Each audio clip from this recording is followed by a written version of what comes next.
Good morning, everyone. We're about to get started, so for those of you who are still getting their coffee, please grab your cup and join us inside, please. Thank you.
That's Germany.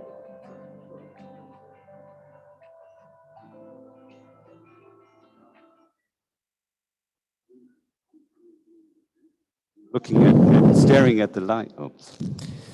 Welcome and good morning, everyone. I cannot tell you how happy I am to be here today, but that might just be me being selfish. To be quite honest, this is the first physical conference I've been to in over a year, and I am absolutely delighted that we can have a physical conversation here today rather than just a Zoom conversation. That is going to be absolutely excellent. Let me just start with a few housekeeping notes before we keep going, and don't mind me, I'm not talking to anybody on the phone. I just want to make sure I get the housekeeping notes right, so bear with me here for a second.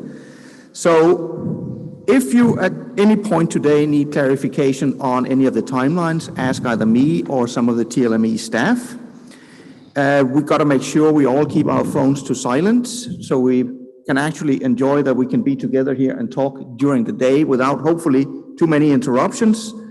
And maybe one of the most important jobs to start off with here is a thanks to our sponsors. Without those, we would not be here very likely today. So our sponsors are Mercedes, Emirates, Unitechnique, Saludo, AstraZeneca. It is our gold sponsors of Abu Dhabi Port, DP World, Hillman Worldwide Logistics, Etihad Cargo, and DHL. And then a very special thank you to our platinum sponsor of Fast Logistics.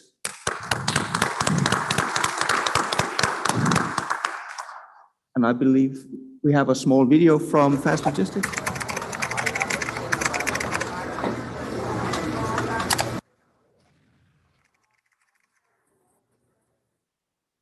Fast Logistics is a people's company. It was developed with people and was started by a visionary leader whose vision stands bright and strong. The wisdom of our leader is very distinct in the development of the company. Within a short span of time, the company has been recognized and expanded to 3 large continents. Fast Logistics has established itself to be a respected global player in 2009 in the UAE. Then we expanded our offices and services to Africa in the year 2011, India in the year 2015, China in the year 2016. Now we expanded our offices and services into Turkey the year 2020. Being agents and certified partners of global logistics networks, today we are a global logistics service provider. Dedication and hard work. 500 plus employees globally, 50 plus regional and branch offices, 500,000 square feet of warehouse space in 10 plus locations in the network. The way towards success. We have achieved many awards, like Freight Forwarder of the Year and Best Logistics Service Provider International. Expansion of Fast Logistics, United Arab Emirates, India, China, Africa and Turkey. We thank each and every one of you who has made this company. It is you who have developed it and you who will take the company forward.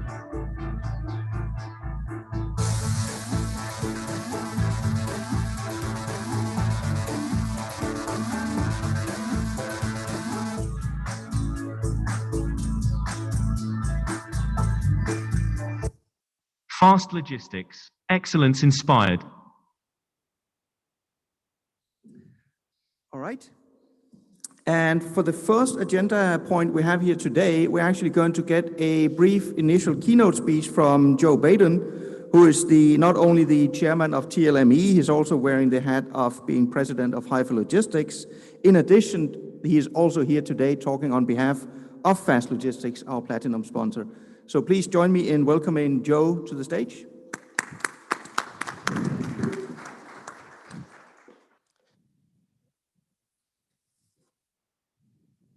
Thank you, Lars. Good morning, everyone. I'd Okay, I'll solve the mystery for you here, for you to look at my picture. I mean, what are the odds of me wearing the same suit and the same tie on the same event? This is kind of crazy and it's creepy, to be honest with you. But here I am. Good morning, everyone. My name is Joe Baidoun. For those of you who don't know me, maybe one or two of you who don't know who I am, but the rest of you, you probably will hear my speech again. It is with great pleasure that I join you here today to do the keynote speaking on behalf of TLME. Transport and Logistics of the Middle East has actually started this tradition a few years ago. And when Sam Khan came and sat down with me to talk about what the future would look like for logistics, we decided at the time that we will start with something a little bit more festive, and that is an award ceremony to dedicate to people who actually have done a great job in the industry. But ever since then, it actually had developed into something a lot more impressive. And when everyone else was idle during the pandemic, TLME was out there busy promoting stories of what the logistics world was all about. Today, we come together again after a very successful award ceremony that we had just a few months ago when we celebrated the heroes of the pandemic. Ladies and gentlemen, today we begin a new tradition. We begin a conference. As Lars said, it is so refreshing to be able to join you in person and be able to see people physically. And the nice thing about it is we can actually shake hands and we can speak without having the mask on. We can actually look as good as we used to look before without that mask, and thank God we have them, because if it wasn't for masks and PPEs, we would all be sitting down doing nothing. But this industry has actually come together to make sure that the supply chain of the world never stopped. And because of this, and because of people like you, as we call heroes of the pandemic, the supply chain continued.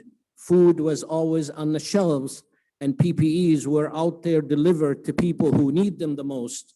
And for those real heroes who worked in hospitals and medical teams and people who actually supported us during a time where we all needed the support, we were all scared to death to even go out there and face the world, these men and women were out there busy themselves. And for that, ladies and gentlemen, please help me give the medical team a big hand of applause.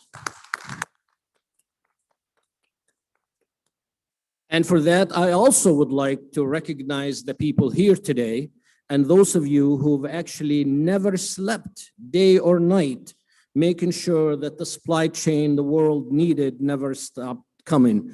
And for that, I also would like to give yourself a round of applause.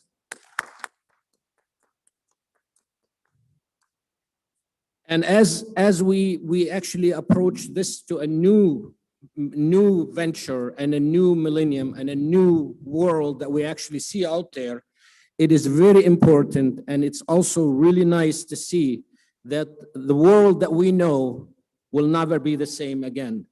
Today, logistics has actually changed, and the way we do business has changed. I was talking to Dilip Sitlani earlier from Fast Logistics and Shazul Muhammad, and we talked about how the world is actually going to change. What does that really mean for us? Does it mean that we continue to do business the way we did it before? Things have changed, ladies and gentlemen. What we used to know is no longer existing. And what we will actually assume to know in the very near future will also be changing as we evolve to meet that demand. Today, a sea container is worth a lot more, over 100% of what it used to worth before. And to charter an aircraft is actually tripled or maybe even quadrupled or even went up 100% again in some cases. But the world has changed because virtually you will notice that we actually doing a lot more remotely now than we actually have to be there physically. And for that, later on this morning, you will also witness that some of the people who were supposed to be here and key people in our industry will be joining us virtually to communicate to us. So the world that we know has changed. And with that, ladies and gentlemen, I really would wish you a great conference, and I applaud you for being here today. And I also like to echo the words from Lars I thank our sponsors for everyone who actually had done great. I mean, they supported us in many different ways, but to put their money where their mouth is and make this conference as successful as it is today is greatly appreciated. So thanks again to our sponsors, and please help me give them a round of applause. Now it's time for me to wear my other hat and join the panel and be representing Fast Logistics. Now here's one of the benefits of becoming a platinum sponsor. You get to choose me as your speaker. Not that that would really make any difference, but it is actually very helpful. And ladies and gentlemen, my name is Joe Baidoun, and thank you very much for coming today.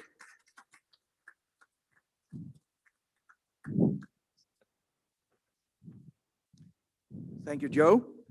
Before we launch into the first panel of the day, I want to say a few words also to set the scene for the discussions that we're going to see here today. And I don't want to set the scene by focusing on the innumerable amounts of obstacles and problems that we are facing in the logistics industry, because clearly there are many. I'm sure we'll also discuss them in all the various panels during today. What I want to do instead is provide a relatively optimistic view at logistics. Now, granted, I'm usually involved in the container shipping part, but it extends to the rest of the logistics industry. We are at a point in time where, despite all the problems, more freight is being moved globally than ever before in history. Much more freight is being moved. Would we have liked to move more? Absolutely, yes. But let's not lose sight of the fact the supply chains are not broken. The global supply chain logistics setup is not broken. It is under strain, absolutely, but it is moving more than ever before. Another very interesting aspect I find here is think back to spring of 2020, when suddenly overnight, hundreds of millions of people had to work from home, which impacted this industry. The supply chain industry had for years been termed that it was way behind on digital technology. We were the dinosaurs compared to everybody else. But lo and behold, what happened?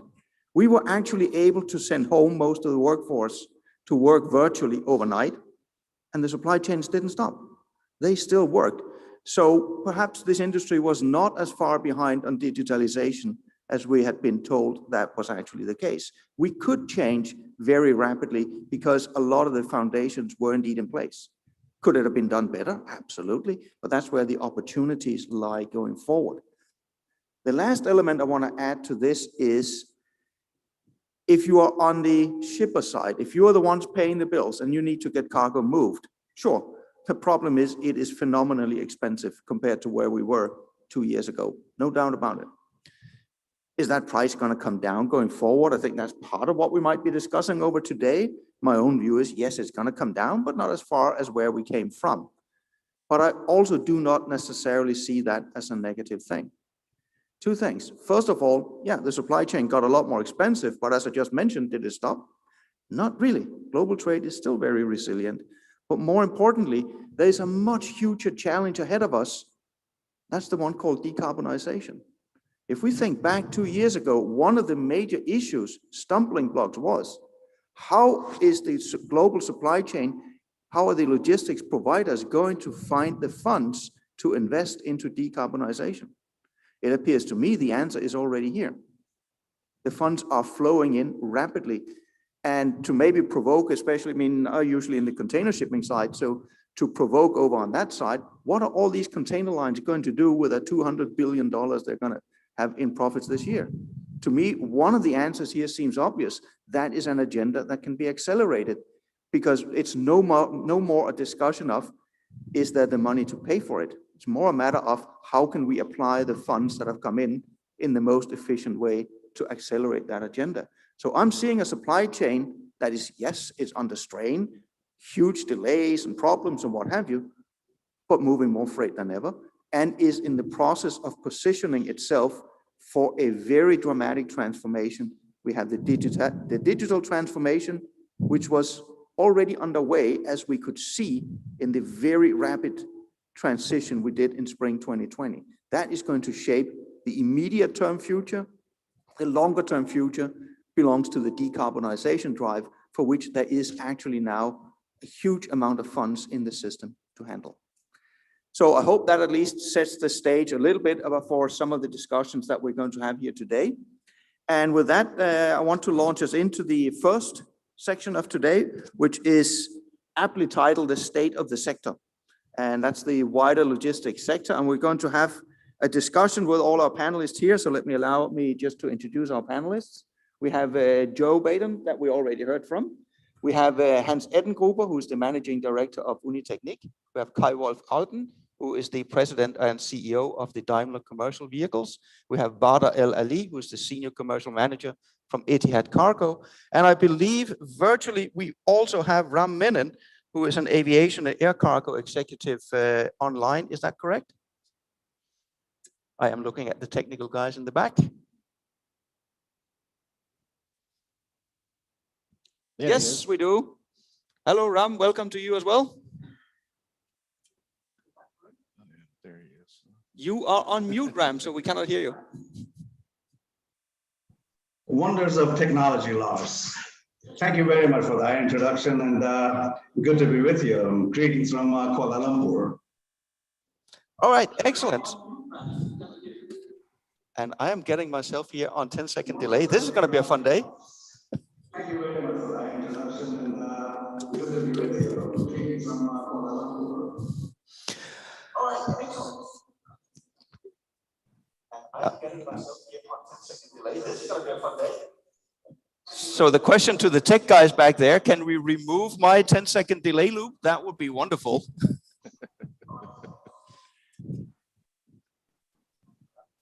Well, you should have come. Yeah, I think we have eliminated my 10. No, we haven't.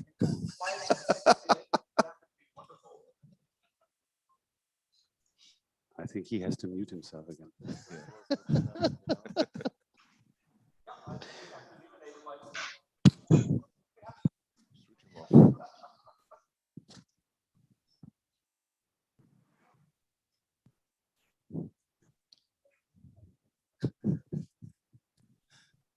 Should we give it another try, see what happens?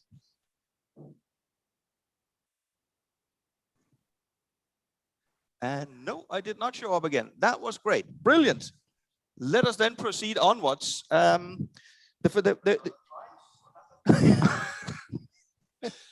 So looking at you tech guys, can we get rid of this?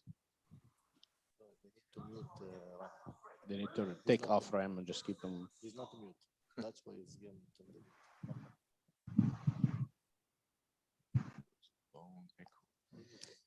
Maybe he may have to mute himself. Maybe if you mute RAM while you're talking, it will, because that's where the voice is That coming could very from well his be. screen. Now I can see at least on the screen, it appears they have muted RAM. So let's see if it comes back again. I guess not.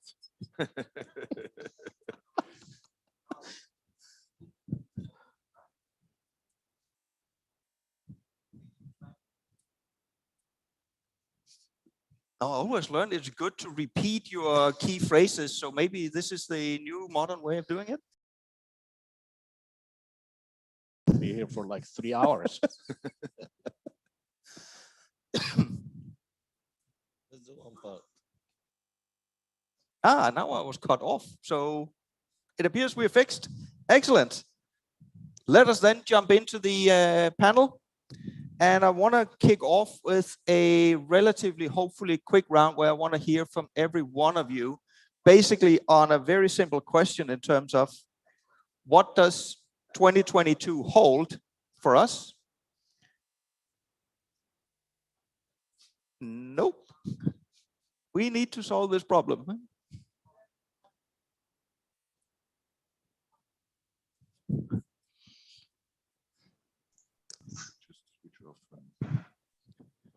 Yeah, but then the online thing doesn't work.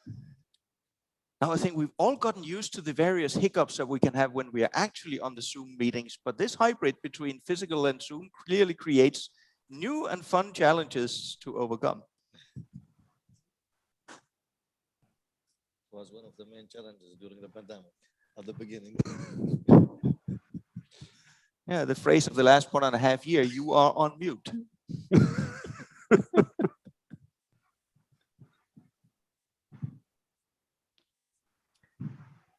so we are testing it again. Let's see if I'm getting through now.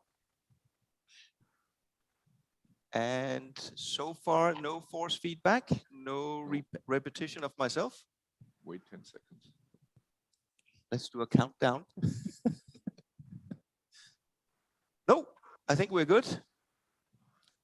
We'll try. Third time's the charm.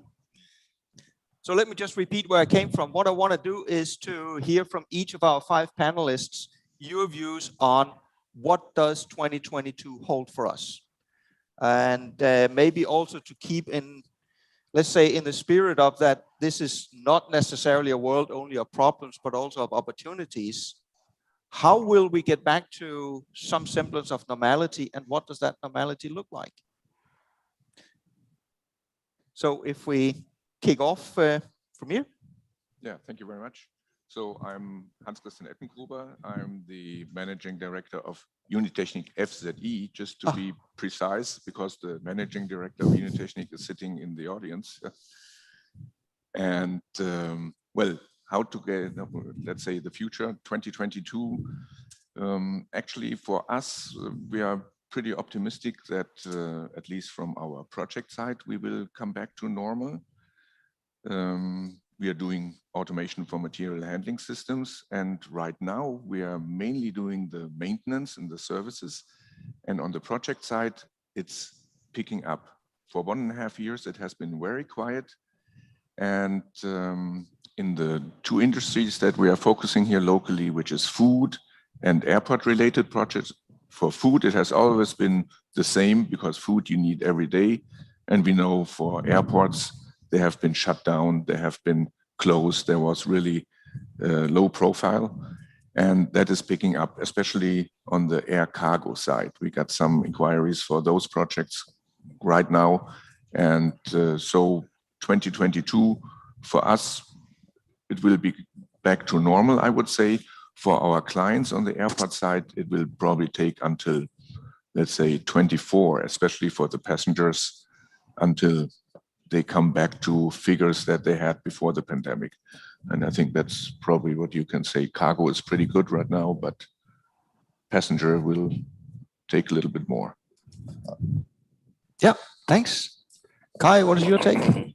Yeah, well, as a truck supplier, for Daimler, our purpose is that we set ourselves is for all who keep the world moving. And this goes far beyond transportation.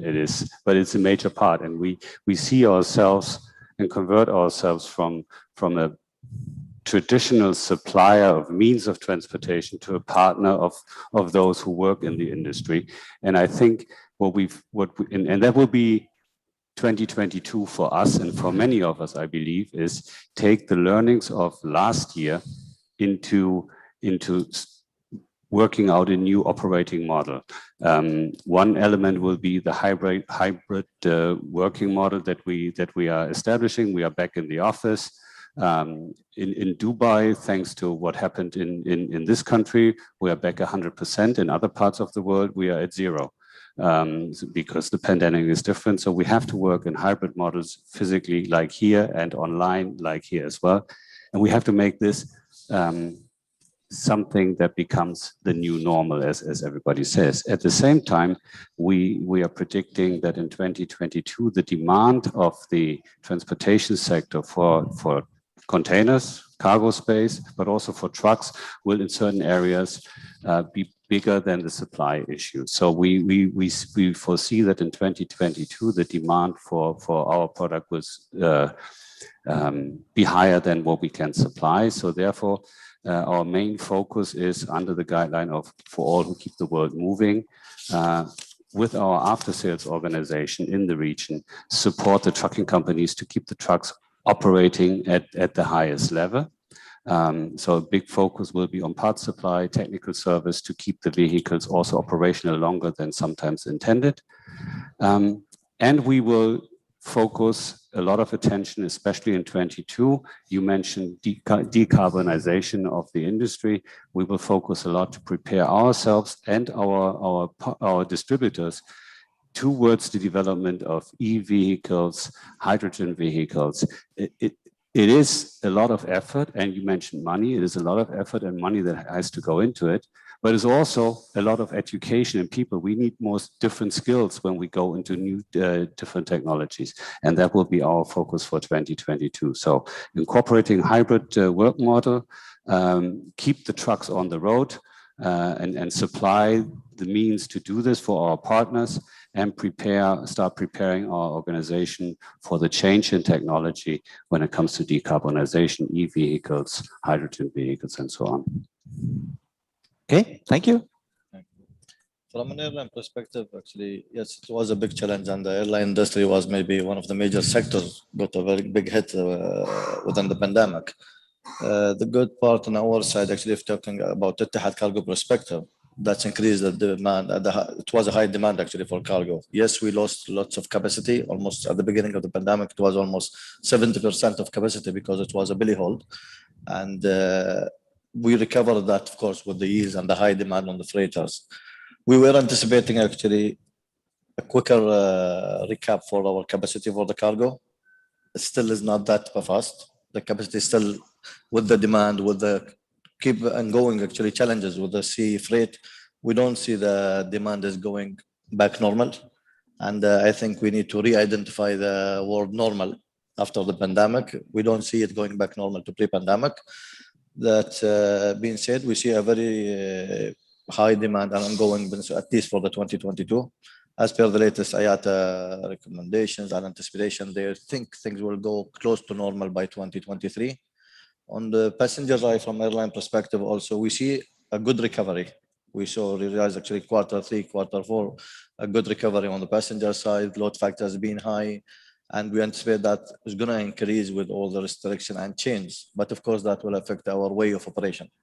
It used to be cargo always was actually a major part and important for the airlines. But today it's actually a decision maker undertaking decision on the networks and where to go and which routes to utilize. It's becoming more valuable and, let's say, a heard voice within the airlines as an industry. It was the life-saving during the pandemic. And the way that I think we will start to move, and most of the airlines maybe, is to be actually use the maximum agile and flexibility and change the way actually working for both sectors together. And we see that actually even applicable to our strategic partnership, because the pandemic shows us clearly that there is no huge player can play alone in this world. You need the partners, you need the strategic partners. And that's, we think in 2022, this is our focus. Working with a strategic partner for long-term solutions more than the actual, the pre-pandemic, let's say, behavior where it's mostly a commercially driven decisions. Yeah. Joe? Thank you very much, Lars. I wish I could say that it will actually be a continuation of what we have actually been doing for the last year or so. Although some of it will be, but there will be a lot of changes that we actually have to be accustomed to. One is a few years back, I was talking to Ram Menon, who's actually also joining us here virtually, and we were talking about what the world is going to look like for cargo. I mean, let's face it, we are at an age of technology where we can utilize technology to its best and utilize it in a way that actually will benefit our industry. One, autonomous vehicles is one thing that we really have to consider in the very near future, and we really have to look at that thing very seriously, because what happened in Europe just recently, where not enough drivers actually driving the trucks, it kind of brought the supply chain to a halt, and that is a major problem. And it's not something that we actually say we failed at. It just happened that the pandemic created that for us. I mean, let's also talk about what the airline industry would look like for cargo. That also is a very good option for us to have autonomous aircrafts that would carry cargo between. I know it's a real great dream, but it's not an impossible dream. It is something that can definitely happen and will happen in the very near future. For us, today I'm talking on behalf of Fast Logistics, for Fast to have 12 locations around the world, it does have to feel that those 12 locations should not be separable. It should feel that they're all part of the same office, in the same environment, in the same location, in the same building.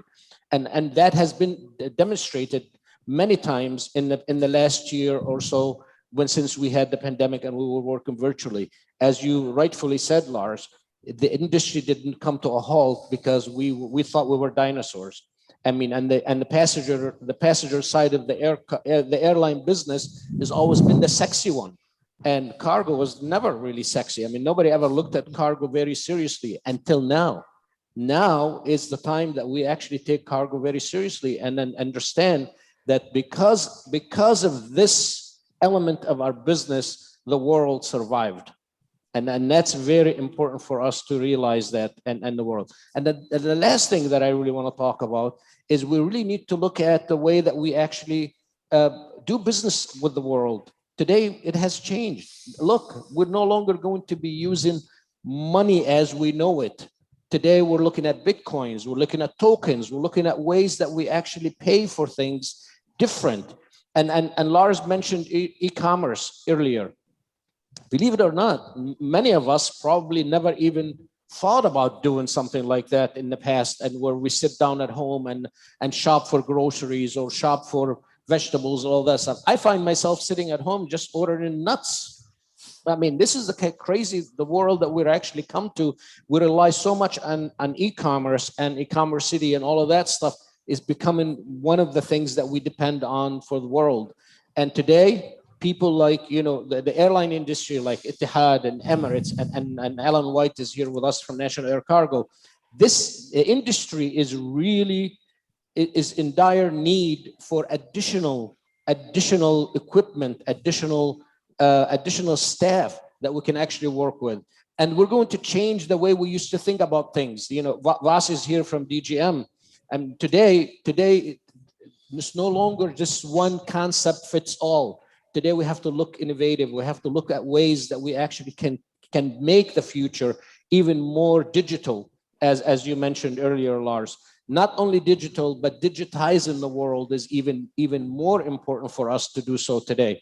I mean, yes, I agree with Lars what he said earlier, that many of us thought we were dinosaurs in the industry, and we're not that digital savvy.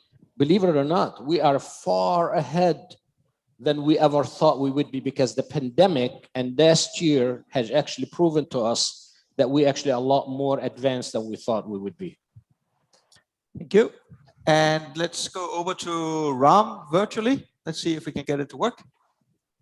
Thank you, Lars. My view is that 2022 will be more of what 2021 has been. In fact, the demand will be much higher. Can you guys all hear me? Yes. Okay. So we are going to continue to optimize an unoptimized supply chain operation. The reason that I say that in unoptimized supply chain is purely because it's not the supply chain which is at fault. We are adjusting to an unsynchronized commerce and trade. We have a major synchronicity issue worldwide, because the borders are closed. The trade is just completely out of sync. Commerce is completely out of sync. So what we are doing right now is just to just work with the unoptimized synchronicity. So at some stage, we need to go back and bring the readjust our supply chain, perhaps to what we were a few years back, because there was nothing wrong with that. It's just that when we go into the backwards, we will be a lot more efficient, in the sense that now, like you all mentioned, digitization is changed. What we are seeing here right now is evolution of, accelerated evolutionary process. Now, let's look at how in an unsynchronized trade capacity works. The demand for capacity is very, very high. A lot of it was triggered by the PPEs and vaccines and all that kind of stuff. Now the vaccines are still there, but it's not going to go away. And on top of this, now we're going to get the COVID pills. Molnupiravir, I believe, is what Merck has produced, and Pfizer is producing this thing. So there will be an acute demand for that. What it's going to do is create more shortage for capacity in an increasing demand market. So what it is going to do is raise the cost of transportation up. Now, how do we manage that? Capacity is not increasing the way that we want. In 2019, so 2021, airlines were very innovative. They actually brought in passenger airplanes, and then now they call them freighters. They deployed them into the market. But as the passenger traffic starts coming back, though that capacity is going to disappear. In the meantime, what is happening in passenger side of the business is that a lot of the airlines have actually downsized their size of their airplanes. So that would mean that there is going to be more pressure for cargo capacity. And as the passenger traffic gets up to speed, 55% of the cargo that actually goes on passenger airplanes, that will start going back to the old payload availability. So there is going to be quite a bit of challenge in managing the capacity, managing the routings. There's another thing that's happening while in an unsynchronized commerce and trade, and that is the trade wars. So at this point in time, beyond 2021, 22 and 23 and 24, I think this is going to carry on in a good way for the transportation the transportation and logistics industry, because the demand is going to be high, and it's a question of you being very agile. Efficiency comes up from digitization, so that's very, very good. Joe, you talked about the autonomous airplanes. Yes, it is very, very important that we actually look at that. It's not just autonomous airplanes, autonomous trucks, ships, everywhere, because we are going to be short of resources as we go forward. And the only way that we can actually manage, because look at the pilots. I reckon about 50% of the pilots who have been made redundant or furloughed, they might not come back. And at this point in time, the ab initio programs have been stopped for the last couple of years. So there is going to be an acute shortage of pilots. There's already an acute shortage of drivers in Europe, US, you look at it everywhere. So where are we going to be in 2022? We are going to try to continue to manage the chaos that the demand is creating. It's all good. We are in what I would term as a high-class problem for the industry.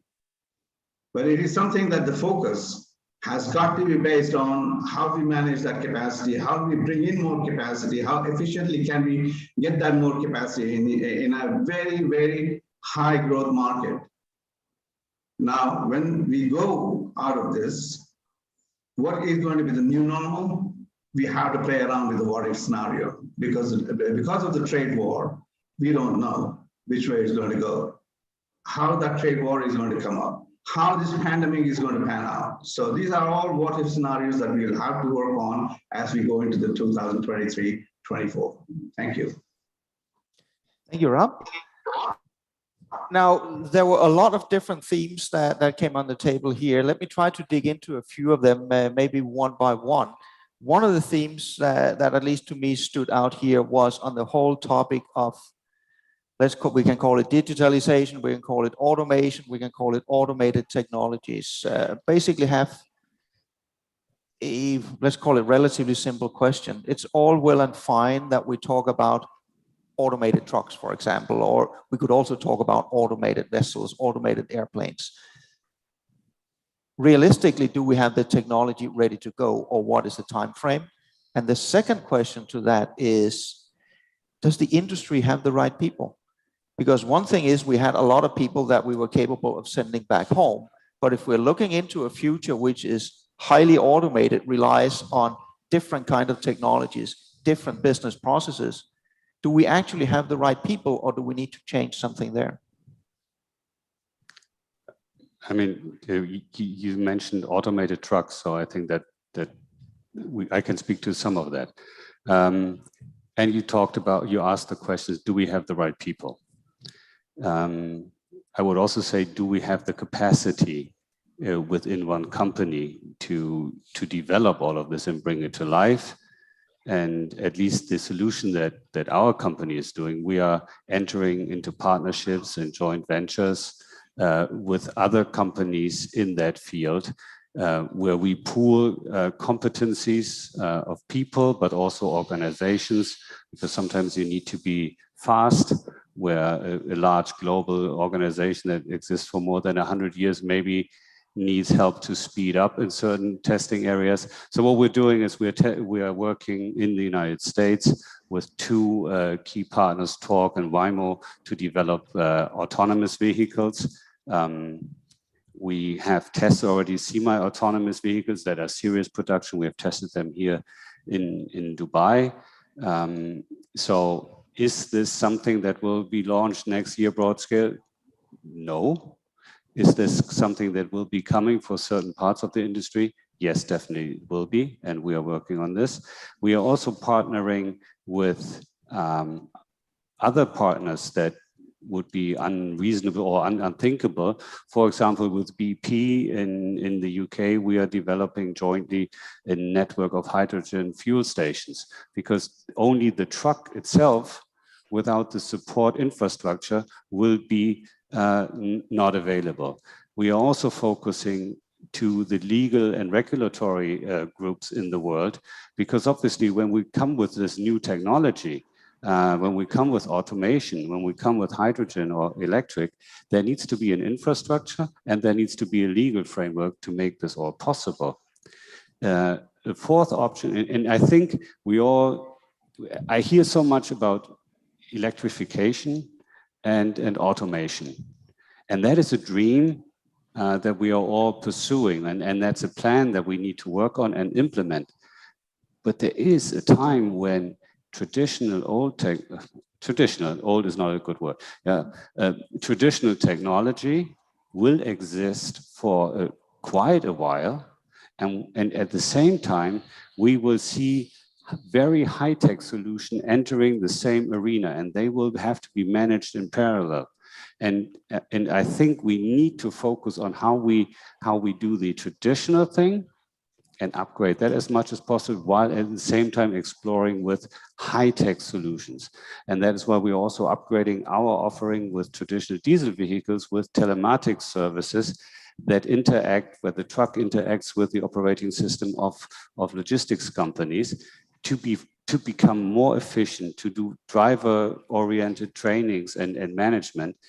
Because, as you said, digitalization is the other big element, and we need to get into that as well. So I think for us, digitalization, we connect the trucks with our customers so that they can communicate and do better solutions. We are partnering with modern companies to develop automated vehicles and solutions, and we are partnering with, like BP, with other companies, energy companies, to build up infrastructure solutions when the new vehicles come. And we're partnering with government organizations for the regulatory framework to make this technology also feasible in an environment where today I think it would not be. Yeah. That was a lot on the autonomous vehicles. Does anybody else want to take my bait on, do we have the right people in the industry? Do we need different people, or do we need to train people to a vastly different skill set? Let me take a stab at this, Lars. I do believe that we don't have all of the types of skills that are really needed today for us to move forward to that. Yes, definitely, we need to be partnered with institutions, with the educational institutions, to make sure we have the right training and the right knowledge that need to be transferred onto to provide the skill set that's required for this type of industry. Now, if you were to ask me today, what would that be in the next year or in the near future, I'll be honest with you, I can't tell you if this will happen in January 2022 or it will happen in January 2026. As Ram mentioned earlier, it's going to take time, but we need, as an industry, we need to be prepared. We need to really be talking to the right people, to the right institutions, to make sure that we have the right skill set provided. I haven't seen anything other than Emirates Aviation University talking about logistics field profession or something like that, but we're still not talking about what it is the industry is looking for the near future. We need to make sure that that curriculum is developed and is set, but developed by whom? It cannot be developed by a certain academic professor who's sitting in a classroom all day long. It needs to be developed by industry professionals, us, people who really know what we're talking about. Yes, we're not that expert on providing, the technology that's there, that's required for automated aircrafts or automated trucks to be driven on their own in the near future. But let's face it, you asked the question earlier, is the technology there? Definitely the technology is there. Just look around. Today we can, send a drone to anywhere in the world and bomb a certain location, specific location anywhere in the world without actually having to send anybody with it. So is the technology there? Yes, it is there. But is it ready for us to have a massive scale, like a 777 freighter flying with cargo across the globe? This is the question that actually I would be saying, yes, technology is there, but is it enough to provide that what we need? Hans? Yeah, generally, when we supply systems, the automated system, that helps to reduce the workforce, so we actually nest people. But in the end, our customers need more skilled personnel, or let's say fewer people, but they have to have a higher qualification to operate the systems.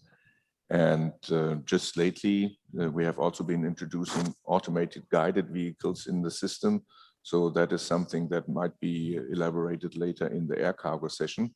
But in general, we reduce the workforce, but skills requirement go up. If I could add just one more thing to that, I'm really sorry I keep jumping in and out here of this session, but it's very important for us to also look at the way we operate in our own environment. And Kai, you mentioned the digitalization. This is very important for us to take it beyond what equipment are needed and what we really need to do there. I mean, today, let's just look at any cargo warehouse in any of our airports. You'll find the same exact concept that was there 25 years ago. Same exact people building a pallet in the same type of traditional environment that we've had before. This has to change.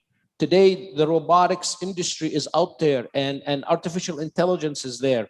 I mean, I was talking to Dilip earlier, and Fast Logistics is actually looking into that right now, looking beyond what is really required for the industry to have, and how can we actually automate our own operational activities to make sure that we actually optimize the time and the service and all of that. We've done this in Dubai airports for the last 5 years, and the billions of dirhams that were saved is unbelievable when you apply technology and when you apply, as Kai said, you apply the telematics and the things that need to be provided in that.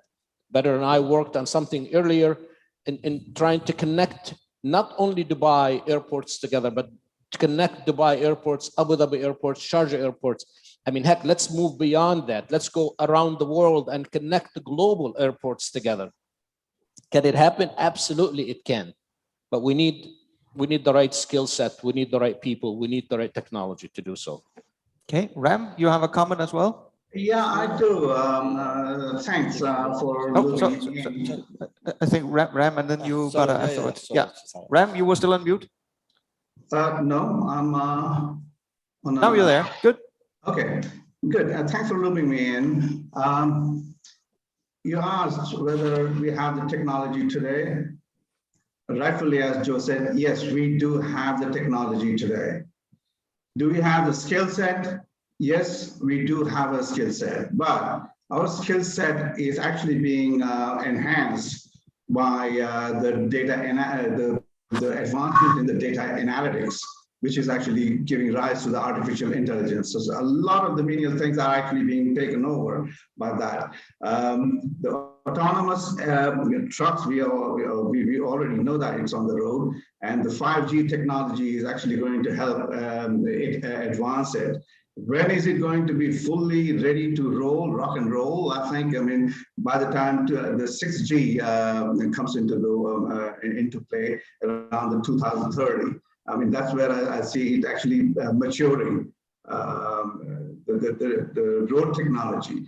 In terms of the air technology, yes. I mean, I would, that there are lots of work going on. In fact, I myself, I'm involved in a commercial, building a commercial fully autonomous airplane, which probably would be in service by 2025. Now, just to bring in the sustainability here, I mean, is the sustainable aviation fuel going to be in full play by 2025? I reckon not. Is hydrogen, which works, whether we are going to see it being used? No, not at the moment, but by 2035 to 2040, yes, it will. But there's a lot of work going on, there's a lot of research going on, and that is the beauty of what's happening right now. The development of the artificial intelligence and the development of the data scientists in creating data analytics is what is going to actually move us forward. And that's happening now. In terms of supply chain, the belt and braces, that would basically, the fundamentals will remain the same. But what it will do is it will help us take some of the cumbersome processes out and actually make it a lot more efficient. So that's the way that I see it going forward. Thank you. Badr? Going back to digitalization again, and as you mentioned, we were in the industry we were known as like very late in the technology. We would love to think actually in Etihad Cargo, we were actually starting working on digitalization and artificial intelligence back in 2018. And without the proper digitalization actually being implemented earlier before the pandemic, we were not to be able to operate on even actually 100% more capacity of everyone while they are at home. And we started maybe with the small steps within the industry related to the commercials, online bookings portals, you know, the remote system for our employees to work from home, and everything went well. But what I believe actually the pandemic already accelerated all the plans. You know, everyone have the plans, everyone have the initiative. We work closely with universities like the Khalifa University in Abu Dhabi, which is specialized in tech and high technology. We have created our innovation center to focus onto this area. And happily we launched, I think it's almost a month ago now, we implemented the first artificial intelligence within our warehouse and hub. So that artificial intelligence will help us actually to utilize the loadability building within the warehouse for the pallets and to utilize the aircraft to the maximum to support the industry. Yes, we are taking a very small steps everywhere, but I think it's become clearly with the pandemic that this need to be accelerated. And the opportunity being into the pandemic that now we have enough fund into the industry. So I think most of the players are more open to invest more. It's actually a matter of working with the right strategic partner, and that's where to go. Everyone have an initiative.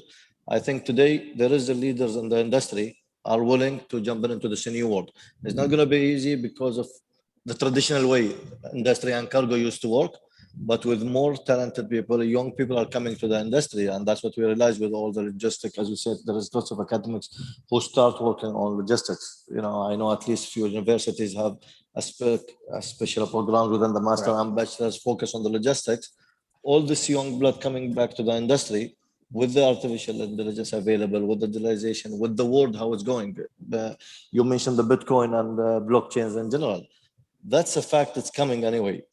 We cannot hold it, we cannot delay it, even if as a traditional industry, we are trying to co-op with it, but the only successful players in the future who will be actually merging both expertise, the old traditional and the requirement of the industry with the new technology coming in and all the new initiatives.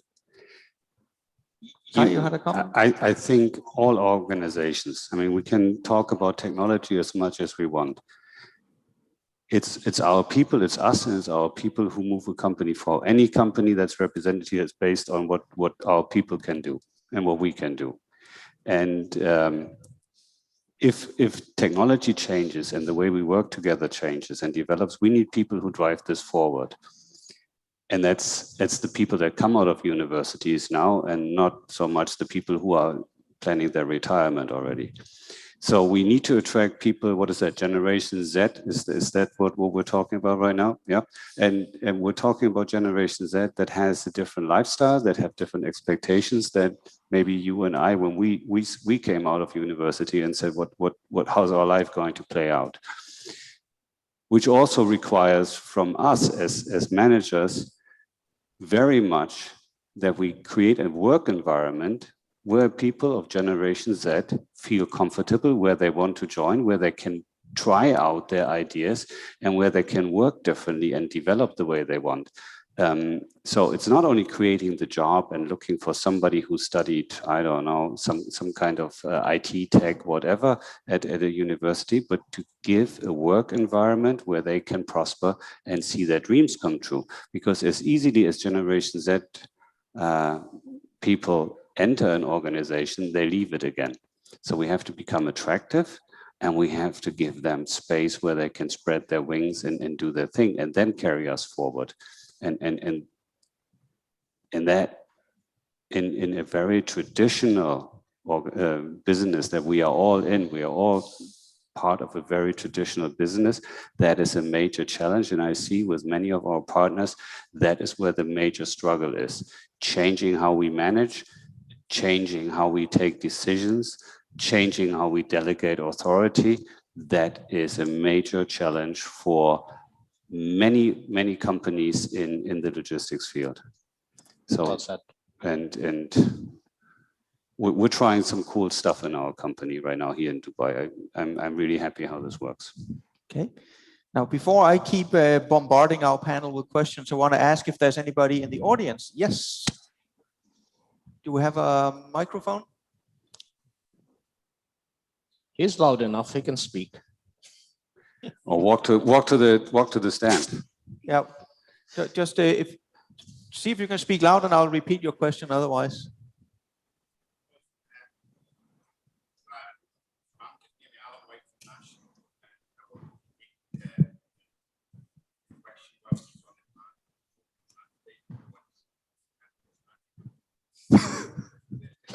Hang on a second. I think we're getting a mic now. Good. I can translate for you, Alan. Thank you. Sorry, Alan White, National. And as I hope Ram can hear me as well, because I'd like his thoughts on this. Whilst we're on the subject of the future of logistics, and please don't show the back of my head, it's probably going to hurt people's eyes here.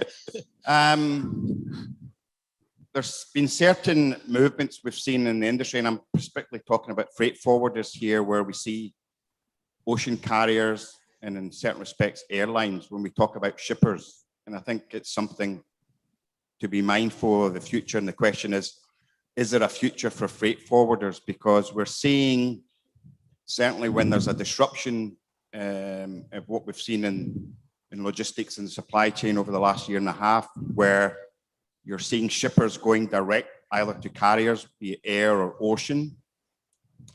I foresee a trend that this will continue, and we've seen consolidation, whether it's mergers and acquisitions of some of the larger players, and of course there's rumors abound of other acquisitions, and I see that's going to increase certainly when you see the revenues that are on offer. And certainly, as Badr pointed out, cargo is now no longer the forgotten part of an airline, shall we say, sexiness or offering. But the concern is, how do the future of the freight forwarders play beyond 2022, 23?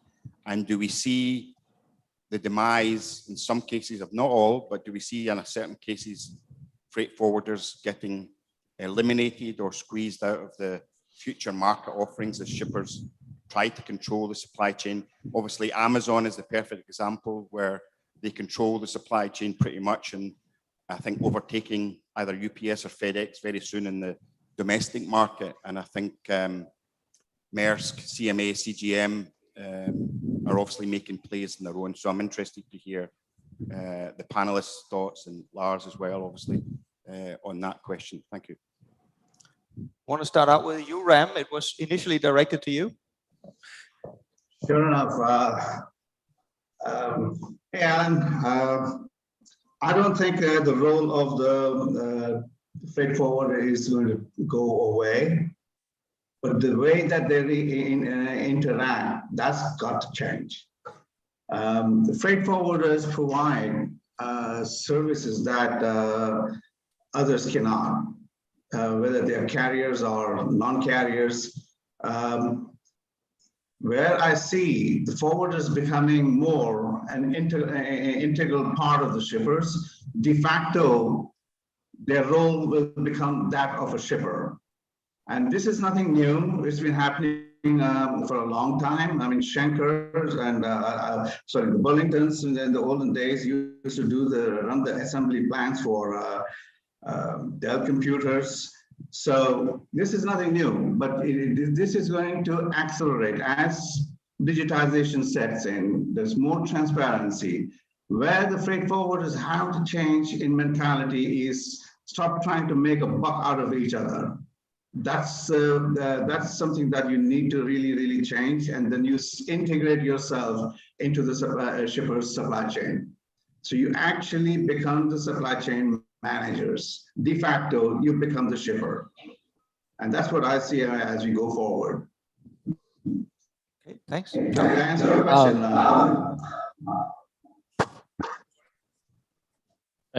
Anyway,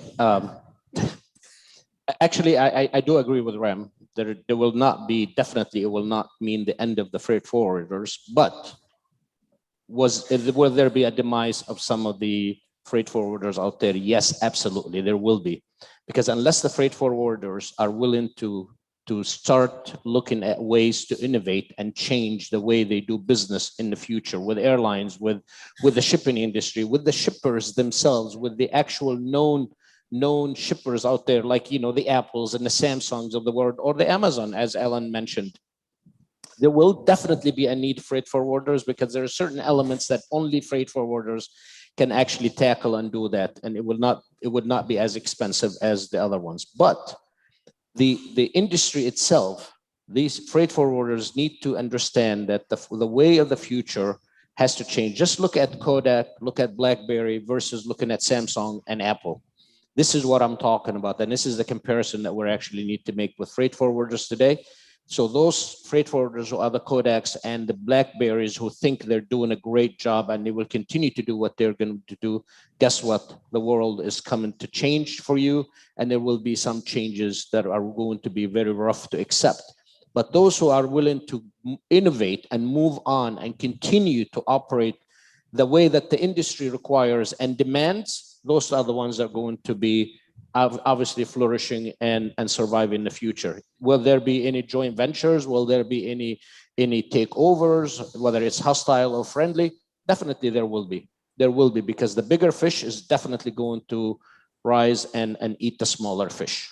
That's the way I see it in our industry. And it's not enough time to waste. We don't have that kind of time to waste. We need to move forward. And I give you guys credit at Fast Logistics for doing that. If I may add to this point, actually, we don't see, from an airline perspective, we don't see that the role of freight forwarder is going to be eliminated. I don't think it's possible, at least on the near future, for multiple reasons. How many big players in the terms of shipper who's willing actually to invest solely into all this logistics chain? At the end of the day, it is a logistics chain. And from an airline perspective, we don't intend to jump into the other part of the chain. And lots of the trades actually is the same. At the same time, I'm talking only in general as a business perspective, that would it be my interest, for example, as an airline to deal with one shipper, regardless how big is he? No, because that will be actually too risky for myself. Today, yes, it is a transition for the freight forwarders. That's what we believe. Your clients and our clients are getting more knowledge, getting more experience because of the different pandemics and the commercial region. They start to get more involved and study more and try to find the right value on their partners. But I would say the majority, they don't even intend to cut off the freight forwarders from the equation. Is more actually how to get the maximum value out of their partners. And if that works, and as I said, the major freight forwarders start to change based on the market requirements, we don't see that as a risk for them. is actually going to increase the efficiency and the quality in the market. Okay, thanks. I know you asked a question of me. Can I defer that one to the next session where I'm both a moderator and a panelist? I'll take it there, not to take time away from our good panel that we have now. Because I do have one, I know we're coming up on time, but I do have one more question I would like to pose to the panel. Because you have outlaid pretty well what are all the opportunities, especially when it comes to automation, digitalization, the need to change. And that's all well and great. There's a huge potential. Now, of course, we could have had this discussion anywhere in the world. I mean, today we're sitting in Dubai. We could have had that discussion had we been sitting in Los Angeles, had we been sitting in Copenhagen, had we been sitting in Hong Kong. Are there any things you find that make this region more likely than other regions to be a driver and emerge more successful on this agenda than other parts of the world? Or maybe to put it differently, is there any specific reason why companies should focus on driving the transformation of the industry from this region more than from other regions? If you will allow me to say that, being in this region, actually working closely with the stakeholders, I think within the region, UAE have established a huge and a very advanced infrastructure. We meet regularly with the leadership and stakeholders actually from both Abu Dhabi and Dubai, and the clear mandate is very clear that the region they are investing in the people and in the region as infrastructure to make it as a hub for logistics, pharma, and technology. And the way they do the support for the whole market, whether it was an airline or other partners, it's a huge support. And personally, I witnessed one of the latest birth of a big alliance, which was a Hope Consortium during the pandemic, where we literally came with all the stakeholders and we required that a major partnership. We didn't have the capability to do everything related to the PPEs and the supporting the national food program during the pandemic, supporting the vaccine supplies, the medical care, and all that. It wasn't easy without their collaboration. And when we launched Hope Consortium, along with the Department of Health from the government side, Rafid as a supplier for all these materials for the government, and Abu Dhabi Ports for all their warehouse and infrastructure in Abu Dhabi. Without that particular alliance and partnership, we wouldn't be able to survive and go across the pandemic with this performance. So we believe the region has been pushing a lot for, and with all the pre-initiative for the innovation and almost all the three sectors, I think we have a very great base and ground to keep building on it. Yeah, I totally agree, Badr. And if I could add just to that, the great leadership has a lot to do with the success of the region. Now, speaking for Dubai and Abu Dhabi and the ports and the airports that are strategically located within the UAE, we have a great advantage over the rest of the world for the cargo logistics sector to actually use this region as a hub. Now, surrounding countries will also need to be engaged and utilize the same ports and the same airports in the UAE to be the connector for the rest of the world for them. Because if we're relying on other parts of the Middle East and assume they'll be as good as Dubai and Abu Dhabi, we're really fooling ourselves. Because the great leadership of this country here has made it possible for everybody to come together and then venture to the rest of the world, which is makes things a lot more easier and a lot more simpler and a lot more seamless for us to move cargo between the UAE and the rest of the world. Yeah, well, I can just support that. The climate for innovation has always been good in this region.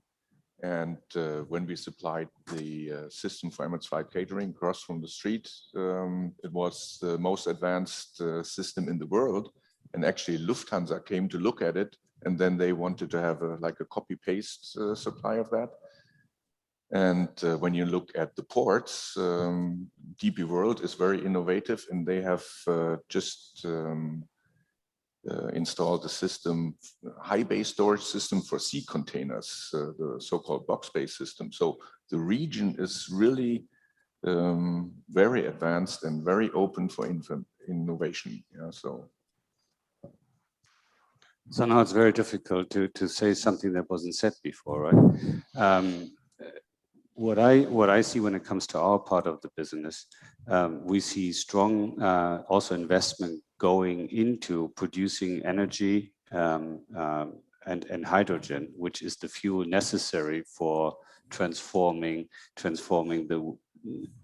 the trucks. And I also see that we have a regulatory environment in the UAE to work with telematics to connect the trucks. So everything I said, talked about before, the technology that's coming on the commercial vehicle side, we are able to deploy, we are able to work with here, and we are also allowed and able to test. So we have one of our first electric vehicles here, and we are working with partners to show, have discussions, and then test.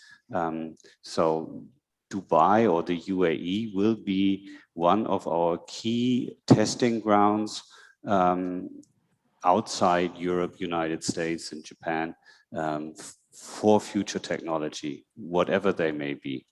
And it is not only the willingness to push the envelope by the authorities here, and the also dedication to invest money necessary to get this done, because both things are extremely important, and we see in other parts of the world where a lot of talk happens and no action. So there's a third element, and that goes to your question before: do we have the skill set to get all of this done? And I think there we also see right here, it's a city that attracts talent from around the world, because they want to live the lifestyle we have here to offer. And it is not only the willingness of a government to do something, but also to provide the environment where the people who have to do it want to be. And that is what I think this makes this place here so special. It's a government that wants things done and provides an environment where the people who are needed to get it done want to be. Yeah. Ram, you get final word from the panel? Yes, I mean, I have an advantage of being a little bit removed from UAE at the moment. And when I look at the region in itself, you have Qatar, you have Saudi Arabia, and up north in the Turkey also, all vying to be a world hub of innovation and transportation and everything in there. So it is a question of now, for all these countries, it's become extremely competitive. And the advantage for this region is that they are able to leverage off the technological development elsewhere in the world and bring it all together into the region. And because they are competing with each other, they are going to stay one step ahead, or they're going to try and stay one step ahead of each other. So which means that innovation automatically gets fired up. So the region in itself is going to be very, very powerful as we go forward in the future, at least for the foreseeable future. Thank you, Ram. And I know we're slightly over time, but allow me to wrap this session up. Before I thank the panelists, I'm going to add a few words also on, at least as a sum up of what I heard here. And my sense is, at least what I've heard from the panel, tallies very much with how I also see the developments in the industry going forward. What I see, and which I heard echoed here, is technology is coming. It's not coming as rapidly as the most optimistic people might necessarily want. The world is not going to be autonomous tomorrow. We're going to have a transition period, again, probably longer than the most optimistic technologists would like to see, but it is going to be coming. But the main stumbling block, the main challenge, and feel free to disagree with me, the main challenge is not technology. The technology is there. It is only a matter of scaling it up and building it so it works more robustly. The real challenge is the legal frameworks. The real challenge is the business processes that needs to be changed. The real challenge is the different entities that needs to collaborate to make this work. The real challenge is getting the people in that needs to not just build these systems, but maintain them and operate them going forward. And that's also why I see what all companies involved in supply chain should really start thinking about is not whether they are going to buy autonomous gadget X, because eventually they are. It's that simple. It's more a matter of how am I going to transform my organization, my processes, and my partners to support this. And that's not something you do overnight. That takes years, which means the path is to look at what are small types of pilot projects I can do already now, so I can start practicing transforming my organization and building these partnerships. That cannot wait. Don't buy 10,000 autonomous trucks tomorrow. That's not going to happen. But buy one, buy two, and find out how to use them as just an example. So with that, I hope you had a pleasant experience from the first panel. I know for sure I did. So please join me in thanking our panelists for taking time out to come here today. Now it is time for a coffee break, and I'm sorry that I come from the container shipping sector, so timeliness means that as long as we're inside of 3, 4, 5 days, we're okay on scheduling. So we are 10 minutes over here, so let's also give you 10 minutes more for the coffee break. So we'll reconvene here at 10 minutes past 11.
All right, everyone. We'll be starting again in a minute or two when we get all the people in from the coffee break.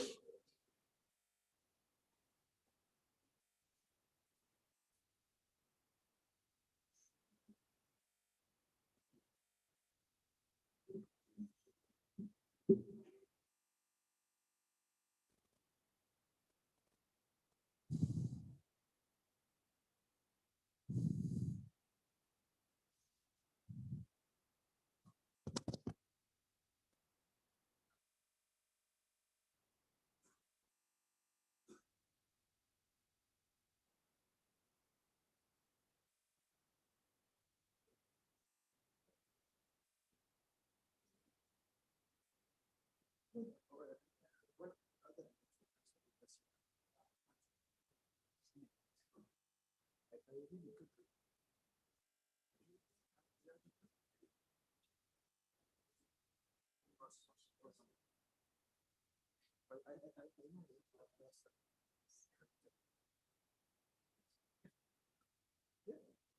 what it is.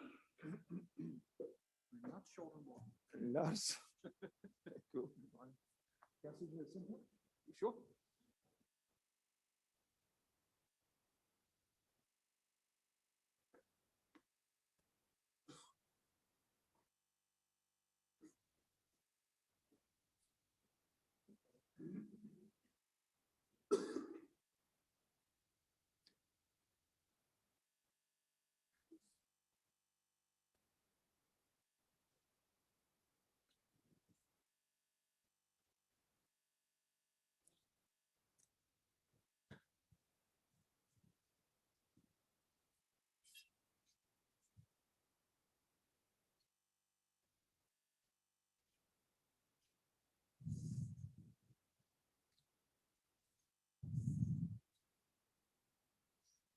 Okay, welcome back from the coffee break. I think we might have a few stragglers, but I think we should also get started on our next panel, which is basically around shipping and ports.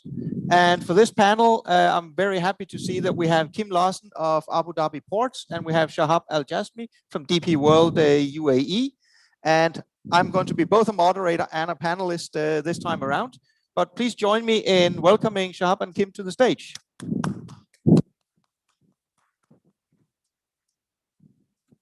Now, when it comes to ports and shipping, there is about 1 million different things we could start discussing given the chaos the industry has been in over the last 18 months. We're trying to condense that 1 million things into something like an hour and 20 minutes. So let's see how far we get on that one.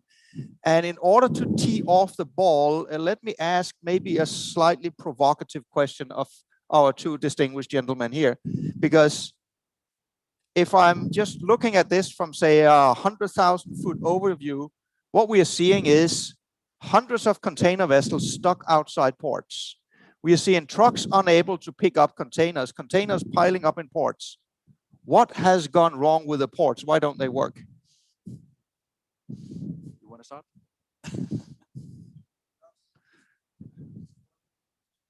Sorry, I don't think the mic is on.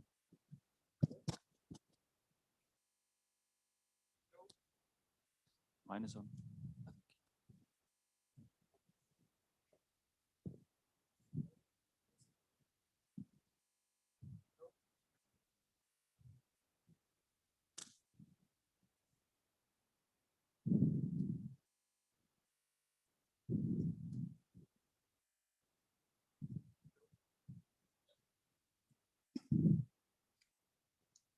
Okay, let's try again. So what has gone wrong with the ports? Hello. Okay, good. Good morning, ladies and gentlemen. Thank you, Lars. Thank you, everyone, for arranging this fantastic gathering and event. I'm so honored. You have made a very good question. People would always relate this to the port. We have been discussing with Kim and other colleagues that what is really going on and what is how can we really overcome these challenges. First of all, it's very important to know that we as port and service providers have been planning many years ago our infrastructure, our equipment, our resources to cater. I'm referring here to Jebel Ali, and maybe Kim can have more about Khalifa Port. But we are very much known in terms of the ample capacity that we have, the latest technology that we use, the most advanced equipments, resources, vehicles, and it's always been looking fantastic.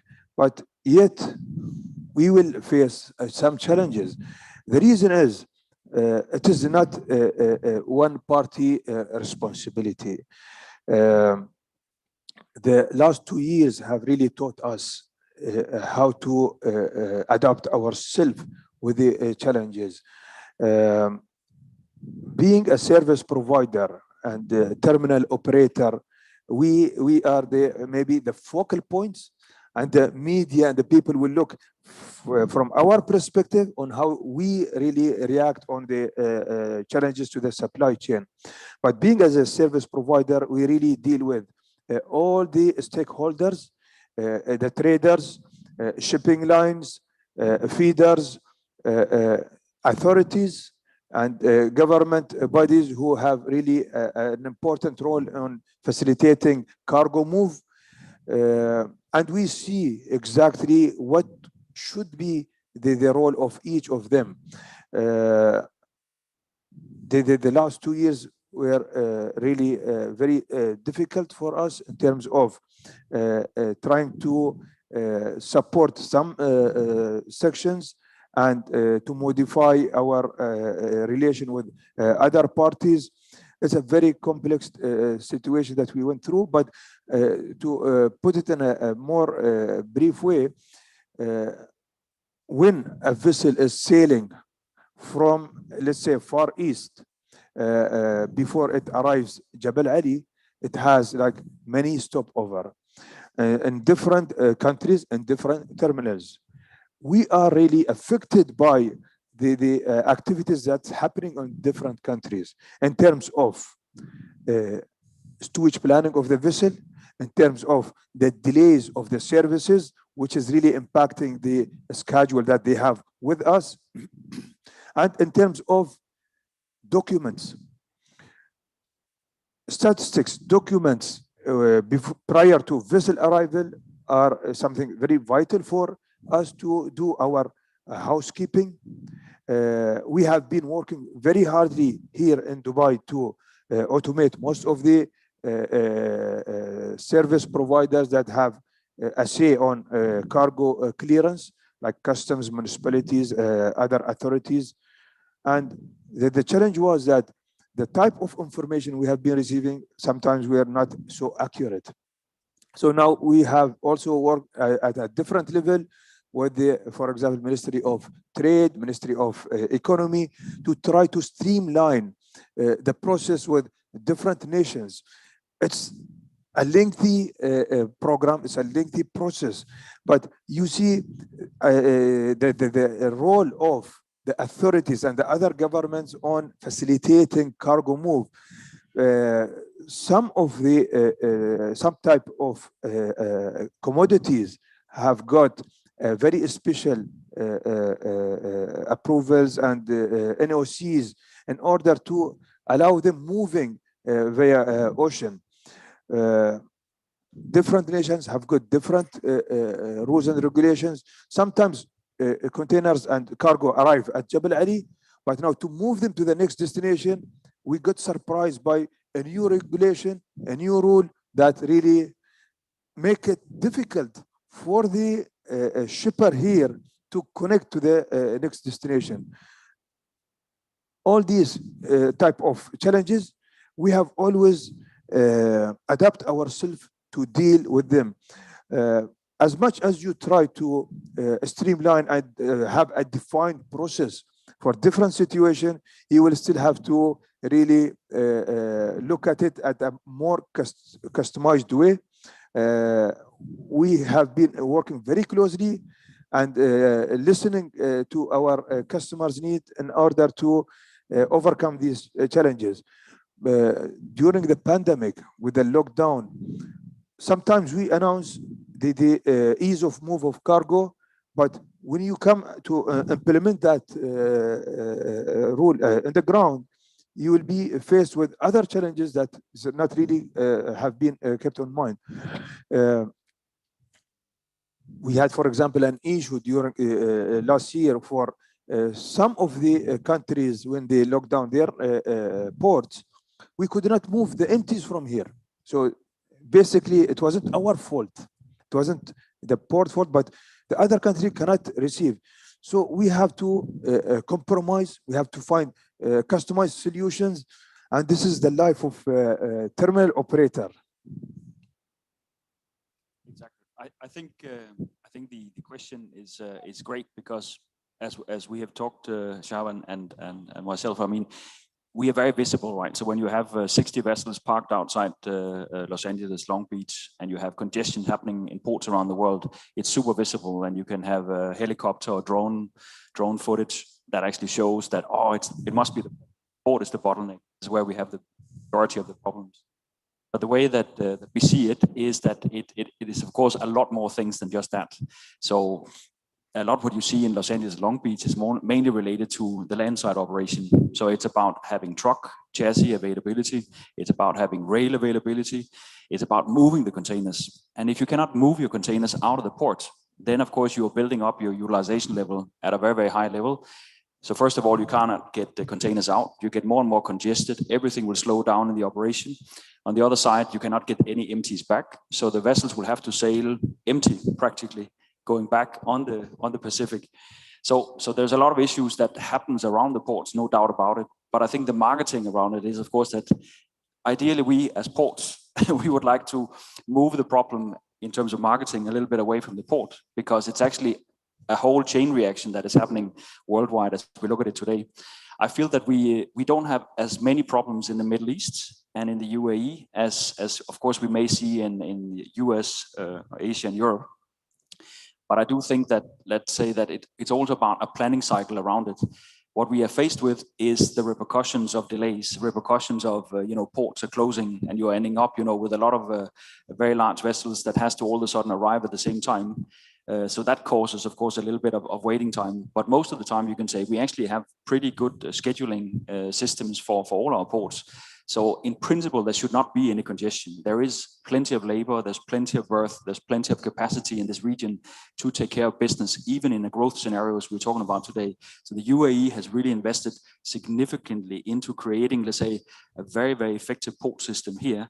So that both goes for not only Jebel Ali and Khalifa port, but certainly also for other ports as well. So we have a very strong network around our ports that can sustain, very significant growth also going forward.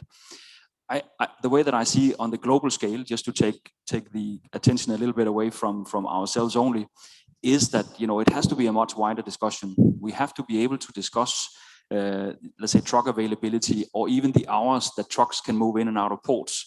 How do we serve the market? How do we become more effective? And of course, it's a much longer term planning, right? And the US, they can't fix this tomorrow. They cannot fix Long Beach. They cannot fix Los Angeles. And when it comes to Europe, you see a little bit less of congestion. Why? Well, the reason is, of course, that you have many, many ports in Northern Europe located within a very short distance. So if it's possible for you, you can actually deviate your vessels to other ports and try to channel final destination via another port. Once you move to Los Angeles, you don't really have much of an option. There is not much of an alternative. So it's always about location, and of course, how you're suitable for it. And maybe we can, of course, talk a little bit about how each of the ports are equipped. What are we planning for the future? What is the technology? What is the investments that all are putting in? But just like Shahab is mentioning here, we wouldn't work unless we are connected, let's say, through our port community systems. And in our case, of course, I can say that we have 43 government entities that are linked into the same system. So a single platform, and similar exists, of course, in Jebel Ali to a very large extent, that in order to facilitate trade, we are connecting everybody together. And that is the key point here. But we have some physical boundaries, especially in ports around the world, that is preventing containers from physically moving away. And this is, of course, something we have to consider how to address going forward. So the answer to your question, very long answers you got here, but the main issue is actually not really the ports. It is actually how we together resolve the full supply chain of it. And we are, of course, very deeply involved in all the port operations, logistic operations we are involved in. But of course, it's a global play. It's a global play where we really need partnerships to shape up. Yeah, thanks for those ones. And sorry for the provocative question to start off with. Obviously, I'm also pretty well aware it's not actually the ports we can blame for it. But let me try to add some of the context over from the shipping line side to this discussion, because whilst we do see chaos in the global supply chains as it is right now and as it has been for the last 18 months, I don't see this as a consequence of anyone doing anything wrong. That might sound fairly odd, But in reality, when we look at all the ripples from the pandemic, every individual entity seemed to have done the right thing at the right time. That just unfortunately leads us to where we are now. Just a few key examples. China shuts down in January, start February last year. So demand drops. What do? You cancel sailings because there is no cargo. The cargo can't make it to the ports. That's fairly logical. China reopens. What do? You put in more vessels to cater for all the cargo that didn't move. Completely logical. Europe and North America shuts down before these vessels arrive. Now nobody wants to take delivery of that cargo. What do? Well, partially what the lines did was to offer those shippers, since you don't want to take delivery, maybe you want it taken off at other locations where we have space to store it. So now that cargo ends off in odd locations, again, for the right reasons at the right time. Then the North American consumer, this is very specific North America, not so much elsewhere, decides that they're bored during the pandemic, so they buy oodles of stuff online. So now we have a demand boom on Trans-Pacific. What do? Well, you move ships to the Trans-Pacific. Obviously, that's where demand is. What you cannot move is terminal capacity. Then you get a massive congestion problem. Then port workers get sick. Then Suez Canal gets blocked. Then Yantian shuts down. We have all these different things compounding on top of each other. And at every single stage, I see an industry, ports, shipping lines, forwarders, cargo owners, given the circumstances at that point in time, they have acted rationally. The problem is that just has a lot of ripple effects causing the problem that we're faced with right now. And to the point of the ports having a difficult time dealing with ships that don't arrive on time, I can certainly sympathize. Just to throw a number out there, before the pandemic, if I look at it globally, typically 70 to 80% of vessels arrived on time, which is not really a stellar performance to start with, but that was the normal state of affairs. Presently, we are down at around 35% of vessels arriving on time. So 2 out of 3 vessels are late. And when they are late, they are on average a week late, which is pretty difficult to handle, both for a port and for inland logistics. This is global. The place where it's worst is Trans-Pacific, where a couple of months ago, less than 10% of vessels arrived on time. That just makes it extremely difficult to deal with the supply chain. And that also brings me towards what I'm going to use as my next question here, because, okay, we have all of this volatility in the system, and it's evident to everybody we did not have enough capacity to deal with these swings and surges. So why? Again, let me put you guys on the spot for the terminals. I'll speak for the container lines afterwards. But why didn't the terminals build enough surge capacity to deal with this problem? I think, Lars, we do have enough capacity. The thing is, the way you calculate the capacity really depends on the dwell time of the containers. So basically, you have a size of, let's say, a terminal that if it is like 1 million TU, and then you base your calculation usually at 7 days dwell time. Imagine if that has increased to 10 or 12 days, that is almost 50% increase on capacity utilization of your terminal. So again, what we are really more concerned about is to make sure that the connectivity continues. The global service network has a direct impact to us and to everyone else. If someone is deploying some of the vessels on these services, calling Middle East, for example, to West US and Europe, because of the good ocean freight rates on the other side, then this will really create a big interruption for the discharge and load of the containers that's happening in our yard, which means that we are having a more dwell time, higher utilization of capacity, then adding a lot of pressure on terminals. We are in a very close discussion and dialogue with most of our customers, shipping lines here and feeders, to ensure continuity of services avoid the missailings, or you can't avoid it, to reduce the number of missailings and find alternative solutions. And we also are discussing with, as DP World, with our counterparts in other regions to have a further smooth exchange between the network. And the economy is really doing good. We just want to ensure that it is not getting held at some point of the supply chain. And I'm too confident that with these challenges, we are reaching to a more stable position right now as we speak. Many of the shipping lines have really conveyed a positive message that things are getting more stable in 2022, which was not the forecast a few weeks ago. And just recently, I think all of them are seeing that things are becoming more stable. That will have, I personally believe, a positive impact on other parts of container, ocean freight, and supply chain costs for all people involved in this. I fully share your views on this. I think the other element is also there is a physical limitation to it as well, right? So I think before the pandemic, if you looked at utilization on terminal capacity around the world, you still had plenty of capacity in many regions. In some regions, like in our region, we had plenty of capacity to serve any surge in volumes coming in and out, right? So I don't think that there was any crisis at that moment in time where everybody was super urgent about it. You had your regions where, of course, you still had to plan for the future, and you had your congestions, and maybe Indonesia and maybe other places where you wanted to, of course, expand. But that would always be the case. Now you have all of a sudden had a situation happening on a global scale where all of a sudden the surge in volumes, also caused by operational difficulties, all of a sudden absorbed all your capacity. So of course it's not the same situation everywhere, and you still have many ports where capacity is still available. But in order then to say I have available berth, and how do I then bring more vessels in and can handle more throughput?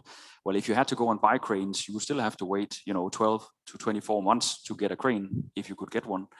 And then the whole ordering cycle of it, and even trying to build more capacity, establish more capacity, it's a very long-term process and a huge capex as well. And since everybody was, of course, in limbo in terms of understanding, how quickly this happened, no real planning took place for saying that, could we have expected this to happen? I think everybody had buffer capacity available, right? If you looked at Europe, if you looked at the US. So in general, people were struggling maybe to get the financials to stack up. And nobody had put in, crazy capex to try and, oh yeah, what if this happens?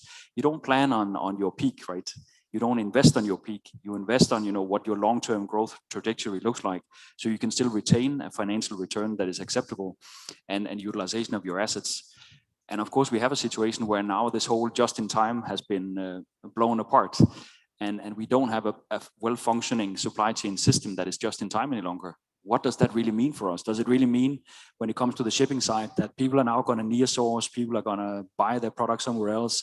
What is the long-term planning of it?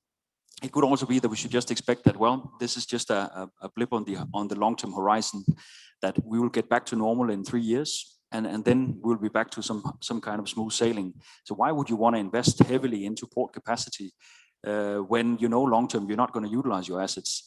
We have to become a lot more efficient. Our cost base is always under pressure. So that's why you see a lot of innovation happening from DP World. You see innovation happening from Abu Dhabi ports. You see it happening from many of the big operators, because we simply have to. And it is all about, it is a cost game. It's a scale game. So could anybody in our industry have predicted this to happen? No, I don't really think so. But I think we are all having our scenario planning for what can happen in our region. How can we absorb something happening in our neighboring countries, and we have to, let's say, absorb more capacity and handle their services and vessels? I think we are capable of doing that, and I think we have done this during this period of time. So I think we have to look at very different dimensions on how we tackle the situation. I don't think in our case that we can necessarily compete with the return on investment that the shipping lines are delivering these days. But we are in it for the long run. So our investments is like 100 years. It's not just a 5-year return plan that we're looking into. But of course the pressure is there, and we have to build it into our planning as well. And things are changing. I personally don't think that supply chain will necessarily completely be disrupted if you look at the long-term aspect. But everybody will have to give it a second thought about how do you buy products going forward? What is the stock level you're going to keep as a factory? But since everybody's in a competitive game, I do believe we're going to move back to the lowest stock level as you possibly can hold, and try to push your capex onto somebody else. And we'll see how that really pans out and how long this will go on. But I do think that it is a situation we have right now, and everybody is dealing with it as good as we can. And we would, we welcome any customers coming into the Arabian Gulf, because I think we can cope with more. But of course, we cannot resolve everybody else's problem if they cannot, deliver the services to the clients. But at least I think we have a play that we are willing to offer to customers. Thanks. Let me add some perspective then over from the shipping side. From the shipping side, I see a sector where there is not enough vessel capacity, but we do have enough vessels. The number of vessels is not the problem. I mean, we are moving more cargo than ever in history, but not that much more. And we had sufficiently many ships in 2019. And there's absolutely no indication that the number of ships now is the problem.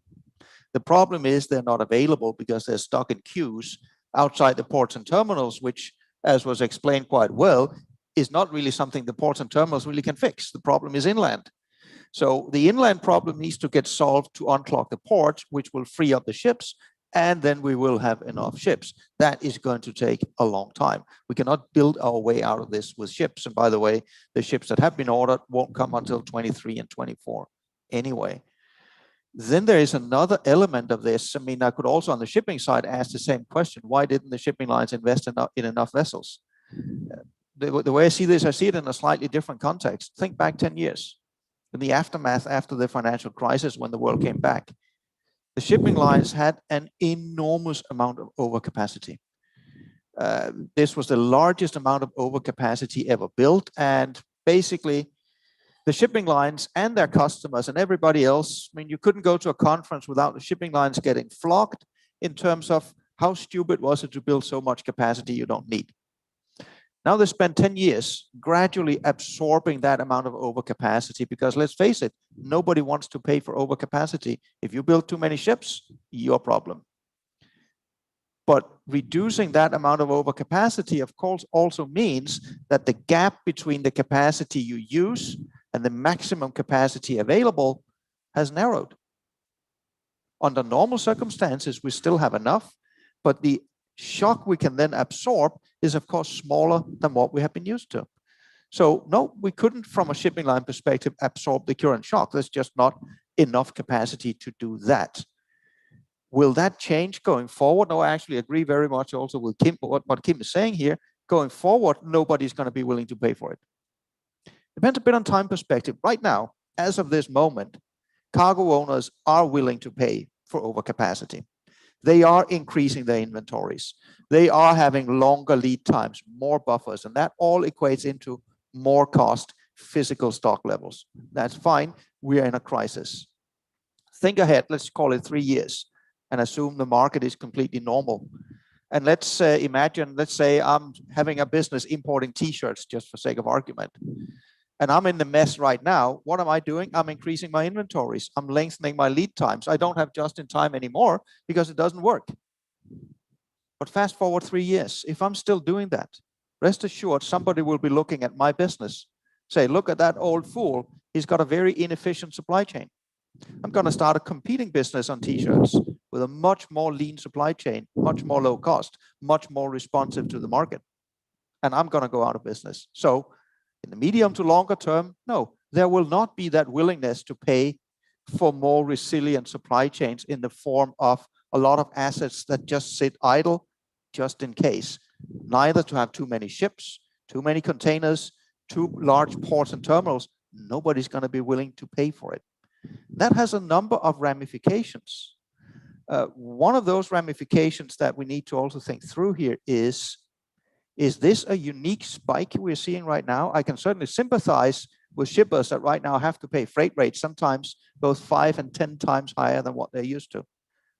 These are price increases we have never seen in the industry before at all. But let's just step out of container shipping. Container shipping is the younger teenage brother of the whole shipping industry. We are a relatively young part of it. We're only maturing now. Look at the older parts, the tankers and the bulkers.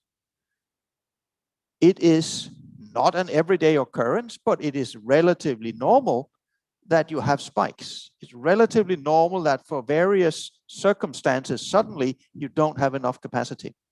And you can see freight rates for oil tankers go up a factor of 10, more or less overnight for a short period of time, and then the markets renormalize. That is completely normal. Not every year, not every other year, but still fairly regularly. This is also very likely to be part of the normal future going forward, because container shipping is a more mature industry. We are not going to have a market with crazy amounts of overcapacity to absorb any shock as we had in the past, which means that this buffer between the capacity we use and the absolute maximum in case of crisis is going to be smaller. So the likelihood over the coming decades that once or twice every decade, we're going to have a spike event like we see now, the chance of that is much higher. And again, not because anything in the industry is broken, but because this has become a more mature industry that's going to look more like the other elements of shipping that we're used to. And again, because nobody wants to pay for overcapacity. And before there's a question coming. Sorry, I'm a very long time coming to the question here. But when you look at it, right now, if you're a shipper, this is costing you tens, if not hundreds of billions of dollars because of all the challenges in the supply chain here in 2020 and 2021. But then think about the last 30 years. How much money have all the shippers saved over 30 years because we did not need to have extended supply chains? How many trillions of dollars are we talking about there? Nobody has really made that calculation. You could probably get almost any number you wanted depending on methodology.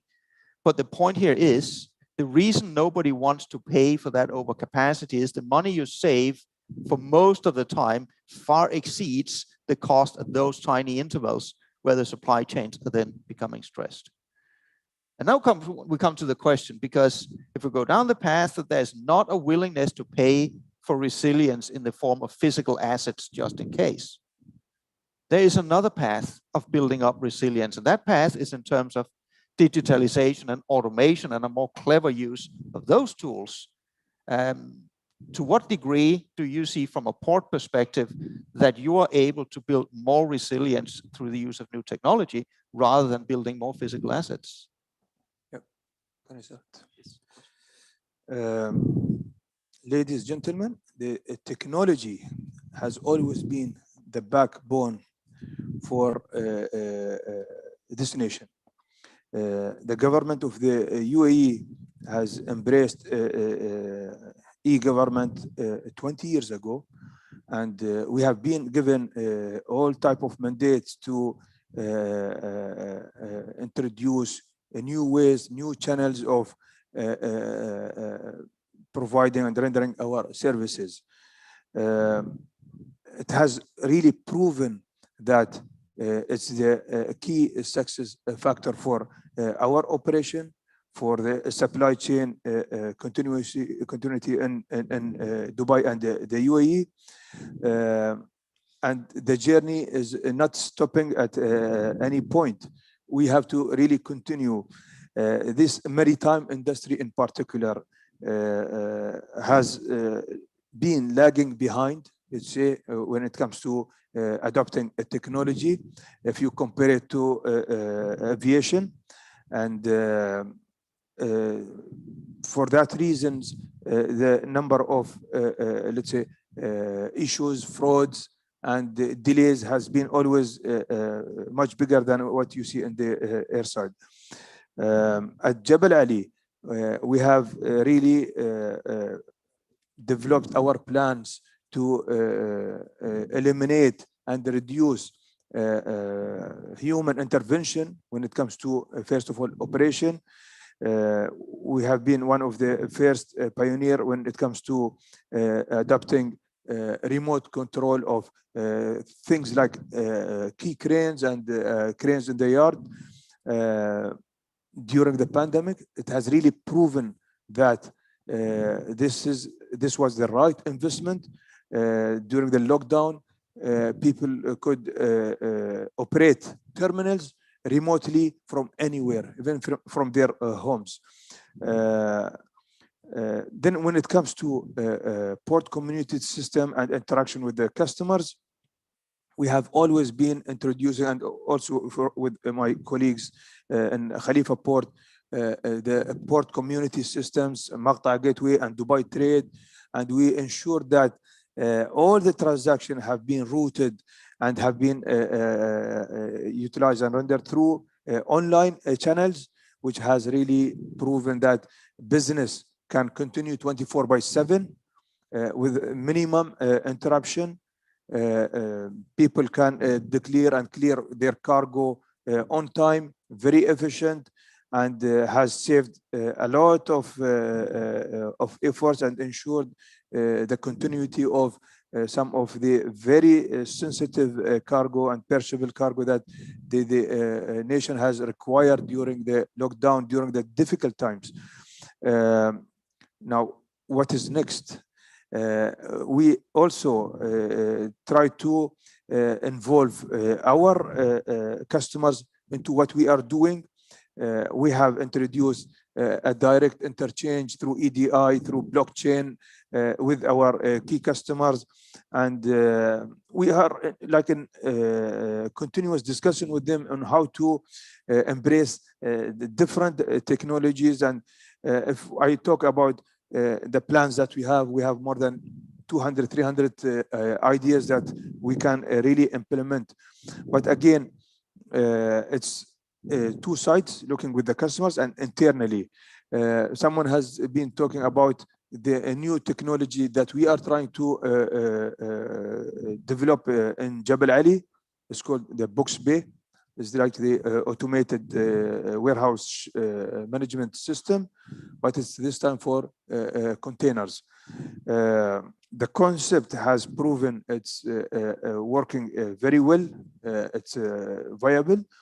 Now, all this safety and other technical assessment is taking place, which we believe that will be a disruptive to the way port terminal has been managed.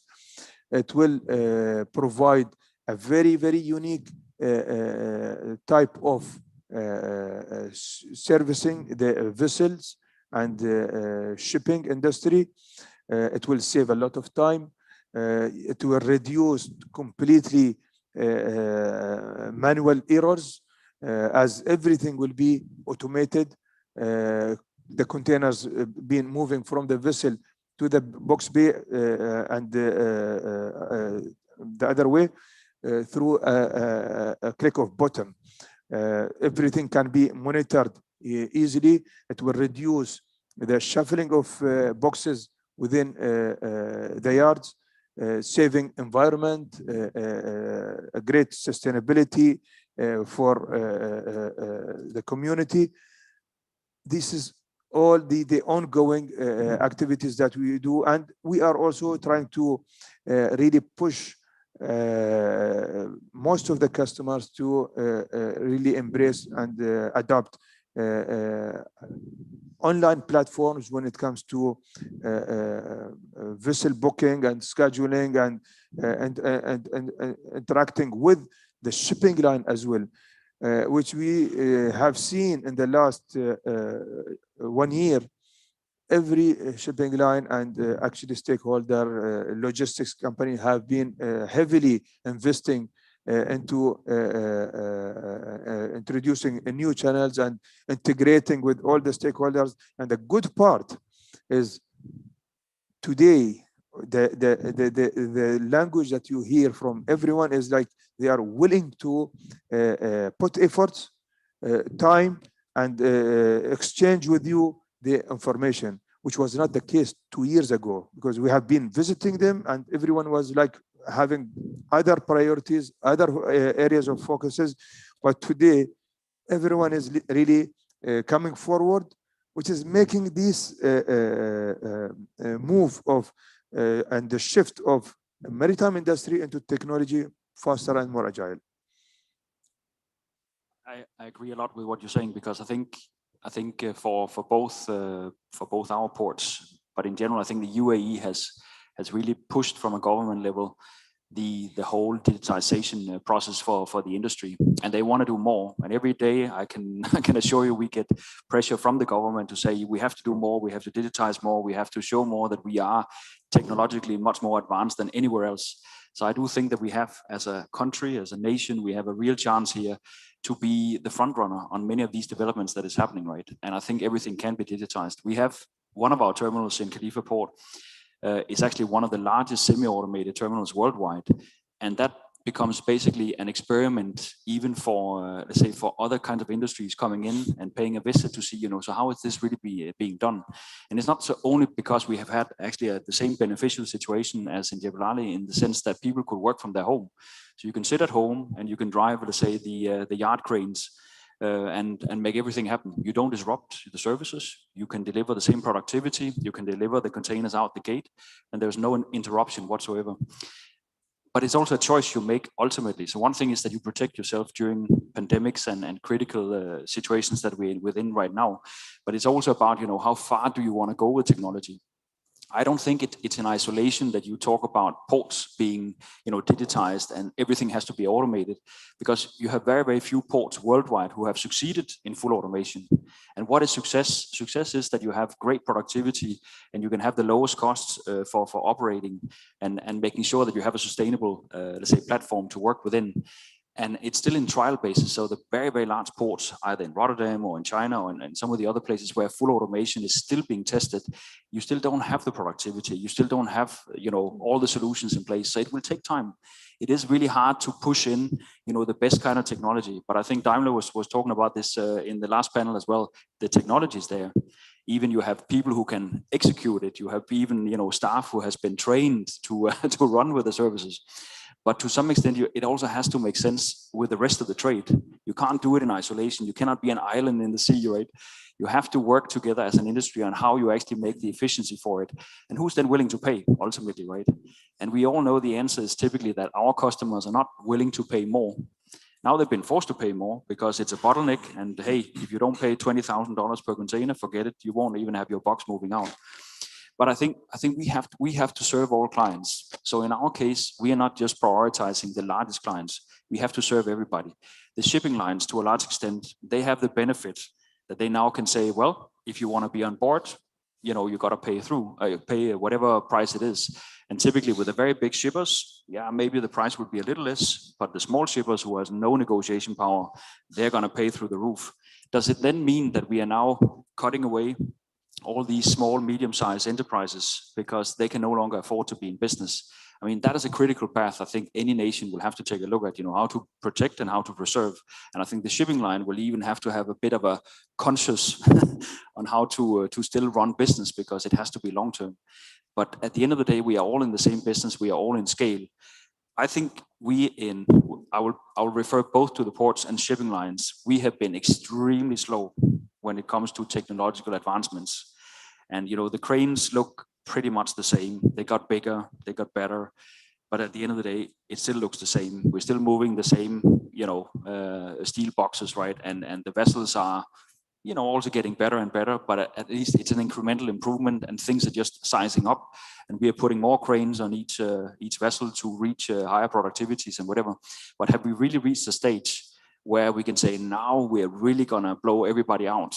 I think, it will come sooner or later. And I think, let's say in this particular region, we have a real chance of making a headway compared to even large ports in China and other places as well, because you have a government that is so willing to support us in let's say the digital transformation. So no longer will it be connection points and digital interaction on documents with customs or any government facility. No, I mean, even the government is very, very willing to make sure that can be facilitated at much larger speed. And now that we are building a much bigger infrastructure, I mean, you have an incredible infrastructure in the UAE already, right? And it's built for, the long run. So we have already roads and, infrastructure systems. We are opening rail connectivity in 2023. I mean, there's going to be a lot of new opportunities that we can open up for the UAE. And we are going to be way ahead of many of our neighboring nations, right? And we actually have a chance to be on the forefront of all of that, because we can work together and make sure that we retain such a leading position as UAE.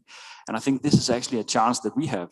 And hopefully it will create the spillover for everybody else also to see, whoa, I mean, if all these interconnectivity and fast transaction and even maybe serving other nations via our ports, that actually can take place at a low cost, at a competitive cost level, then we are in a very, very great situation where somebody else can copycat it. But as we look at it today, and if you look at port, the whole society around ports today, it is that you have many, many islands. So many terminals in, in India or maybe in Europe or whatever, they do not work together. So it's one by one by one. At least here, we have the government who will support our initiatives, right? And maybe each country will also have to take a look at how they facilitate trade in European countries, in the US and other places as well, to facilitate that technology can be pushed in more effectively. We cannot avoid that there will be ports in Africa that are still going to be way behind the curve, and there will be ports other places as well in the same situation. But at least we can make the headways, and I think we have to show examples of how we can make things happen and how we can, use, let's say, AI and digital platforms to facilitate trade better for us. But it's not only depending on us, of course. But I think, let's say, at least we have given evidence, I think both in Abu Dhabi and in Dubai as well, that we are willing to take, let's say, technology to a much higher level, to a very different level than you see other ports around the world. And I would also argue that we are even over-investing into this technology platform to prove a point. And I think this is also supported a lot by our owners, that we can do this. Obviously, you have to provide a return, but they are willing to look at also as a long-term perspective, that as long as you're doing the right thing and you are showing the progress, it could be either productivity or other savings, but the benefits can be passed on to society at large, whether it's landside or waterside customers. This is what we're looking for. And I think hopefully it can serve as a good example. Yeah. There's another element also. I mean, you had a lot on the automation part and how that can also help basically get more capacity out of the same facilities and build more resilience. There's the other half part of the automation, that is the information itself, the data itself. And as I see it, that is also a vital path to create more resilience going forward. Just a simple example, go back to June of this year. It was eminently obvious to everybody that looked at the numbers that congestion was going to get worse in the US West Coast. That was clear because you had numerous new Trans-Pacific services being launched to cater for cargo going from China to the US. But obviously the terminals don't get bigger just because you put in more ships. And the challenge in the supply chain here is, you actually know, and if you really take it to its extreme, at the point in time where there is a purchase order placed with a factory, you are to some degree able to already then start plotting what is going to be my need for origin warehousing, origin trucking, feeder shipping, mother shipping, feeder shipping, destination warehousing, destination trucking, all that stuff. You can in principle predict that months and months and months ahead of time. If you become good enough at sharing that data across the supply chain and the different stakeholders, we're also going to be much better capable of predicting when are we going to run into massive bottleneck problems. That will not completely eliminate bottlenecks, but it will reduce the likelihood. It will allow all the individual actors at an earlier stage of saying, hang on a second, maybe I should not want to move my cargo there, or maybe I should not put in a vessel, or to do something to shift this. Because as we talked about before, capacity is not built to handle a singular spike. It's more built to handle an average flow. And getting that level of predictability into the system allows us to smooth out the flows, avoid some of the excessive peaks, and therefore also try to prevent some of the bottlenecks going forward. The problem is that requires a level of data integration that doesn't exist in the industry today. There's still a very low level of data sharing across forwarders, into shipping lines, into ports and terminals, into warehouses. The information is all there, but it's in small pockets and are not necessarily being shared. One of the things I actually is pretty pleased to see, as far as I understand, in the US, where clearly they're struggling with how to deal with their supply chain problems right now, one of the initiatives apparently undertaken by the Federal Maritime Commission is precisely down this path. How could they, for example, be the ones that facilitate better access to data to allow you to better predict where they're going to be bottlenecks and to avoid them going forward. I see that as a very positive step. Of course, over the last few years, there's been a number of different developments that support kind of this drive. You need data standards, which is where DCSA is making significant headlines over on the container shipping side. I believe there is a similar forum for ports and terminals. It's just the name eludes me right now, but I believe that is there. You have initiatives that try to go down that path, like a TradeLens or GSBN. So there are multiple different paths proceeding in that direction. And it's, to me, this is something that is going to accelerate, because this is what's going to make the entire supply chain more resilient without having to resort to having tens of billions of dollars in hardware just in case. But when we then come back to where we started, I mean, you were pretty good at also explaining, again, let me provoke your slide, saying it's not your fault, it's the inland guys' fault. They're not picking up their containers. So, well, if that's the problem, is the future for ports and terminals to invest more into logistics operations on the land side? Because that will give you some element of control on that part too. Sure. Can I start again? This is a very critical question, Lars.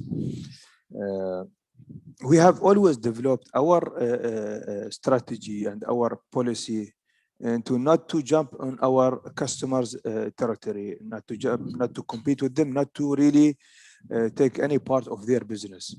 And we have at the same time facing some challenges that through what you have just mentioned, that we need to really interfere in some areas to help with the supply chain, and having that unique position as a service provider, you can always influence the logistic part of it. So we will continue with the same strategy, not to be a pure logistics service provider, but again, when it comes to some of very strategic projects that we try to develop and connection that we try to create between different nations, or for some very sensitive pharmaceutical and food and other type of products that required for security purposes, we need to really extend support. And to answer you more precisely, yes, we have been developing some logistics capabilities. At Jebel Ali, we have always had the cold and other warehouses for purpose of security and food storages. We have always been providing cross-staffing services at our general cargo yards for the connections of cargo from different nations, and make Jebel Ali as a point of contact and transit for this cargo. If we did not do this, I don't think that someone else could have done. And the opportunities that we utilize sometimes is basically to maintain the hub position. And as you all have seen, maybe and read about our acquisition of some logistics in different parts of the world, in India and US. And again, we are trying to strengthen our connection and connecting the different portfolios and ports that we have. Locally here in Jebel Ali, we still provide full support, as we believe that all the logistic service provider and freight forwarders are our partners. We are very careful not to compete with them, and we have always been actually trying to extend support when it comes to port facilities, technology embracement, and during the difficult times, we really stand with them very strongly to ensure the continuity of their services as well. In some cases, we have been working with them as a partner to again connect cargoes from different parts of the world, and we try to show this flexibility of operation in order to excel in the way we do the business, and to ensure volume growth for the Jebel Ali and for the UAE, of course. Yeah, I would agree, but I also think we have to. I think we have to invest, and if we don't invest, then it's because we have partners who can solve the issue, right? Because I think just like Etihad Air Cargo we talked about before, right? The Hope Consortium could not be established if you didn't have, let's say, a strong partnership where everybody delivers into, to the full supply chain of medication and the vaccines. And that demands that every single player has to be there. Does it necessarily have to be Abu Dhabi Ports Group? Does it necessarily have to be another logistics player? I think at the end, maybe that doesn't matter so much. What really matters is that you come together and can form it, and can shape it, and can deliver the value that is required. Here you're talking about, of course, something that is of critical nature to the nation. So that is something that must be resolved and has highest priority in all the companies, and it works very well.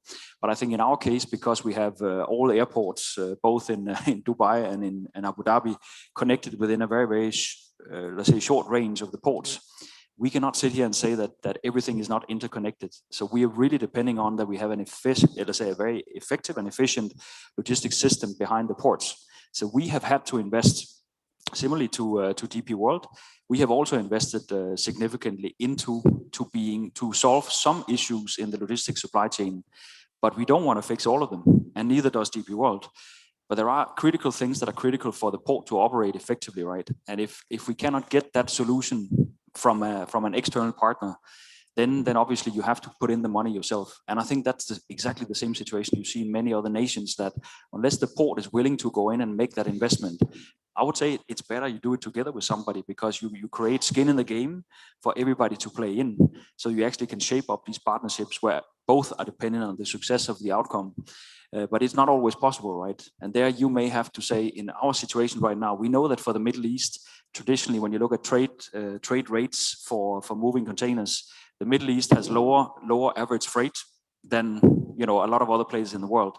So that's why a lot of our customers are being deprioritized, because we simply don't pay enough freight as a nation. So our customers who are producing, who are importing and exporting in the UAE, they're not paying enough freight. And that is on average, that is how it has been. But we never had this situation where the shipping lines would then say, well, sorry, you don't pay enough, so we're just going to take the vessels and sail straight to China and goodbye. We have that situation today, and of course things will come back, right? But in the wake of that, how do you resolve the issues, right?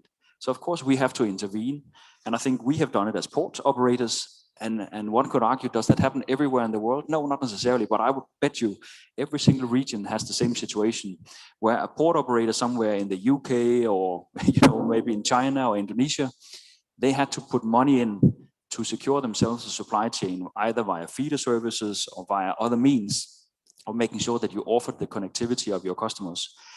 And I don't think this is actually going to be just a fly-by-night.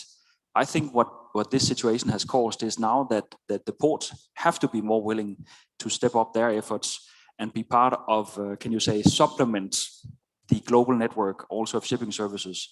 And I think this is what the shipping lines are losing now, because they have taken great advantage of the last couple of years. They are now going to be faced with the fact that competition will now look differently. And there will be more players who are going to try and supplement some of their services at the same time that the shipping lines wants to integrate way into logistics and last mile deliveries, buying airplanes and all these kind of other things. So I think the competitive landscape will change because of what we have experienced in the last couple of years. And I feel that as ports, we also play a role, but not every port needs to play a role, but play a role as a partner. But sometimes we have to actually put money into it. And we need to have skin in the game to make sure that we can solve the issues at our gates and solve the issues even inland-wise. But it could also be at times that we need to get into the shipping side of it, just to fix your supply chain lines to major food corridors or medication corridors, or what is critical to you. And that will not go away tomorrow. That will remain, and it will probably remain for quite a period of time until you are absolutely sure that it maybe can be covered cost-wise much more effectively by somebody else, or because you shape up a new partnership. So I think it's always a moving thing. But I feel that it's not about a blame game. I think it's more a matter of we need to get things done. We cannot sit and wait, and we cannot sit on our hands. So we play an active role. We play a very active role as Abu Dhabi Port. DP World, I know, does exactly the same thing, and that's the way we solve issues for our customers here in the UAE. And I'm sure that would be also the same situation you will see, in many other places. No, I would tend to agree. And let me maybe broaden it out slightly more, and in the process actually answer Alan's question I promised to do here when we deferred it to number 2, because I also see a changing competitive landscape in the supply chain. That was actually a change I believe was coming anyway. The pandemic is just accelerating elements of it. It was going to happen regardless. And I see this as usually I've been fond of calling it, this is a multi-front battle. You got a lot of different service providers basically fighting over the cargo owners. Now, when I use the term freight forwarder, let's all be clear that this is an extremely vague term. We can call them forwarders or logistics providers. What's the exact, very vague term, but let's just use it relatively vague. I see many different ones. Right now, to a significant degree, freight forwarders control a lot of freight directly from the cargo owners for a lot of various historical reasons, both good and bad. But the battle ongoing going forward is you have ocean carriers, and I would imagine air carriers, but air is not my expertise, sorry. At least ocean carriers, they are trying to regain that through 2 different prongs. One prong is through digital tools, which you can use to at least target some of the, let's call it easier, more transactional freight, not the more complicated ones. And to some degree, they're successful in doing that. Some of them are going down the path of wanting to become end-to-end logistics providers. And let's be clear, it's not the first time the carriers have done that. This is the 3rd or 4th time, depending on who you look at it. They are pretty gung-ho in doing it. And given the amount of money the carriers are making right now, it is highly likely that they are going to accelerate their drive towards this also through acquisitions over the coming 12 to 24 months. I would certainly also expect carriers that up until recently were not really gung-ho of going into logistics yet again, might actually contemplate doing so, because in the current constrained environment, controlling some of the landside assets, they might see that as a path to safeguard the supply chain of some of their key clients and upsell that one. Then, of course, into this freight, we have, let's call them the existing freight forwarders, all of them. They are in a completely, not only are they in a battle with the carriers that try to regain part of the cargo, they're also in a battle with, let's call them the new digital freight forwarders. And that's a battle that's fought on a completely different front. Because on one hand, you have the digital freight forwarders, many of them launched 5, 6, 7, 8 years ago. And again, I might be exaggerating a bit here, but many of them came into the market of saying, all you really need is fantastically good tech, and then we can wipe this inefficient industry off the face of the planet, and we can make everything digital. The digital providers found out relatively quickly that there is a physical element to this industry too. So if you don't have some of the physical ways to deal with, well, the truck actually ran off the road, now what do we do? If you don't have that capability, it doesn't matter, you have the best tech in the world. So the digital providers, they're in a game where they are really good on the tech side, but are trying desperately to catch up on, let's call it the physical side. Then you have all the existing freight forwarders that are good on the physical side. They're in a desperate battle trying to ramp up on the digital side to match that battle. So that was already 2 more parties into this fight over freight control. On top of that, we do have some ports and terminals, as we heard, for various reasons, also jumping into the freight to take part of this battle. On top of that, you have cargo owners, some of them like Amazon or Alibaba, that's going to join into the fray as well. So this genuinely is a large multi-front battle that's not going to be resolved today or tomorrow. This is going to play out over at least the next 10 years. Where it's for control of the actual cargo owners. Ultimately, and I mean, that's just my 2 cents worth in this battle, is the carriers to some degree are going to be winners on this. They will regain some of the control. Some of the digital forwarders, they will win on this because they have a proposition that is fairly attractive. Some of the freight forwarders will also survive. Some of the ports and terminals, that will be absolutely good. And yes, Amazon and Alibaba will also be good. And then you might ask, well, hang on a second, can everybody win this game? No, they can't. Because here's the downside. If I look at the freight forwarding industry globally, it is phenomenally fragmented. Got a huge amount of small and medium-sized freight forwarders. By the end of this decade, I would not be surprised if thousands, if not tens of thousands of those are gone. What, at least the way I'm seeing here, if I look specifically at the freight forwarder segment, what I see here is a bifurcation. That you're either going to be relatively large, you're going to be both good at the physical side and on the IT side. Then fine, you have the scale advantage, you have the global reach, you can really handle sophisticated solutions. Absolutely, yes. And then you're going to have a huge amount of very small niche freight forwarders in places where you have a defensible niche. You might have a very specific cargo type, a very specific customer type, very specific geographical locations. That means, if I am servicing purely between the airport and the port in Abu Dhabi, that is really a small niche. And fine, you can find lots of those small niches around the world. But the huge span in between, where you're not really a hardcore defensible niche provider, and you're not really having the scale, I'm not saying all of them will go away, but a large proportion of them is not going to make it over the next decade. That is really the battlefield, that the way I see it, that we're faced with going forward. Before I bombard our poor panel with more questions, I want to ask, are there questions from the audience? Because rest assured, I can keep this going on my own, but then you won't get a word in edgewise.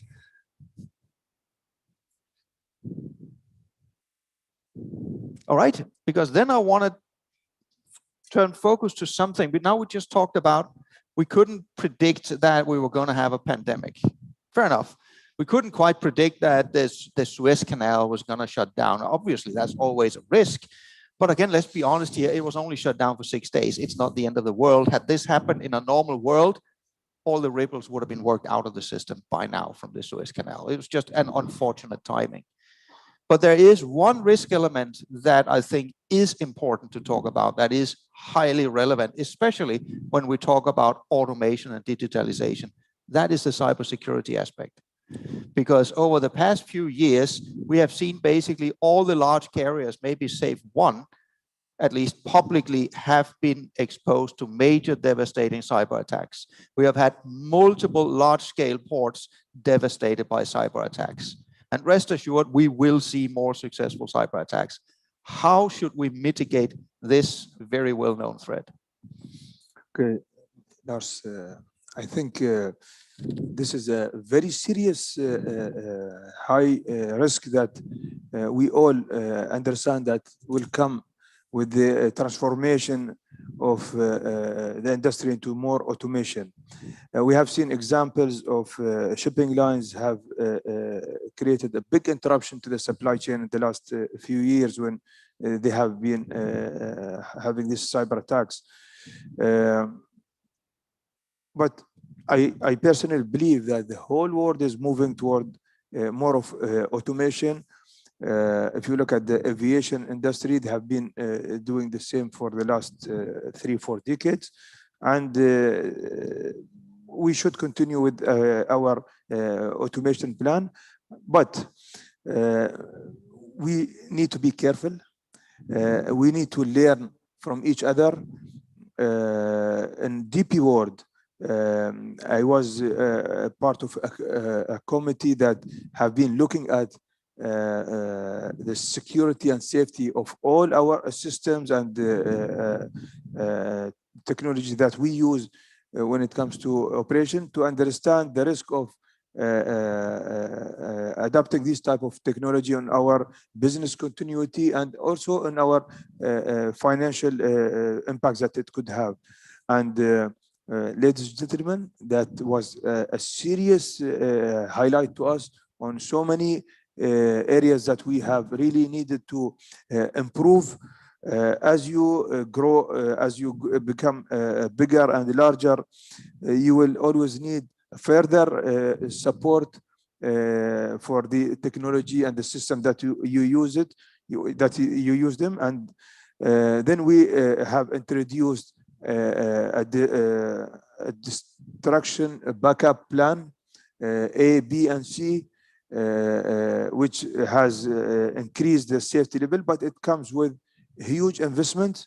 As we operate today with such a large volume and a very complicated operation that we have, it is very important to have a centralized backup system for whatever we are doing, and they are geographically located in different areas. We keep all the records and the statistics in safe modes. It's a huge investment. It's a continuous investment, and you need to have the right subject matter experts to make sure that things are going as you plan. Could there be any risk in the future? Yes, answer is yes. There will always be the risk of cyber attack, but as much as you protect yourself, you need to exchange with your partners. And we do actually with some of the shipping line exchange what they have gone through, the listed the areas of improvement and the loopholes that we may have. And it is more a technical discussion, but I think the leaders of all the organizations are really understanding the importance of this, and it's a continuous investment. I would definitely agree with that. I think it really is a complex issue, right? And I think, like any ports, we are also investing a tremendous amount of money into it, also because we are really pushing a lot for our digital platform as well. And once you do that and you allow a lot more entities into a common platform and single view elements, right? You need to be even more sure that you can protect yourself from whatever data is gonna come in and out of the system, right? We are in a world where there's a lot of manual handlings still within shipping, right? And there's still a lot of things that can happen either via the shipping company side, but you can say as a port, at least to some extent, that you have certain gates that the information comes through, where you have a chance to protect yourself a little bit. But I don't think there's anything called 100% protection from anything. I think we are living in a nation now where you have a lot more restrictive data control for any kind of system that you apply. So not any cloud-based operator or service provider can come in here and just serve the world. We are very restrictive in this respect. So it's a different kind of a cloud system that if you have a cloud-based platform you work from, that can actually work here. So I think to some extent, even on a government level, you have a lot of layers in there that you're trying to hold on to information and protect data flowing in and out, which also has its limitations in terms of what can businesses really do in terms of actually having online services and provide services quickly and information. So this data interchange, data exchange that we are having in country works fine, but the second you move out of the country, there's a lot more restrictions taking place. I don't think there is any, can you say, the golden nuggets or a silver line that can basically explain exactly what is the right approach going forward. I think we are forced to, because we want to digitize so badly. We want to automate, and we are testing autonomous vehicles in our CSP facility in Khalifa Port and everything else. I mean, sooner or later, we have to realize that we're going to be more and more exposed to something that can happen. I don't think we have all the right answers to it yet, but I assure you, I think, and that's probably the only thing we can do at the moment, is that it is about investing in your cybersecurity and probably elevate more and more in your company how cybersecurity will take a brunt part of your investments also going forward, because that's really the sensitive side of where we're going. And I think that's sort of the same direction we are, without being too technical about it. Yeah, let me add a few words on that. I've had the pleasure of being involved in various aspects of cybersecurity in the maritime sector since 2014. And I vividly remember a lot of the first meetings I had in 2014 with a large number of shipping lines and some ports and terminals. In 2014, I got the same message throughout the industry. Go away, we are secure, there is no need for this. And now fast forward to what we have seen in recent years. Clearly, this is a major problem. That's just a fact. I see an industry where some players clearly are doing more and more on the cybersecurity side, but I'm also seeing an industry that is not really moving too fast. And we have entities that are clearly not moving on this part. And there are multiple aspects to it. As you both correctly also pointed out, there is no such thing as 100% security. Of course there isn't. I mean, it's no different than physical security. Can I come and rob something from your offices? Well, if I'm sufficiently determined, of course I can. You cannot have 100% security. Cybersecurity is no different. It's not a magical thing. It's about raising the barriers to make it more difficult, but rest assured, the ones that really want to get in, they will get in regardless. So step 2 is, what is the backup plan? And this is where the primary failure is. You start out the discussion of the backup plan in the wrong place. Because you start, often I see it, it starts off, then you go to the IT department and say, you got to make sure you create a backup plan. If that is the approach, you have already failed. You have to start a completely different place. You have to start it at the minimum at the CEO level, even better at the board level. And then you start out with a completely different question. Then you start out at the board or the CEO level, and then you ask the following question. Assume right now you lose every single computer system you have, every single one of them. No computers in the offices. Everything that has a microchip out in your port and terminal right now ceased functioning. It does not work. Your phones don't work, nothing. And the question you got to answer now is, how long can this state of affairs continue until you go bankrupt? Because that is what will ultimately happen. When you then have the answer to that one, say, well, it doesn't really matter whether the answer is 7 hours or 7 days or 3 weeks or what it is, but there is a time limit to this. When you then have that time limit, then you go further down into the organization, and then you start on the IT department and say, we need to make sure that we can have everything restored and up and running. And by the way, that includes buying new physical hardware in terms of the chips, not just thinking you can put data back into it.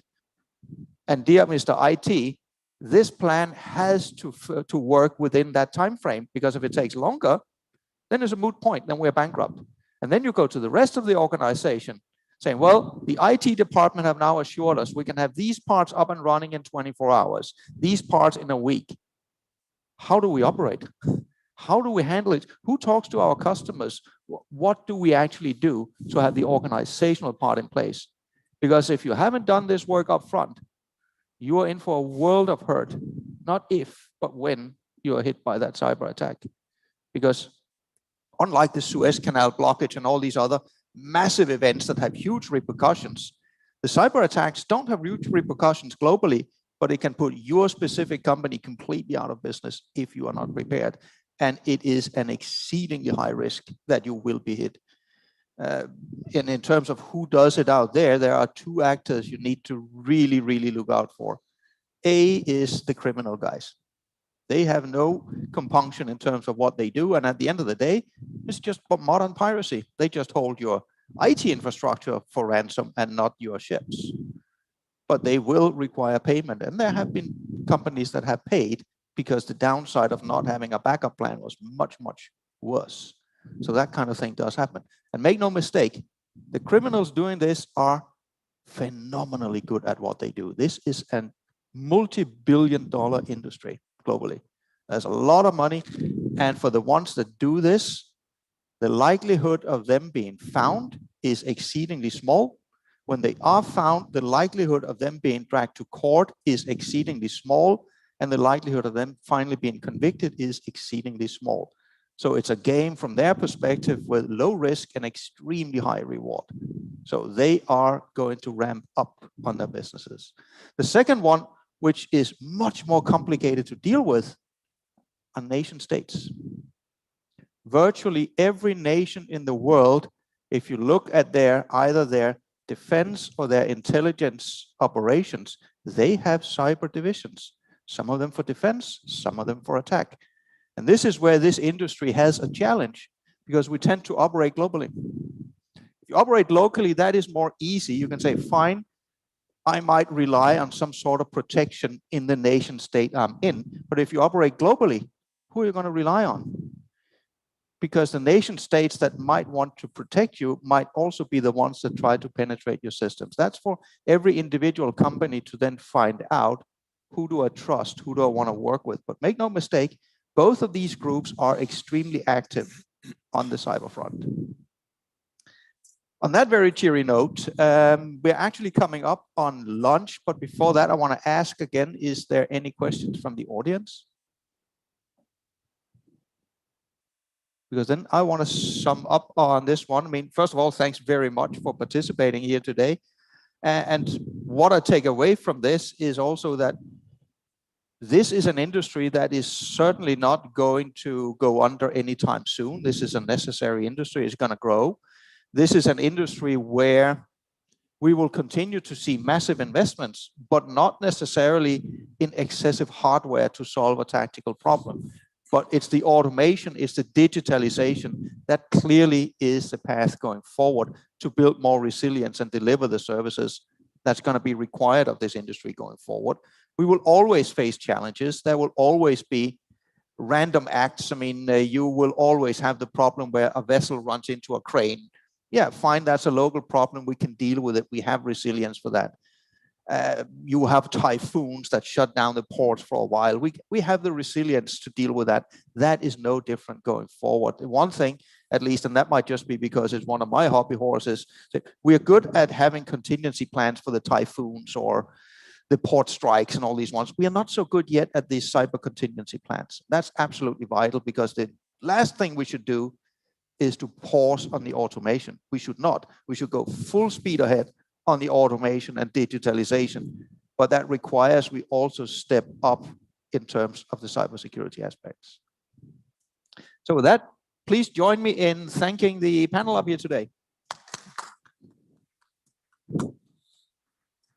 We will now take a longer lunch break, and we will reconvene back here at 1:30. Thank you, Lars.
chief speaker. Yeah. Yeah. I'm a chief speaker. You sit there. All right.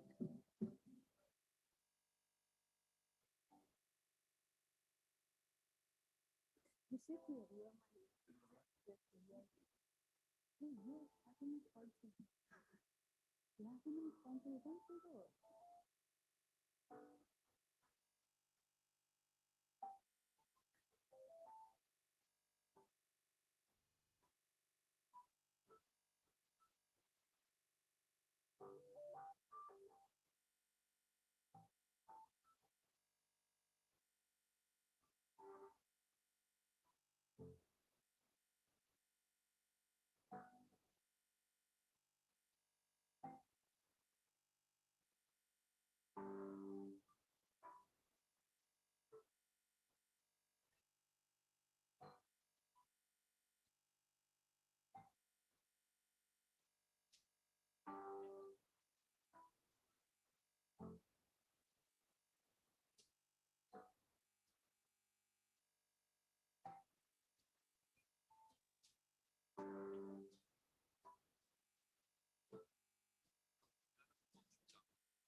Alt gibi oraya gelmek.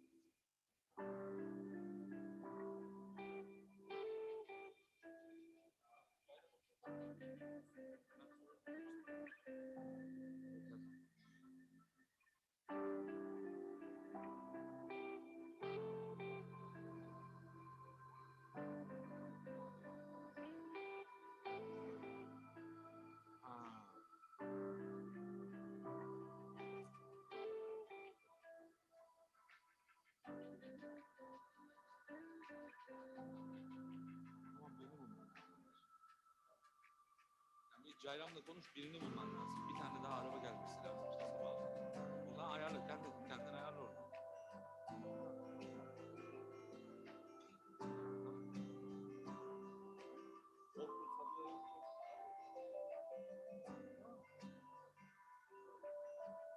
Yok biliyorum ya. Aşık.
Mr. Arnro? Yes. So. Missing one, yeah.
Discount.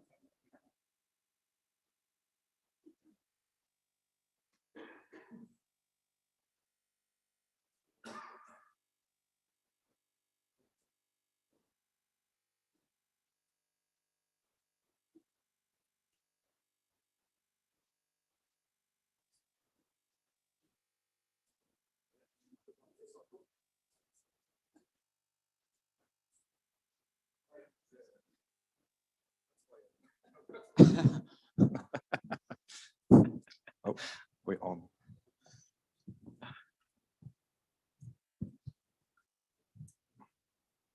I think we are ready to go ahead and get started again for the afternoon session. Good afternoon, everyone.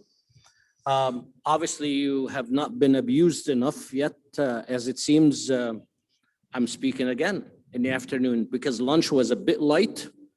And I don't think you can fall asleep with the next panel because they're actually great and dynamic speakers. But you're going to have to hear me for about 2 minutes, and that would definitely put you to sleep. So I just wanted to give you a break so you can relax a little bit after lunch. I'm kidding, but I'm not be yawning or falling asleep or anything like that. For those of you who actually are joining us at home, as everyone knows, this session is actually being broadcasted live, and people from all over the world are actually watching us right now. I just wanted to say a few words to them. And for those who have just joined us right now, my name is Joe Baidoun. I am the chairman of the Transport and Logistics in the Middle East. And I have had the pleasure of overseeing operations for TLME throughout in the past few years.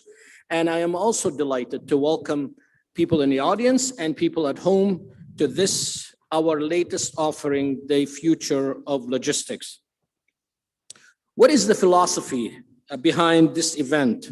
Well, as you see, all undoubtedly be aware, 2021 has been a tough year for the supply chain, and in fact, has been a tough couple of years after the global pandemic. Yet it comes time to when we have to pick ourselves up and dust ourselves down, and for the new term that we're using, sanitize our hands, to make sense of what the future holds for us and what time requires and what's required from us as key players in the supply chain, and how we can lead the sector into a new generation. Now the time is here. The pandemic threw the importance of the supply chain into the center of the global gaze. Issues such as food shortages, vaccine deliveries, and PPE packages meant the world started to see what we always knew, that the supply chain is the lifeblood of the world. And again, ladies and gentlemen, I said it this morning, we are the success behind the survival of this pandemic. And with what came another dimension, that the well-being of regions and the end users of our staff who work day and night across the supply chain to make sure everything was delivered on time. These themes are two core components of what the future of the supply chain is all about. The industry stepping out of the shadows to claim its rightful place as a core driver of the global progress, and the human elements of our sector also. As this is the time, or this is what the future holds for our sector, this is the philosophy that this conference is working under. Yes, we can dive deep into each of the key sectors in the chain. We must be aware of the vital importance of sustainability, technological changes, and key social issues that lay at the heart of our processes. Yet all of these things exist in the ecosystem of happy, healthy people who can be deeply passionate about their work in an industry that is giving us much to our religion and the wider world. I am delighted to be joined today by so many key names in the sector to look for the future, to look to the future after a tough couple of years. We all need a big boost, a collective aim at which to march towards. And this conference aims to provide exactly that. And we have seen since this morning that we are on the right track. Of course, there are still many blocks in the road. We will have to contend with the after effects of the pandemic for a great many years, as well as paying heed to global political and social developments that provide new challenges to our sector. Yet these are challenges we should welcome. We've shown over the past few years that our industry is resilient, capable, strong, and dependable. And now it's time to galvanize that energy into something longer lasting. The future holds many exciting possibilities, from robotics to automation, to new network capabilities, to new talents and working methods. This event will explore, or have already demonstrated to explore, each of these details and give you a clear vision of how you can advance into the future with confidence and clarity. Ladies and gentlemen, I hope you have enjoyed yourself during this conference and continue to have a fantastic afternoon with us here today. And I look forward to meeting and speaking each one of you throughout the conference for the rest of it and for the rest of the day. Thank you very much, and I appreciate your attention.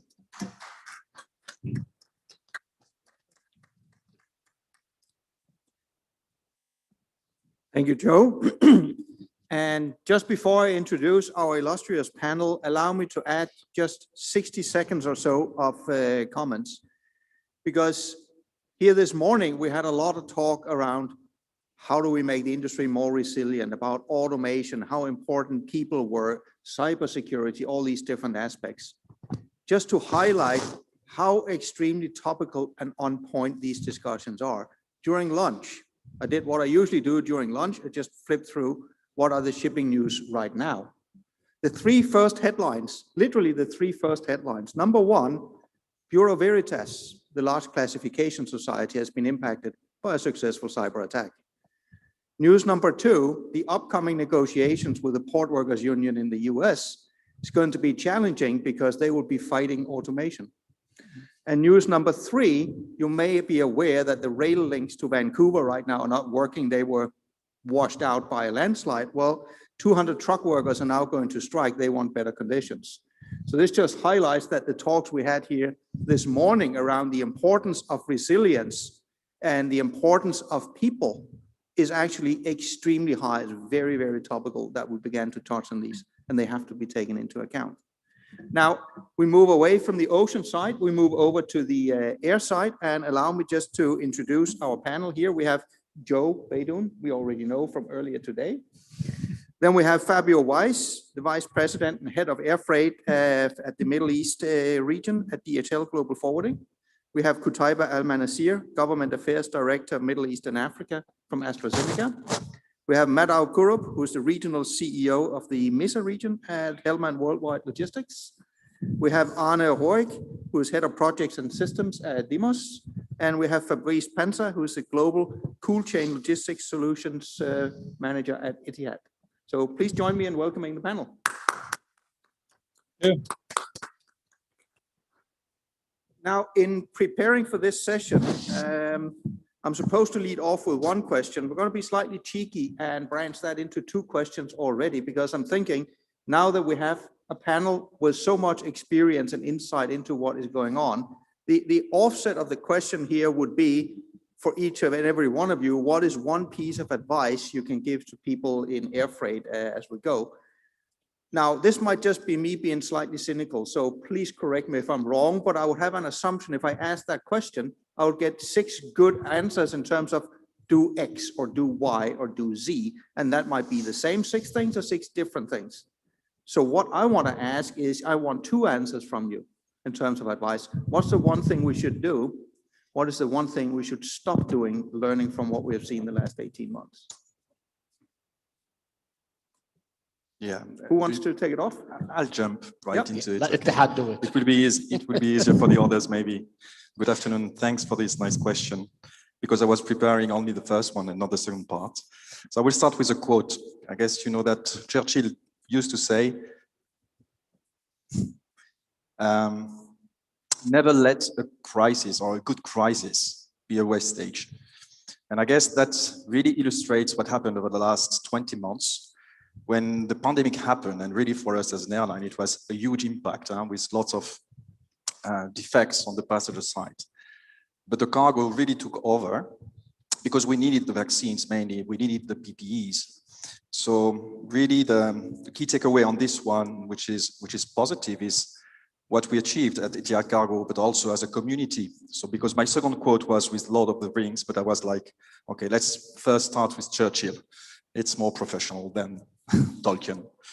But back to Lord of the Rings, the community approach that we had over here is, I guess, a really good example on how we can create partnership and cooperation amongst the industry. Taking as a community was not easy. It's still a challenge. And the challenges, back to your second question, are still linked to, for me, 2 aspects. First, regulations, compliancy, which is always happening at stake and very important to manage. And the second one, which is a bit more, in a way, tricky, is that we still have in the market lots of competition. So despite the situation, I would say that the Hub Consortium and what we achieved as a group is a unique example, something that is certainly something that we're going to enhance and to be capable of having more larger. Between communities, I guess this will happen. It's already happening worldwide. And we see that to connect these communities, not only do we need to talk the same language between the same stakeholders, between a freight forwarder, a GHA, an airline, procurement, Ministry of Health, customs, and that it's only possible if we talk the same language. So this one for me is very important, despite it seems a bit simple, but that's a reality. Managing expectations, having clear requirements also, And this is where, within this kind of ecosystem, as a community, you can really achieve a lot. Okay, thank you. Yeah, maybe I go next then. So I think, thanks Fabrice. I think, piece of advice, maybe I focus a little bit on the customer, on the end customer. I think the air freight capacity, as Fabrice mentioned, is mainly driven usually by passenger flights around the world. Because of the pandemic, obviously that got reduced. So there was a big shortage and still is of capacity. It's slowly coming back very slow. But at the same time, the volumes are booming, right? The ocean freight market, I think you covered it in the morning, it's a big challenge. So a lot of ocean to air conversions. So I think for us, maybe a piece of advice from me to the customer is, right now, it's not necessarily about the right time. I don't know, we love to do this in the Middle East, bargaining, right? Bargaining. It's the moment really capacity is king. And if you want to take care of your supply chain, it's quite important to plan it well and have a reliable partner. So I think it's not the time right now because of the disruption. And if you have a business to run, you have to be very, very careful to make sure that your supply chain is with a trusted partner and not necessarily, we're all cost sensitive, right? But be cost sensitive at the right time. I think that's quite an important point. Okay, let's go further this way. As I'm probably the only supplier side on this panel, I have to say, well, from my point of view, I think it's the right time to use the pandemic to improve and innovate cargo systems in general.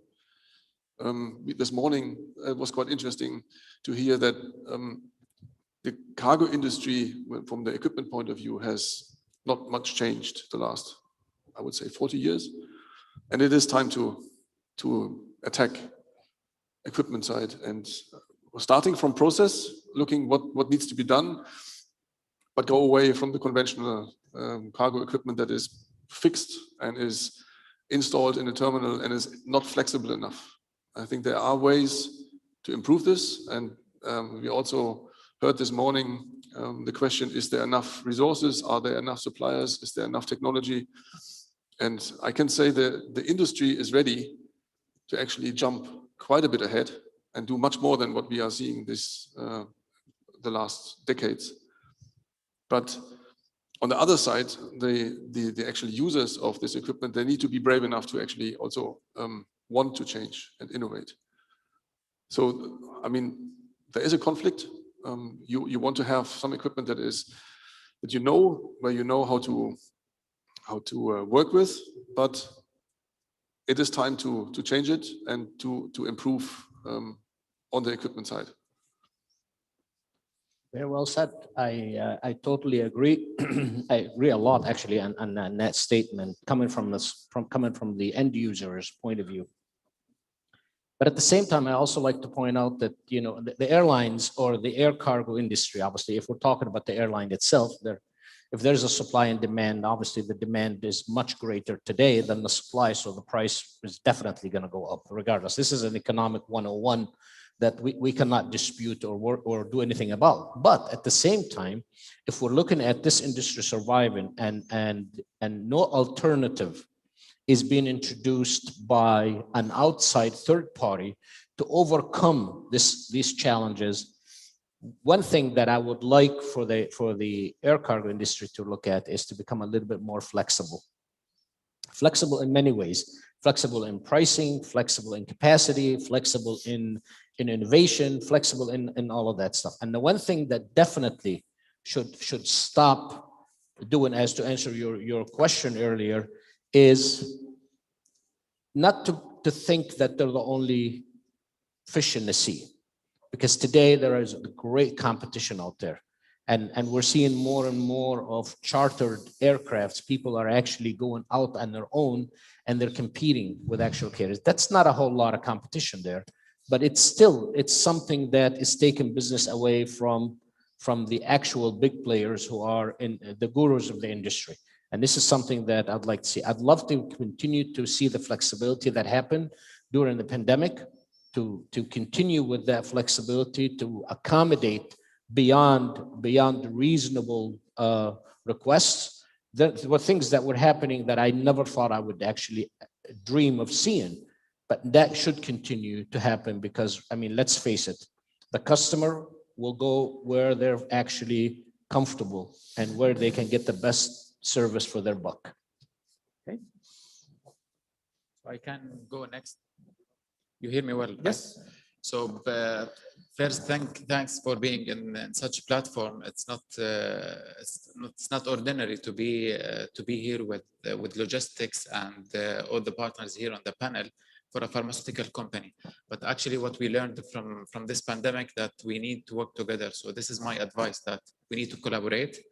Just reminding you that AstraZeneca before 1 year or 2 years, it was not a vaccine manufacturer. Today, we are the second largest vaccine manufacturer for the COVID, and we contributed with 2 billion doses. This couldn't be achieved without our collaboration with other partners like Oxford University, which helped us to develop a vaccine in less than a year. Without shortcuts, more than 60,000 patients were enrolled in clinical trials. Imagine after 100 days, the first human took the first shot in the clinical trials in the UK. And within 1 year, we got the first approval, fulfilling all the requirements by MHRA, FDA, EMA, and other regulatory bodies. So it is really a learning that with collaboration, you can accelerate innovation and you can make things happen. My advice not to do is not to work in silos, of course, and to change the mindset. I think another learning from this pandemic, that the organization, that they were agile, changed their mindset, changed their ways of working. They could be successful in this pandemic, and it turns into opportunity rather than a challenge. Giving you example, AstraZeneca provided the vaccine at no profit, although it's a private company looking for profits, of course, from its portfolio. But during the pandemic, we provided 2 billion doses at no profit because we believe that ending the pandemic is the biggest return of investment for us and for others. And that's why it was really an opportunity for us to contribute in this public health fight. Thanks.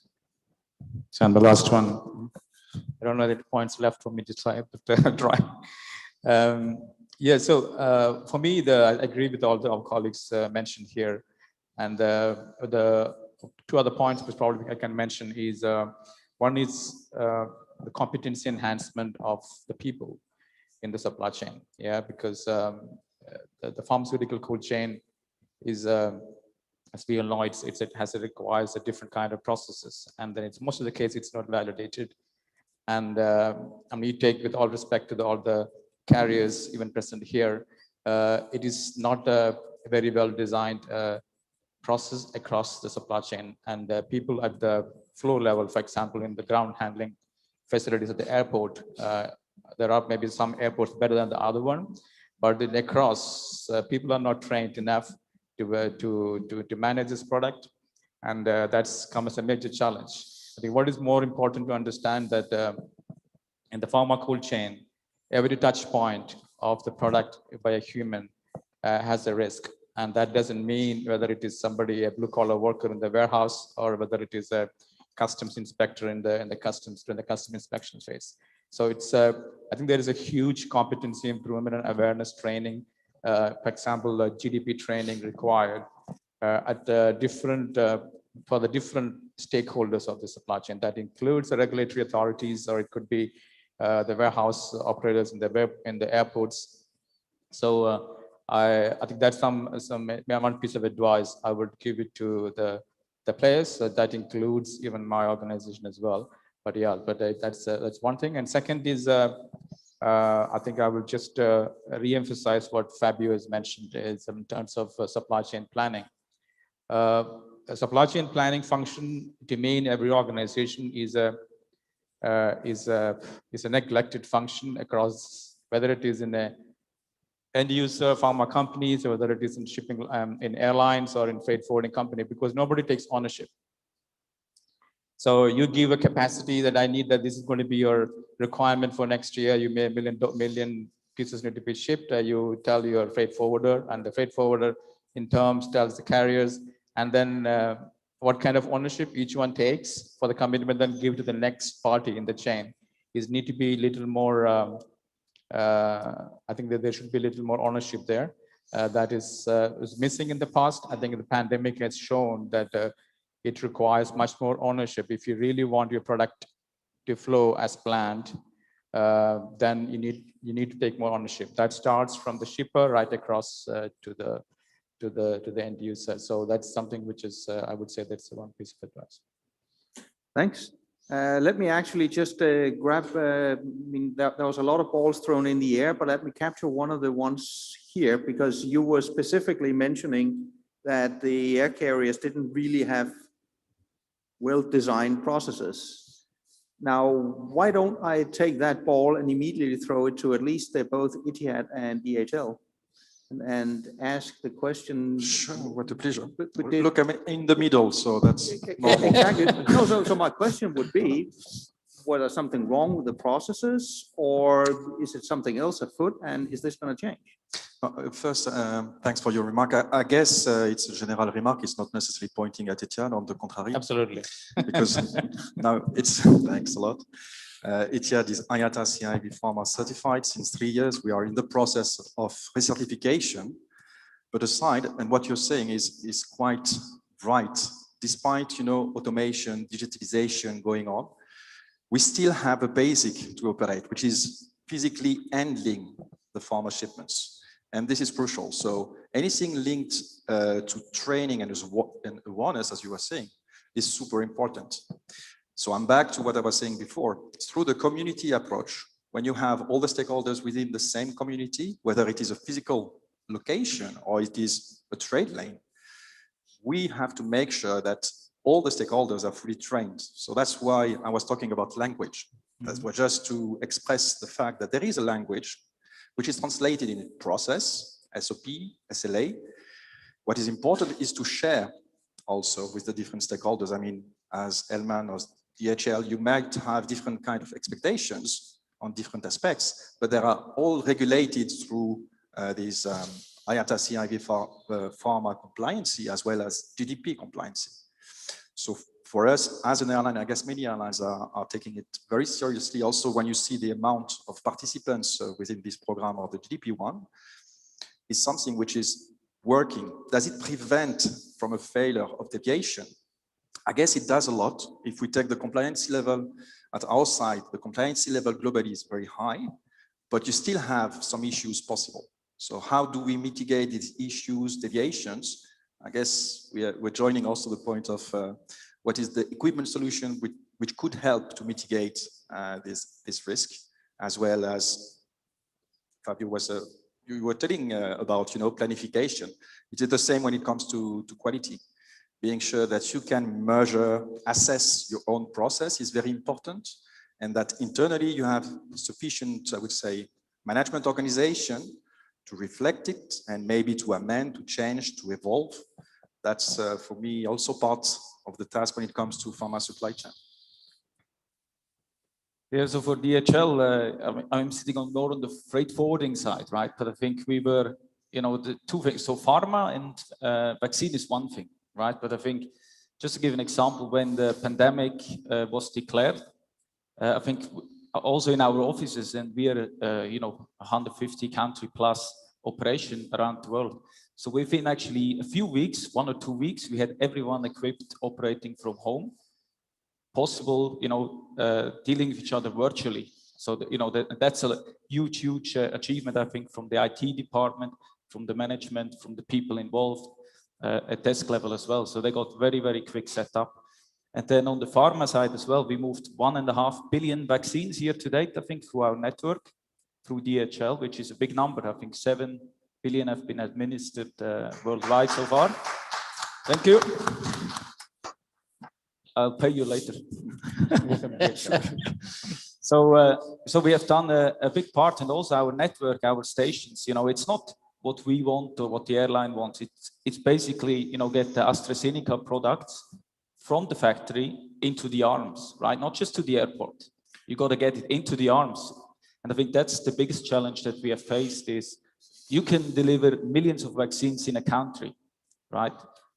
Europe, you know, Middle East, it worked quite well. Europe, the problem, people don't want it, right?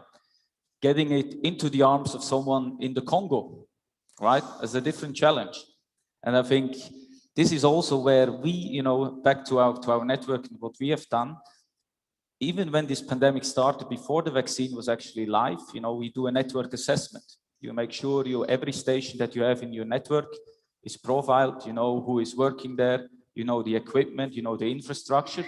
You try to highlight the challenges.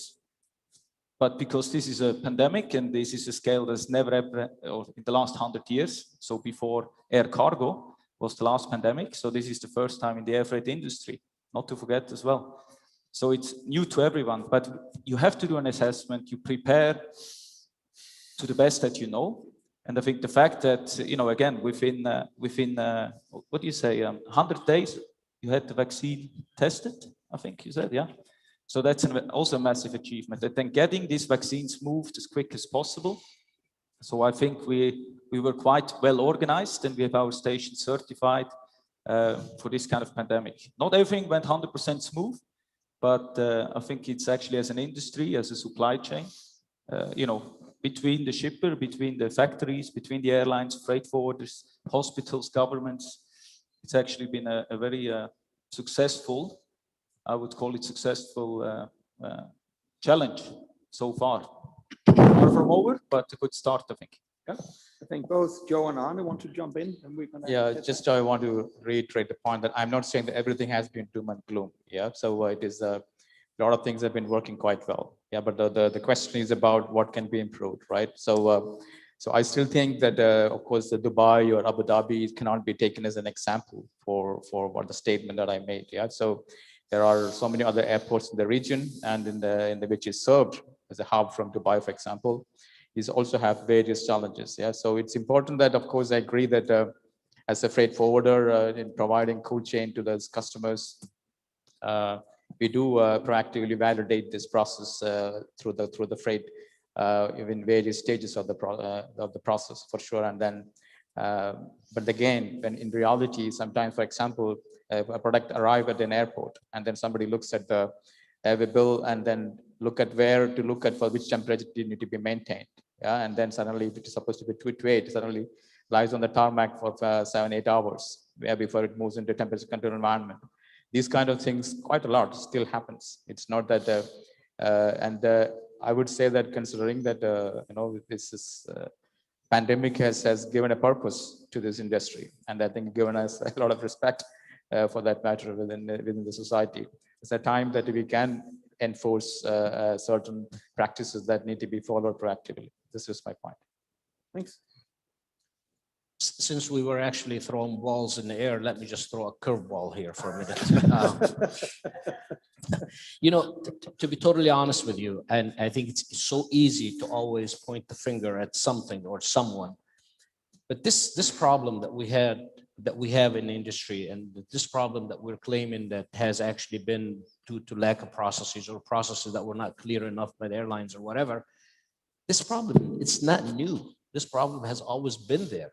We've always faced the challenge of temperature controlled product coming through airports or coming through the agents building or coming through to the airlines. It's not something new, whether it was a vaccine that was, you know, that was transported by a known company, or whether it was just medicine that required a certain temperature, or forget even medicine. Let's go for something that's, you know, requires a temperature control, meat or any perishables that come like that. They're all of these things were facing the same challenge pre-pandemic. This had nothing to do with the pandemic at all, but the pandemic came and gave us a new light to look at things and to take it even more seriously. Because I mean, who cares if, you know, a few 100 kilos of chocolate sitting on the tarmac and then they just melt. So who cares? I mean, basically someone has to pay for it at the end. But when it came to vaccine, and when it came to something that's actually a lot more life-threatening, it became very important for us to now pay attention to these things.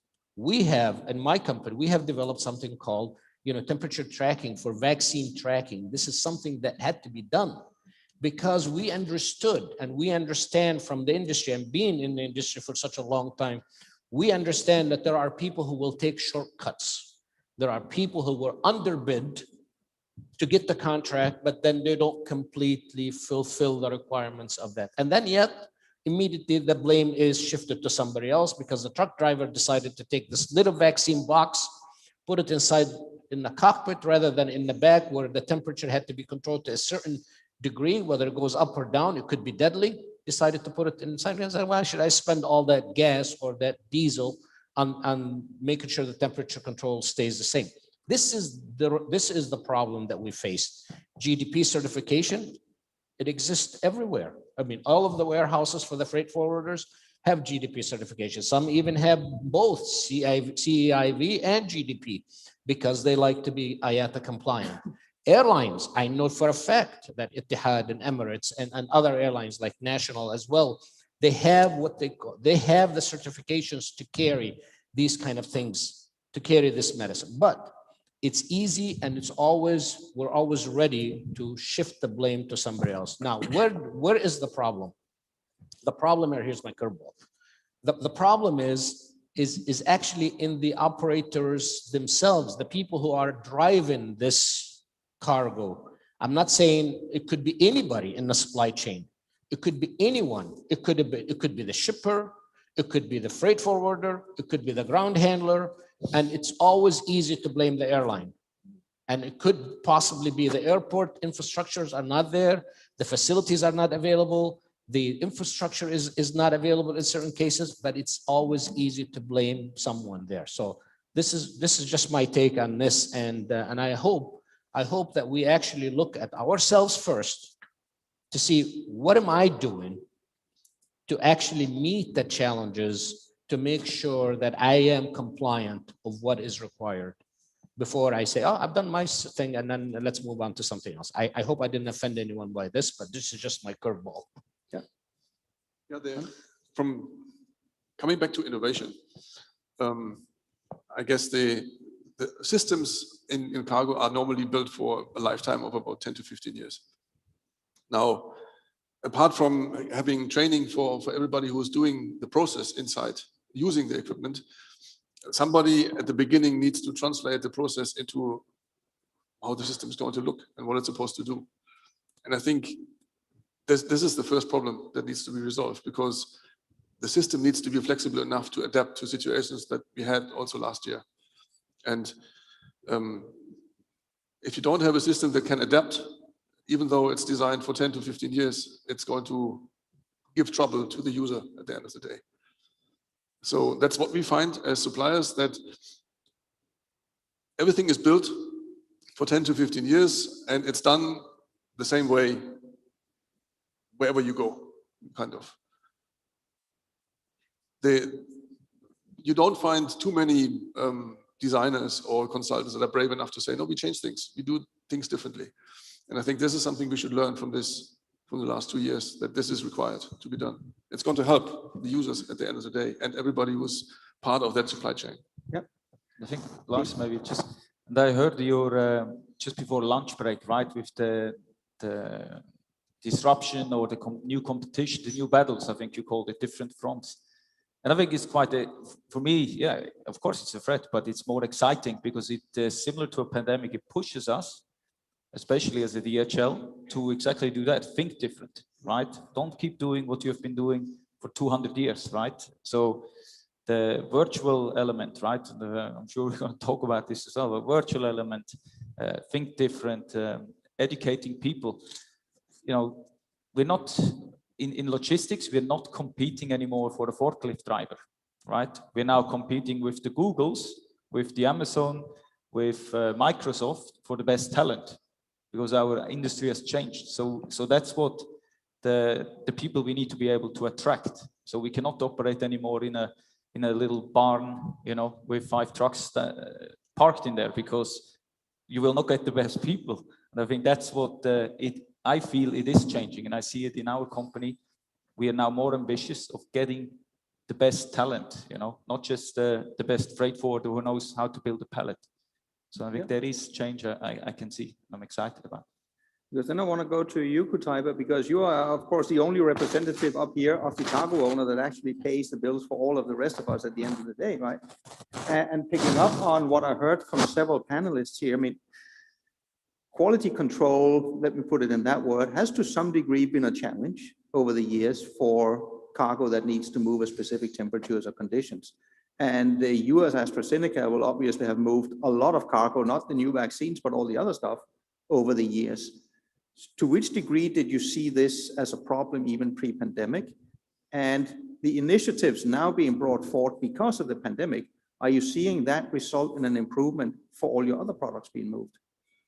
Yeah, definitely. So before the pandemic, the difference is the scale. The scale of production is huge during the pandemic. Imagine 2 billion doses in less than a year. It's like outnumber the whole portfolio that we are producing and providing to the patients. And this was the main challenge during the pandemic, that to find the air freight companies that can transport and ship all these quantities while maintaining the cold chain management during the pandemic. Not only from like capacity size, but also from dimensions sometimes, because we worked with the 20 partners, and some details regarding logistics, for example, dimensions of the pallet was not fit for some planes versus the other planes, so which impacted our plans and our transportation. So scale was the main issue. Also, the supply chain was not very simple one. We have manufacturing sites in different countries, and the fill and finish in another continent. We have, for example, drug substance manufacturing sites for our vaccine that was being supplied to COVAX in South Korea, and fill and finish in Catalonia.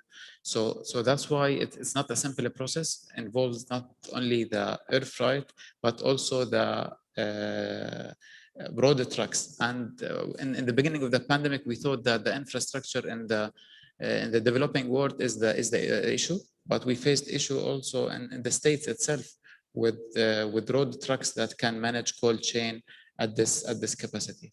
So, like short answer is the size of the supply and finding partners who can manage this at this scale. Okay. And then let me tee it up again for all of you, because one thing are the challenges that we've talked about now. For all intents and purposes, the entire conversation we've had now, almost all of it could have been had again anywhere, not necessarily specific to this location. So if we try to cast it into more of a regional view, if you look at it from the perspective of Dubai and the region around here, are there elements in the air freight sector that are particularly challenging here that you're not necessarily faced with anywhere else that needs to be overcome? And are there also conditions in this region that makes it a better spot to try to drive a global change from? Me? Okay. Yeah, I think, yeah, sure. The challenges after the pandemic hasn't changed much. I would say that it has been similar. Of course, like my colleague said here, probably the scale has changed. If you come to the region, I would say that infrastructure challenges continue to be a problem in some of the airports within the region. And that is being addressed, but again, I would still think it's still a major issue. And I would say that finding the competent people in certain countries is also a major challenge. Is something specific to this region, because certain countries are growing with a very ambitious plan, and then I think on the ground to mobilize resources and competence is not that easy. Yeah, so and then I would say that again, you know, the collaborative approach which is needed to work within this region or across the world within this pandemic is, I think in this part of the world, probably I see more and more silo-based you know, thinking which was there, which has changing, and then becoming more collaborative, which is a positive thing. And I think everyone realized in the supply chain that they can't do everything by themselves. Even though I would say globally, the industry is going towards a fully integrated solution approach by the major players by providing end-to-end solutions. I would say within this region, still, I think the mindset and the culture requires a very collaborative approach to be successful compared to, I would say, for the Western world. Okay. Can I throw something back at that, please? I do agree. There are some airports in the region that do lack the infrastructure that is required for us to be able to make sure that the supply chain is seamless. But at the same time, we have alternatives. We have great alternatives, as a matter of fact. We have alternatives like, you know, in Dubai and in Abu Dhabi, you have certain airlines like Emirates and Etihad, and you have certain capabilities that are already within the people who are managing to do this day in, day out. And we have demonstrated to the world that we are capable of doing this, and it's proven. Where every airport in the world was actually facing some challenges, Dubai airports and Abu Dhabi airports continue to operate. And in Dubai in particular, there were airlines coming in to rest and crew to take rest in the airport, because it was the only airport that was allowing people to actually get off, for the pilots to get off the airplane and to get the rest they needed. But at the same time, the infrastructure was already there and established by many of the airports within the UAE, and actually within some within the region as well. And freight forwarders like, you know, DHL and other freight forwarders, I mean, like even Hellman and the facilities that were already there, where they had the infrastructure to accommodate what is required and what was required for the vaccine movement at the time.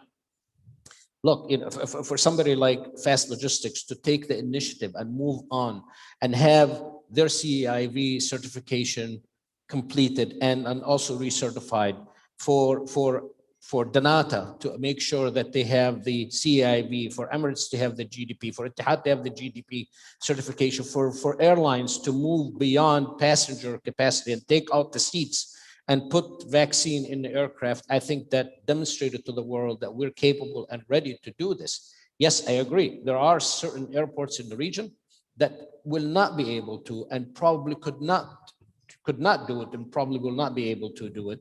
But the alternatives are already there, and we have demonstrated to do so as well. Shall I continue then? Okay. I joined UAE 1 year ago. I was based in France and Amsterdam during almost 20 years. And I was, and I'm still amazed by this region. So because your question is regionally and locally, what can we do? What are the challenges also? And what I do see is a mix of, as you were saying, maybe some lack of investment, delays in certain type of investment, maybe over the last years. But in the same time, so much happening on different aspects. Let me give you some examples. On artificial intelligence, I guess we are very advanced in the region. Maybe it's not used enough so far, but you will see this very happening. The sustainability topic is going to be very concrete and impacting lots of the regions worldwide. We are in a region where sustainability is going to be a key word. And at the same time, we are in a challenging region from a temperature control point of view. We know that. Now, bear in mind, in Iceland, it is the same. Canada, it is the same. You have lots of extremes worldwide. But this is something which is, I guess, also an occasion, this pandemic, the COVID-19 vaccines movement, something quite unique to achieve the transformation that we are all looking at. And we will discuss certainly on how we can achieve this transformation. On the other hand, from pure trade point of view, we are geographically in the middle of it. We have a very well positioning geographically. So for sure, UAE will be, and is already, but will be central for most of the supply chain. And that's something which is driving for me also hope and innovation, and will help to enhance the infrastructure, the equipment, and find new solutions through advanced technology. There is a last part which is linked to what you were saying for AstraZeneca. As you were mentioning, AstraZeneca developed its vaccines with Oxford University. And I guess that there is also something which is happening in this region, which is, for me, very important, is the mix, is the collaboration, the bridge that we can create between academy and business. On an academical point of view, if we take only the vaccines, they do lots of research. If we take any kind of pharma, they do lots of research, not necessarily translated into business. But into the business, we might have some needs, some requirements that the academy, the university side can already work on, or has already worked on, by the way. So I guess we would benefit also from this close cooperation between academy and business. So maybe, you know, one thing to think about as well, and Fabrice, you mentioned it just now, where we are located here, Middle East, yeah? So if you think about it, right, Etihad, Emirates, Qatar Airways, Saudia Cargo, who else do we have here? Turkish Airlines, right, kind of in the mix as well. That these are some of the biggest airlines they exist in the world, yeah? The problem, and I think you will agree, I assume, you know, these airlines are fighting for survival now, right? Because they have been, the PAX business, passenger business, has been grounded basically for nearly 2 years. There is billions of dollars these guys are losing. While they're all based here, and you would think, yeah, easy, they all come here, fly here, bring the cargo here, we're all sorted, yeah? These airlines, they're fighting for survival. The capacity they usually carry into Europe or the US is massive, right? And this is where now the airlines, I'm sorry for covering this, right? But I think this is where now the yield or the revenue for an airline to pay the bills is mainly on these sectors. So where they still fly via the Middle East, they carry most of the cargo from Asia into Europe or even the US, right? Because that's the revenue now needed to stay in the air. So even that they land here, I think we have some challenges to get capacity or get actually cargo and, you know, put the vaccine and the perishables maybe to one side. But think about the semiconductor. I talked to some gentlemen in truck business, right? Cannot produce trucks because there's no semiconductors to produce new trucks. So I think it has, and the same for other businesses, right? So there is really so much disruption. And back to I think the advice from the beginning, it's really important to understand that these freight rates, at the moment, the capacity is limited and it's given to the people who are willing to pay. And I don't see that change in the next year because the disruption continues. So even that we are strategically located in a very, very good spot, that challenge is there. So the rates we had pre-pandemic, also for the Middle East, you know, always a little bit bargain because there's so many airlines coming. It's not looking good this year, and I don't think it will be next year. So it's something to also, we need to keep in mind as a challenge for the region. So Anna, as a supplier, how do you see the regional angle? Yeah, I mean, I guess the region itself was always attracted to innovation at the time. I mean, we were involved 20 years ago in building the Flower Center here in Dubai. And at the time, I thought that was really something unique. I mean, that is not only a cooling facility, but it's also a facility providing space for value-added activities to the perishables and to the stuff coming into the terminal. I guess what is needed is to keep this going, to keep different concepts now and add them to this facility. I guess I would agree the facilities actually, they are existing and they need to be used. That's about it. Yeah. Kutaiba, do you see any regional challenges here that you don't see anywhere else or possibilities?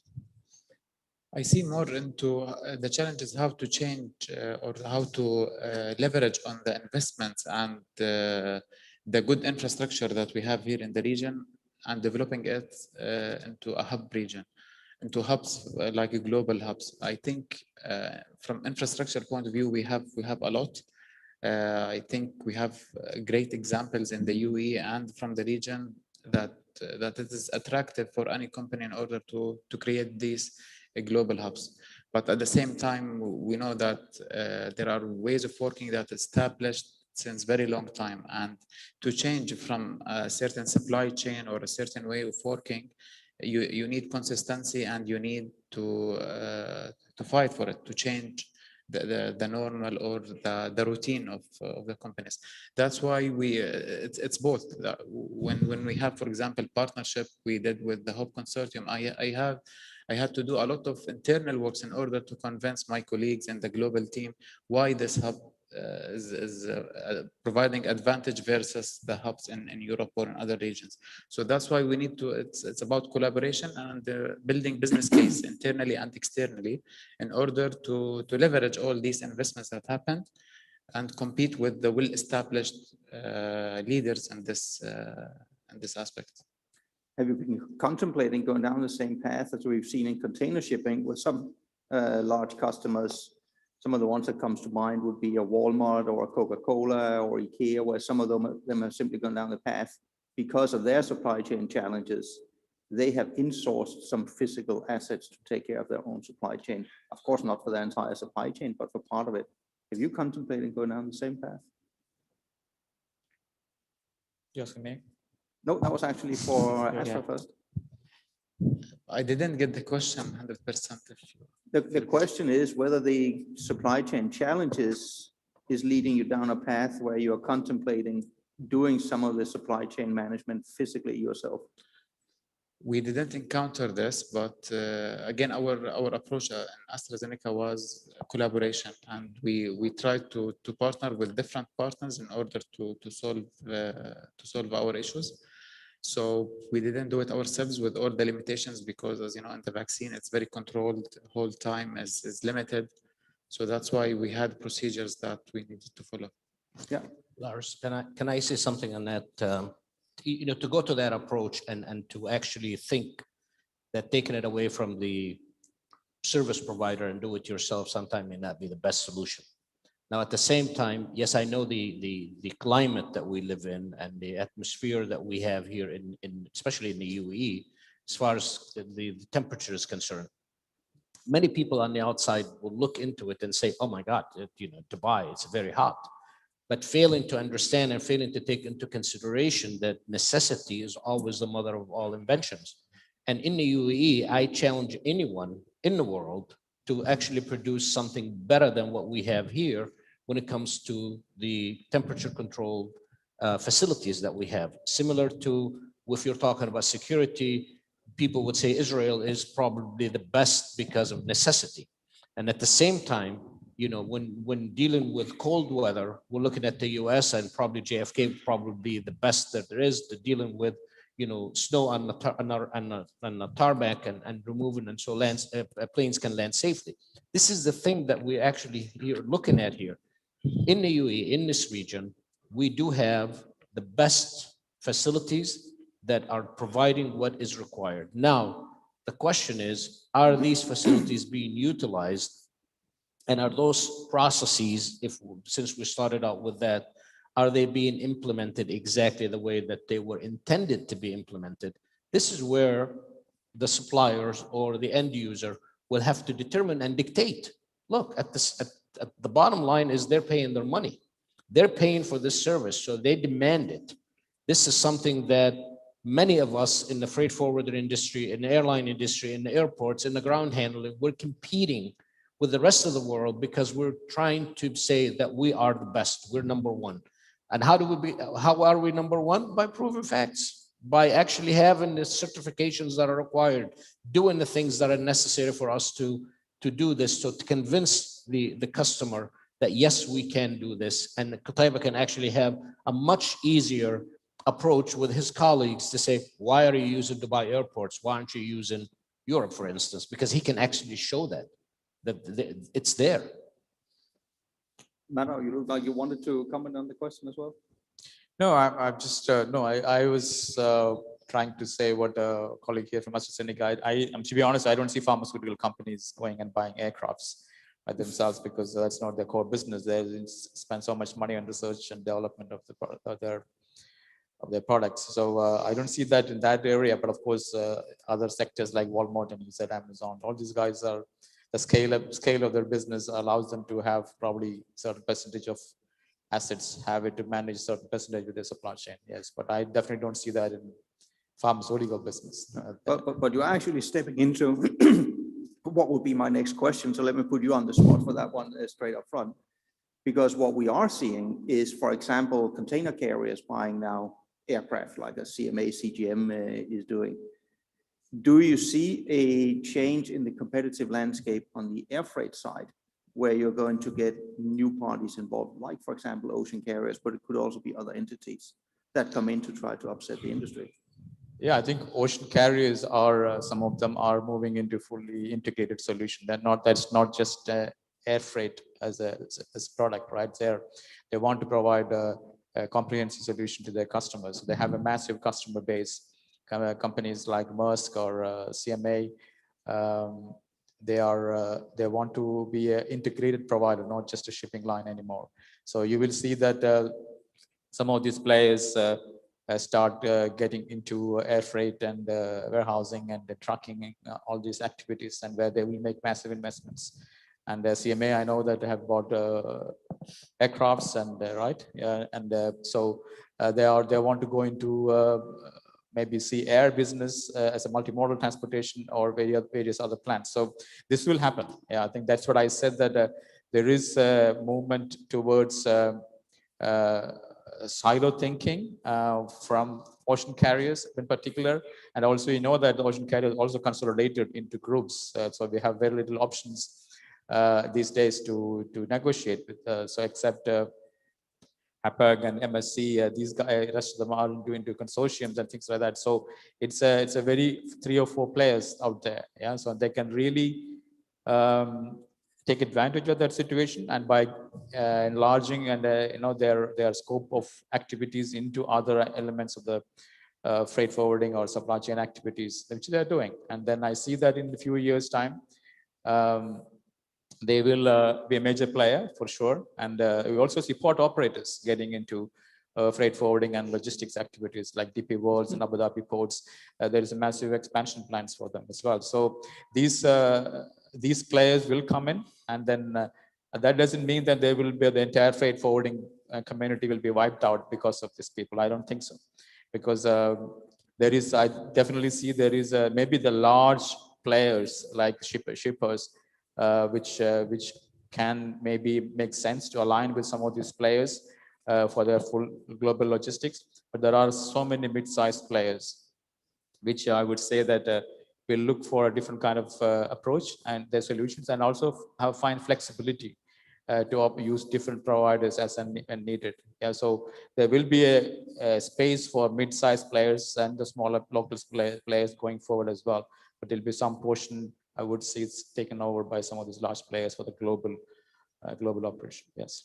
And Fabio, it seemed like you were dying to have a comment when we started mentioning ocean carriers and end-to-end logistics. Does that mean that DHL will not be on the landscape anymore once these guys get their act together? Well, look, after I need to be careful what I say here, but after years of bleeding, now they find some cash, buy some aircrafts, and I think it's similar to the digital providers, right?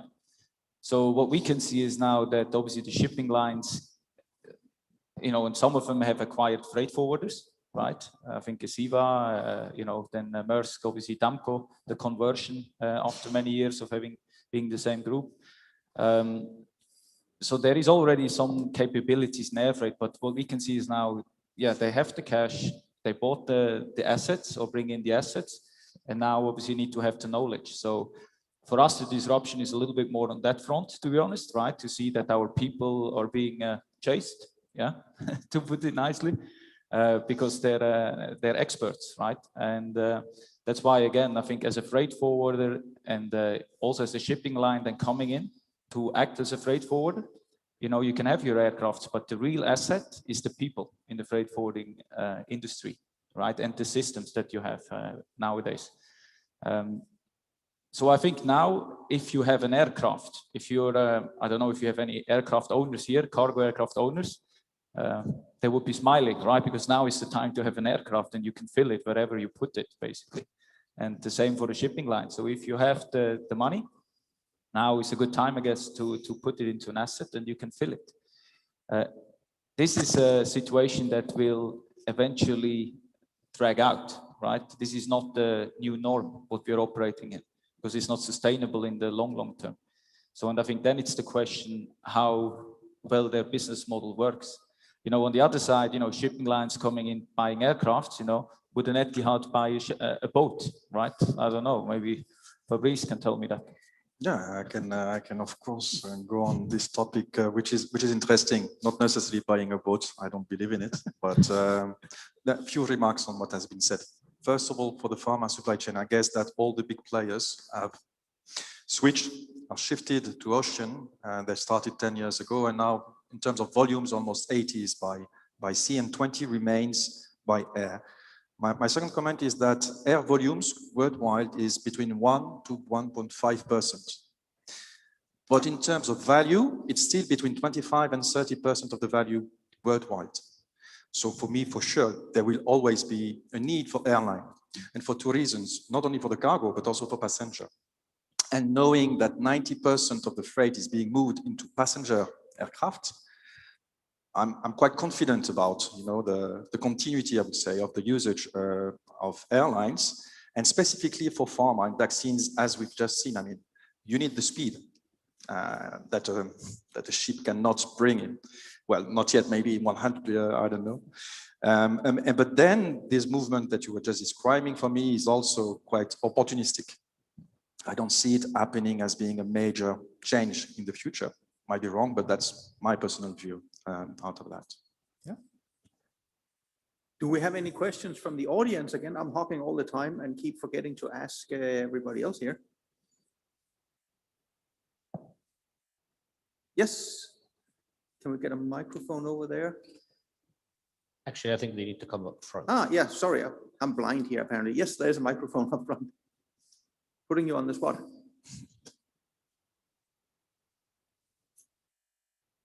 Afternoon, gentlemen. Such a lovely session. And my name is Mohammed. I'm a co-founder of a company called IFAS. My question is basically to everyone in the panel. We all know what happened with the pandemic. Decisions now have been made based on cost most of the time. And there's a need to balance this disruption, technology, and getting the right talent to actually move into the future. So my question is a two-part question: is how long do we see this price war going on? And as a company, what are the ways to balance the need of actually getting the right talent and getting the right technology, as well as in terms of getting the actual value from the investments? Those were some good questions. Oh, very good, very good. I think we're going to be here the next 8 hours to get a comprehensive answer, but let's give it a shot. Who wants to take first crack? So maybe I can start by maybe explaining our approach toward competition. Maybe what differentiates AstraZeneca from other pharmaceutical companies, that we work with the competitors, especially in the other pharmaceutical companies. We have a lot of examples where we worked with direct competitors in order to accelerate development of oncology products, or solve a distribution or supply issue, or like share forces and the resources in order to reach our objective. So the way to look or the way forward for any industry is that it's not always just to look at the competition, and which will create all this price war and all these challenges, but look into where is the biggest opportunity is there. And maybe you will find that working with the competitors sometimes is making you closer to this objective. Example, in the oncology area, which is away from the vaccine, that a lot of patients, they are not diagnosed. So that's why working with competitors in order to increase the diagnosis of the disease, which will help first the patients themselves, because when they get diagnosed earlier, they will get better chance to survive and benefit from the medicine. And at the same time, you can work hand by hand with the competitors in order to educate the patients about the disease, educate the physicians about how to diagnose the disease. So that's why maybe in the future, in each industry, we need to look differently how to work with and collaborate with the competitors, rather than just always think how to compete and have this narrow sight. Yeah, thanks. So maybe on the duration, right? And I think that's quite a good question. So I had my budget discussion with my CFO, is sitting there in the back, right? And I wish I had that crystal ball when I had the discussion with him for the next year budget, yeah? So it's very difficult, right? But I think the fact is, when we, you called it a price war, right? I'm not sure it's a price war or not for me, right? I think at the moment it's a fight for capacity because the volumes are so high and it's really, supply demand is driving the price. So it's not, I don't think it's a price war, but there is so many elements to this with which are outside of anyone's control in the supply chain, right? There is governments imposing lockdowns, right? There is people start traveling now in Europe, another wave is coming, right? People protesting, there is shortage of truck drivers once your cargo gets to Europe or to the US. There is ocean freight is still a mess, right, with the containers. So there's so many different elements that are sometimes connected, right? Or people don't want to work in a warehouse, don't want to drive a truck, right? Or they get government support, so they don't actually have to work at all at the moment. So it's so many dynamics. It's very difficult to say when it's over, but I think what we're seeing now is more people right now start to fly, at least in this region. When you go to the airport, I think in the news this morning also, please don't go earlier than 3 hours and make sure you check in 24 hours before because people actually start flying. So it means some flights are coming back very slowly, right? The moment another lockdown happens, it stops again, right? And so it's very fragile. But I think what we will see in looking at the situation right now, and we are only a stone throw away from 2022, I think the expectation is that at least till mid of next year, if not till the end of the year, the situation as it is will probably continue, in my opinion, right? And the moment it also is a little bit, based on our colleagues, suppliers, shippers. Again, if they can plan their supply chain instead of having maybe the ocean freight cycle 4 weeks, they can extend it to 8 weeks or 12 weeks. Then maybe these ocean to air conversions slow down, right? You talked about Walmart, huge shipper, etc. Once that slows down, then obviously the air freight volumes will drop because, vaccine, we all talk vaccine here, but the vaccines is not causing the high rates and the congestion. That's all the other products, mainly ocean to air conversions because of the disruption. Yeah, thanks. One of the things, and I hope I'm never this pessimistic, but I don't know, for some reason right now I feel I am, that this is not going to happen anytime soon. As long as we have manufacturers like, in China who are demanding or actually acquiring most of these flights between China and the rest of the world, you're always going to continue to see the price being driven up so high. And that's because, again, it's one of those things, supply and demand. That the only way that this actually be changed is when production is no longer required, when supplies are no longer going to be that much in demand, then the price will be gradually come down. Or for some reason, or maybe for some miracle to happen, some high power intervention would step in and say, we need to regulate the price, which is unlikely that will ever happen. So we will continue to see this price war, as you put it, for quite some time. Yeah. From a user point of view, I would ask the same question, and I would be interested to hear a real fixed answer, because it's going to be tough to give anybody an answer on delivery times. Mm-hmm. For the time being, we cannot guarantee any delivery times, not only because of horrendous pricing, but also because we don't get any fixed answer by saying, well, I need a container going from A to B. They say, well, okay, I can give you an estimate price, and I can fix the price a day before we ship. And that's something, the only chance you have is to give that to your client and say, well, look, don't come to me with liquidated damages or anything like that for integrating a system. It's when the stuff can get over, that's when we can give it to you. So it's, at the moment, it's a situation that is unique. Yeah. Fabrice?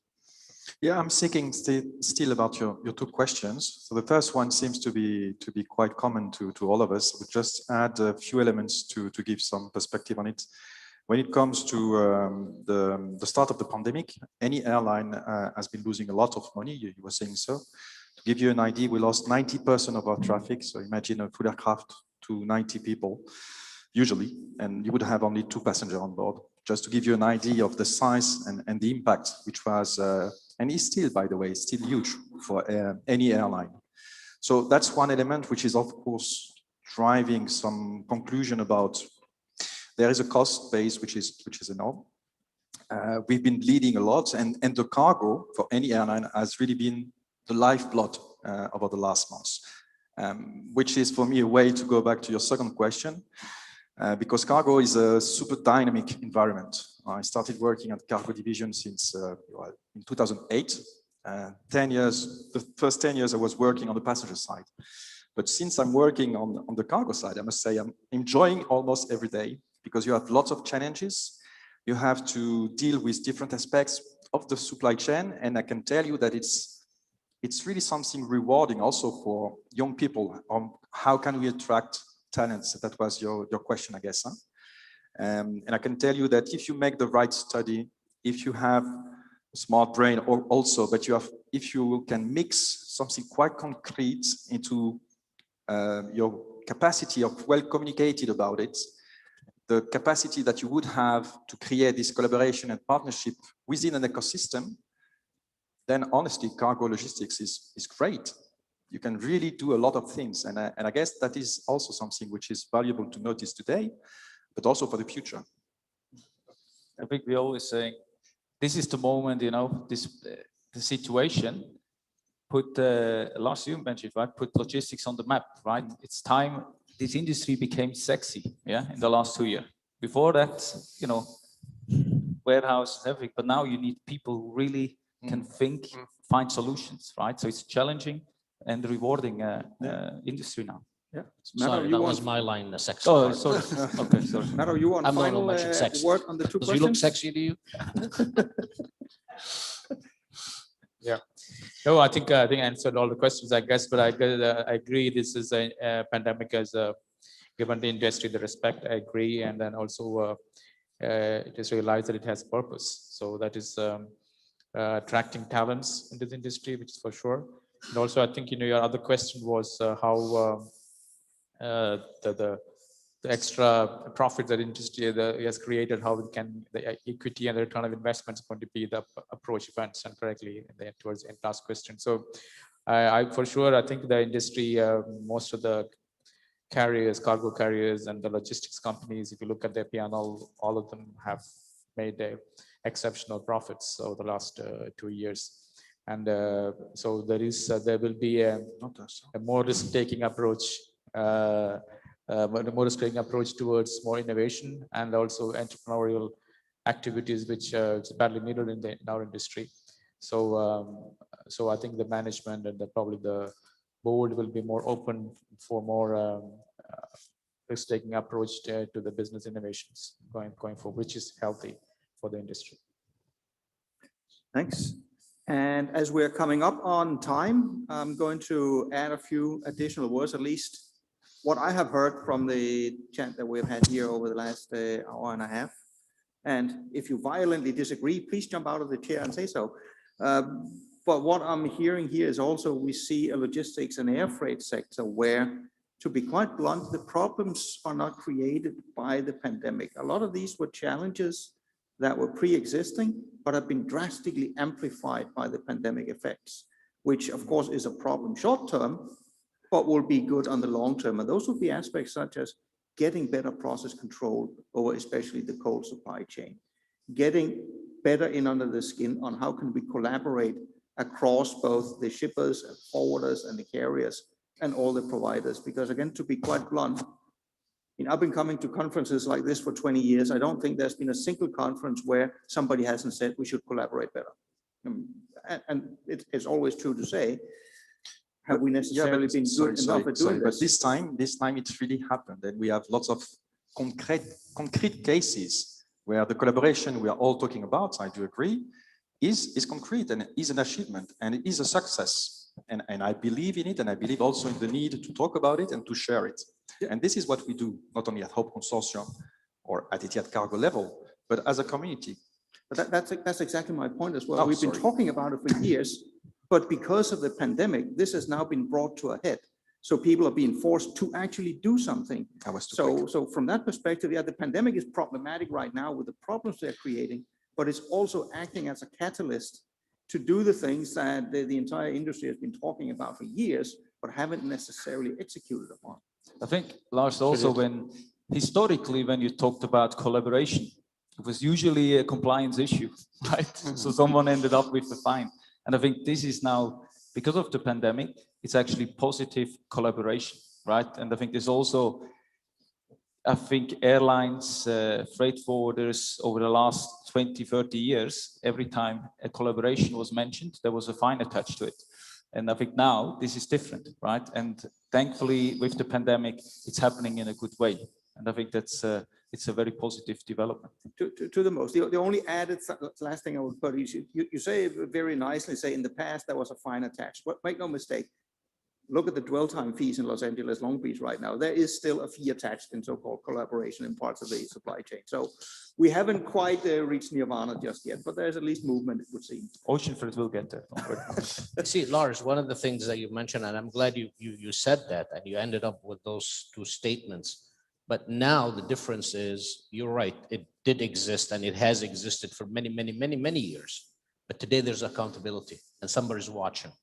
And therefore people are saying, oh my God, if I don't do this now, I'm going to be held accountable. Not that they weren't held accountable before, but no one really looked at it to that seriousness. So today we're facing with a life and death issue. So obviously somebody has to answer. Yep. So with that, final word for Joe. Thank you, sir. So please join me in thanking our great panel here.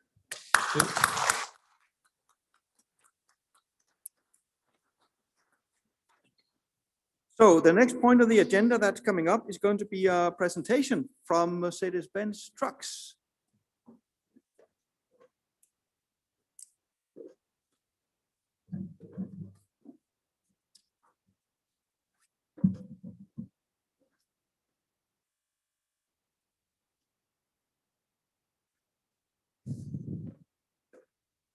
Thank you. Hi, yeah, it's fine. You're gonna play a video.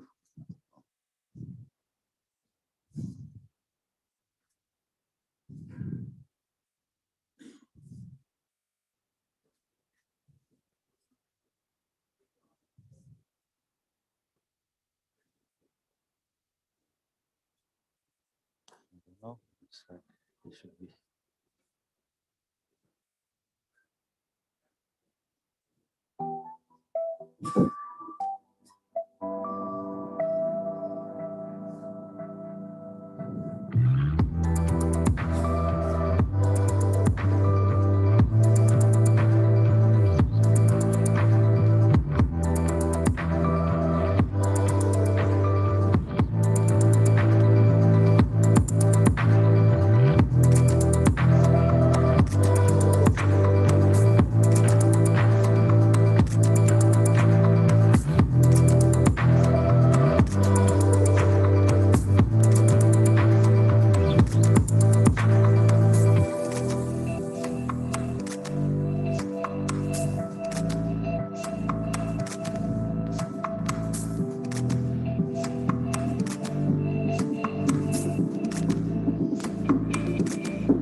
Okay, thank you. That was a good video. I'm sure you all believe that.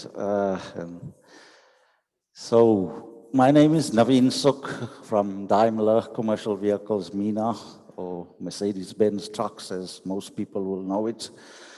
I think from the morning you heard a lot about ships and planes and trains, and now you will hear a little bit more about the future of logistics. Always involves trucks. I will talk a little bit about our trucks and mainly about our telematics or connectivity system called Fleetboard. So for the next 15 or 20 minutes, we'll talk about the future benefits and major accomplishments we have with connectivity and why connectivity is so important in today's trucking and also the future of logistics. So with Mercedes-Benz, we go back a really long time. So you can see from the very first commercial vehicle built in 1895, around 125 years ago, to what is the future truck. And actually that truck is actually driving. It's the first autonomous test vehicle that was tested in Germany in 2014. And that's where every manufacturer is evolving to. And Mercedes-Benz trucks, we are quite in the lead with this system now. So for this truck to work, obviously we need connectivity.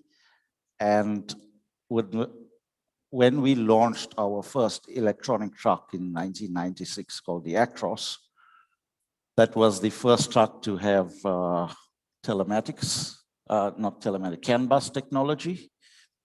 So 1996 was CAN bus technology, which is the basis of the connectivity of the vehicle for all the control units to network and talk to each other. Then Mercedes-Benz Trucks was again the first in the year 2000 to have their own OEM system called Fleetboard, which is the connectivity or telematics system. Then we advanced further with radar technology, which is the basis of the self-driving truck in the future. So this is the predictive cruise control, where you have radar technology that manages the distance and the speed behind the vehicle, also leading up to a safety system that we have today.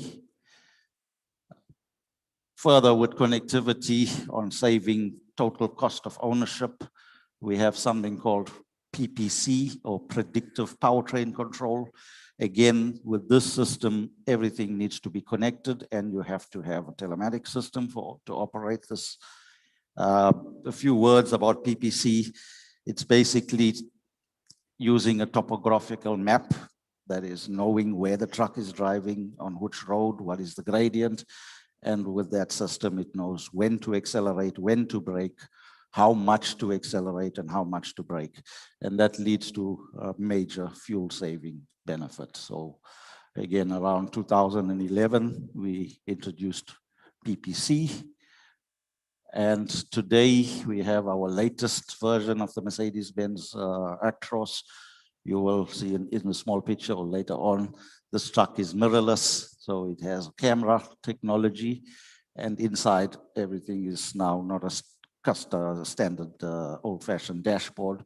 It's like having two multimedia screens, no switches in the truck and stuff like that. So everything is again, needs to be connected to talk. So Mercedes-Benz Trucks, yeah, we went quite through some milestones to reach where we are today, and it never stops evolving. All right, a little bit about fleet management systems and the tools we offer to our fleets. So fleet management systems are there to enable our customers to be more efficient and more profitable.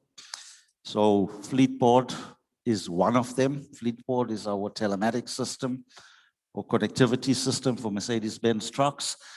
And we talk about the value chain because having a telematic system and not using it in the optimal manner is of no benefit or not much benefit to the customer. So part of Fleetboard's job is to support our dealers and customers with Mercedes-Benz service contracts So you use the technical data to manage and save cost, gain more uptime, reduce total cost of ownership using Mercedes-Benz Service Solutions and Mercedes-Benz Truck Training, which is our driver training part of the business. Again, Fleetboard is the tool to manage and train drivers to reach optimal performance. All right, so if we talk more about connectivity and more about tracking, especially in this region, most trucking customers will tell us, yeah, we have a system, but when you drill deeper into it, it's just a tracking system, which is of not much benefit to the customer. With Fleetboard, because it's an OEM system designed and built for Mercedes-Benz trucks over 20 years ago, we have full access to the electronic architecture, or what we call the networking of the CAN bus technology in our truck. And this is what makes us unique as an OEM, that we're not only showing a track and trace data, but as you will see later on, much more deeper services and information that we get from our truck. This is what the box looks like. So that's one version that we use in one of our trucks. There's also a different version, and the communication is quite simple. The unit is in the truck. It's operating with an international roaming SIM card. And then from there, the data is stored on a cloud, and from the cloud to a customer laptop or app. So it's quite simple. All right. What differentiates Fleetboard from the others? So also there are other truck manufacturers, mainly European truck manufacturers, also having their OEM systems, which is close to Fleetboard, but not reached that level as yet.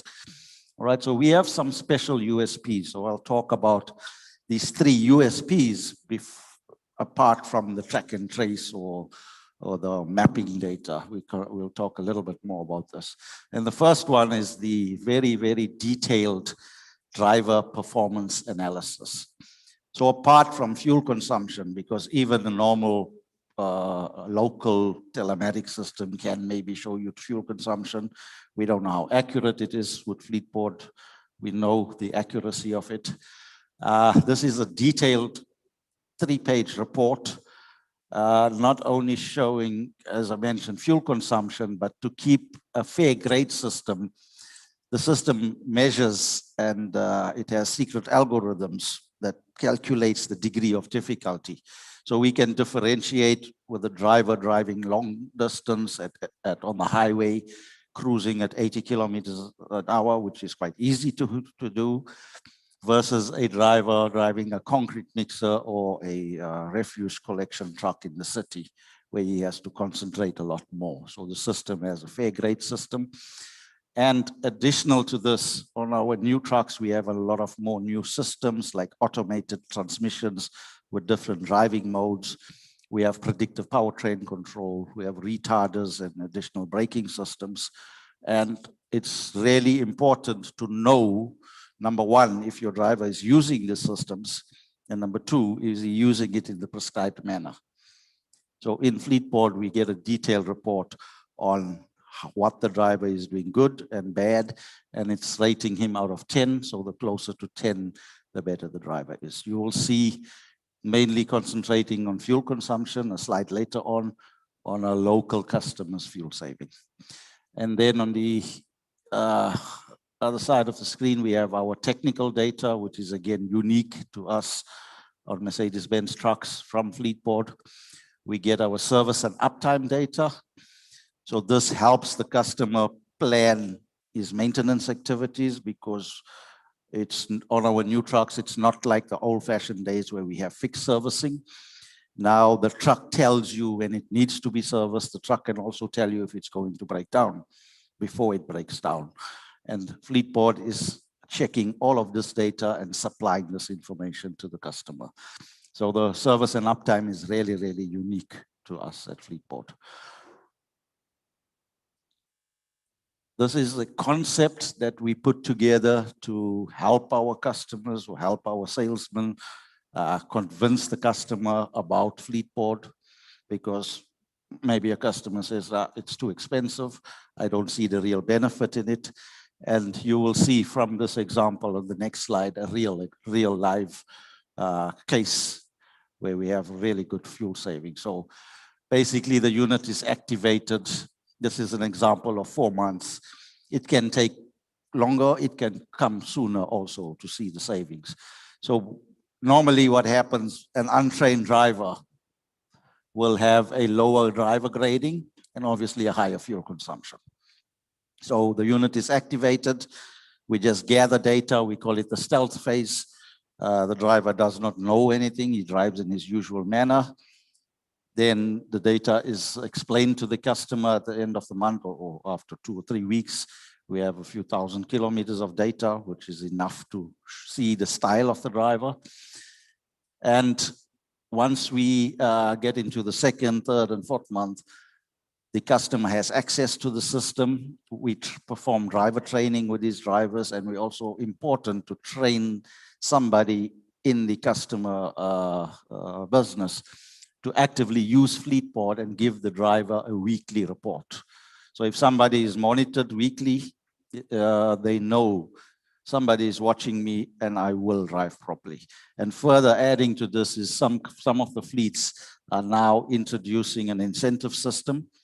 And with the up to 15% fuel saving, then it really is a major benefit. So we've seen a lot of good outcomes with this. And like this case, so this is a fleet of trucks or a group of trucks operating here in the Middle East.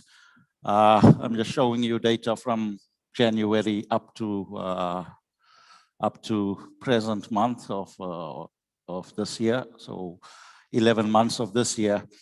So just looking at the driver grading before training and just activating Fleetboard, the customer was really not fully active. He was gathering the data and trying to build his business up to introduce driver training and see the benefit.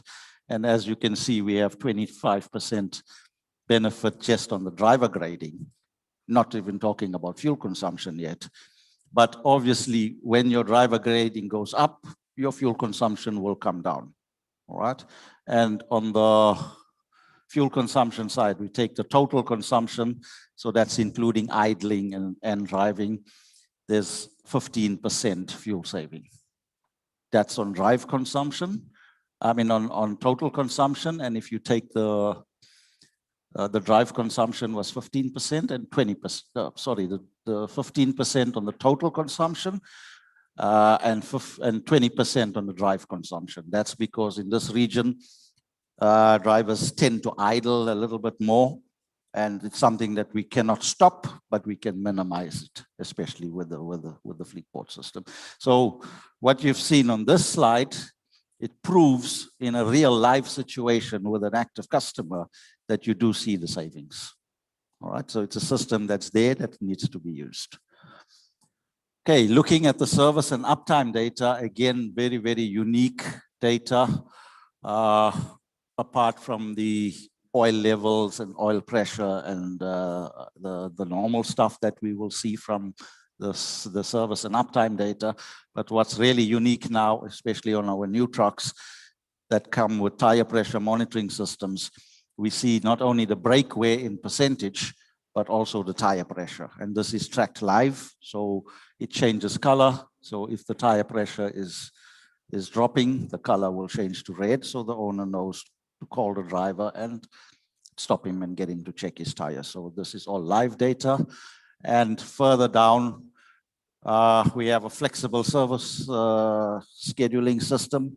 And without Fleetboard, there's no way of you remotely checking when the truck needs to be serviced, because sometimes it can be at 40,000, sometimes it can be at 60,000 or 80,000. All right, in Europe, they go almost up to 150,000 with flexible service because the loads and stuff are lighter. And here we combine this with our service contract. So it's benefit to the dealer, it's benefit to the customer. So both parties have transparency to look at this data and work with each other to plan maintenance activities, reduce downtime, so that the truck is much more time on the road. So you will see on each component here On this example, it says everything is on schedule, so that's fine. But if something needs a service, the system warns you two weeks in advance so that the dealer and the customer can plan. And if it's overdue, it changes to red until the service is carried out. So again, for maintenance planning, this tool of Fleetboard is really, really helpful to the customer. All right. Now going further in the future of telematics, the future of connectivity, the future of uptime, again, Mercedes-Benz Trucks is always striving to be the best. So imagine a truck that can talk to you, all right, via Fleetboard, obviously. It can tell you when it's going to break down, but important, before it breaks down. So the system is monitoring the fault codes, the error codes on the truck, oil pressure, etc. Something that can cause a breakdown. This system can warn you. All right. Again, what repairs and parts are needed before it arrives. So again, with Fleetboard, you have the fault code. You know it's going to break down or it's already broken down. Our dealership analyzes the fault code. So when they dispatch a mechanic or the truck arrives into the nearest workshop for a service or a repair, they already know what parts are required, again, to increase the uptime of the vehicle. And lastly, what further preventative maintenance is required. So from the service data, if something is due soon, while the truck is in the workshop, this also can be performed.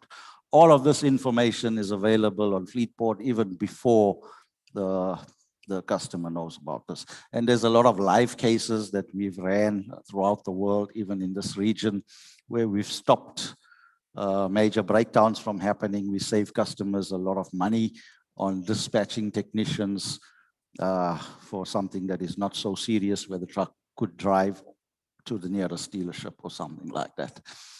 So with this, we have another tool called Fleetboard Uptime Viewer. So this is the basis of uptime, which we will hear about just now about Mercedes-Benz uptime. And this system is monitoring the fault codes of the truck live. So as soon as a fault code happens, it's in a code format which our dealers interpret. But from a customer and technician point of view, you don't have to search what is the meaning of the fault code anymore. It already tells you what's the error description. So on this one, it's telling you something about uneven brake wear. So the brake pads are wearing unevenly. It can even tell you fault codes that are not really serious, where the driver sees a pop-up, like the windscreen washer level or something, but it doesn't really record as a fault code because the truck can still drive.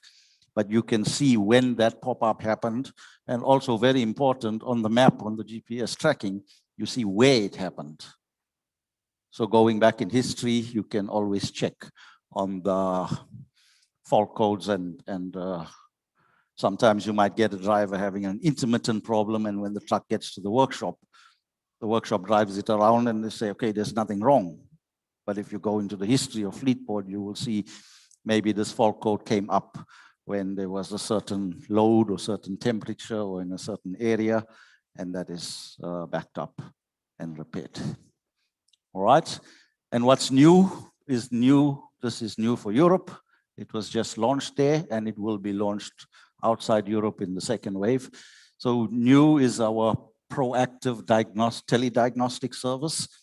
Again, here it's branded MB Uptime. And basically it's online monitoring to prevent breakdowns, mainly to prevent breakdowns, to support our customers to be having the truck more on the road and to avoid early warnings. Again, the last one, proactive repairs and maintenance. So you see what's going to happen before the truck breaks down.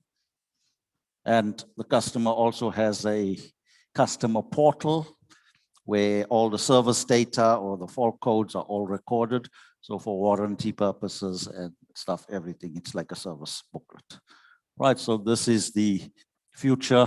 There's a lot more things you might read on the internet about Fleetboard and connectivity and stuff, and it'll be released.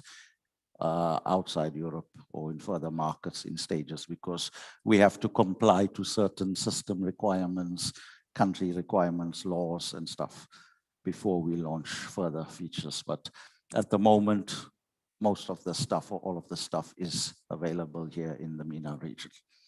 All right, so thank you. I hope that brought a little bit insight to our trucks and fleet board. So if you have any questions, I'm happy to answer them. No questions? Okay, thank you. Thank you very much.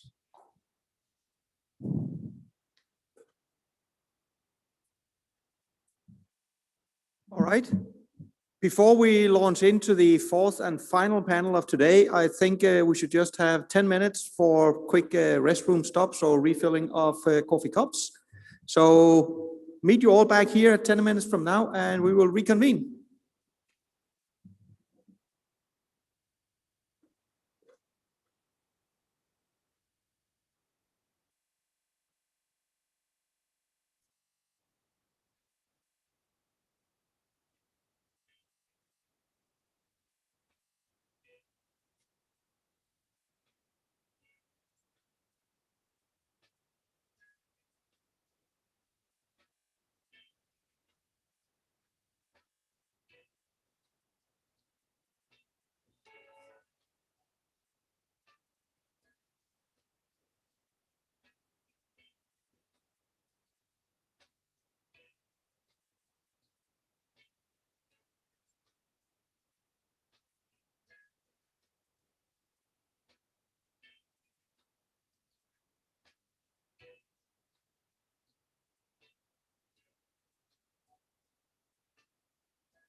All right, we are approaching session 4. So if I could please ask our panelists to join me up here on stage.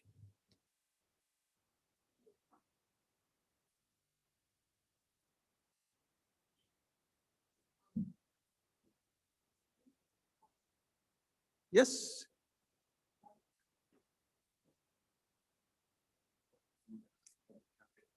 Nice to meet you.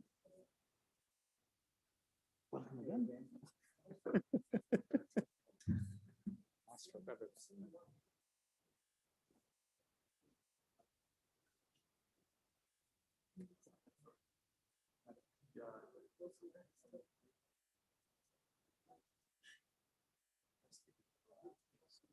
Oh, all right. Just make a note of that. Yeah.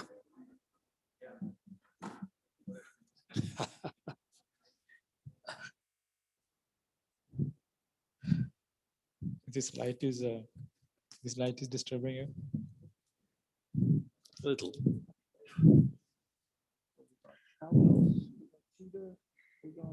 We're missing Tobias Meyer.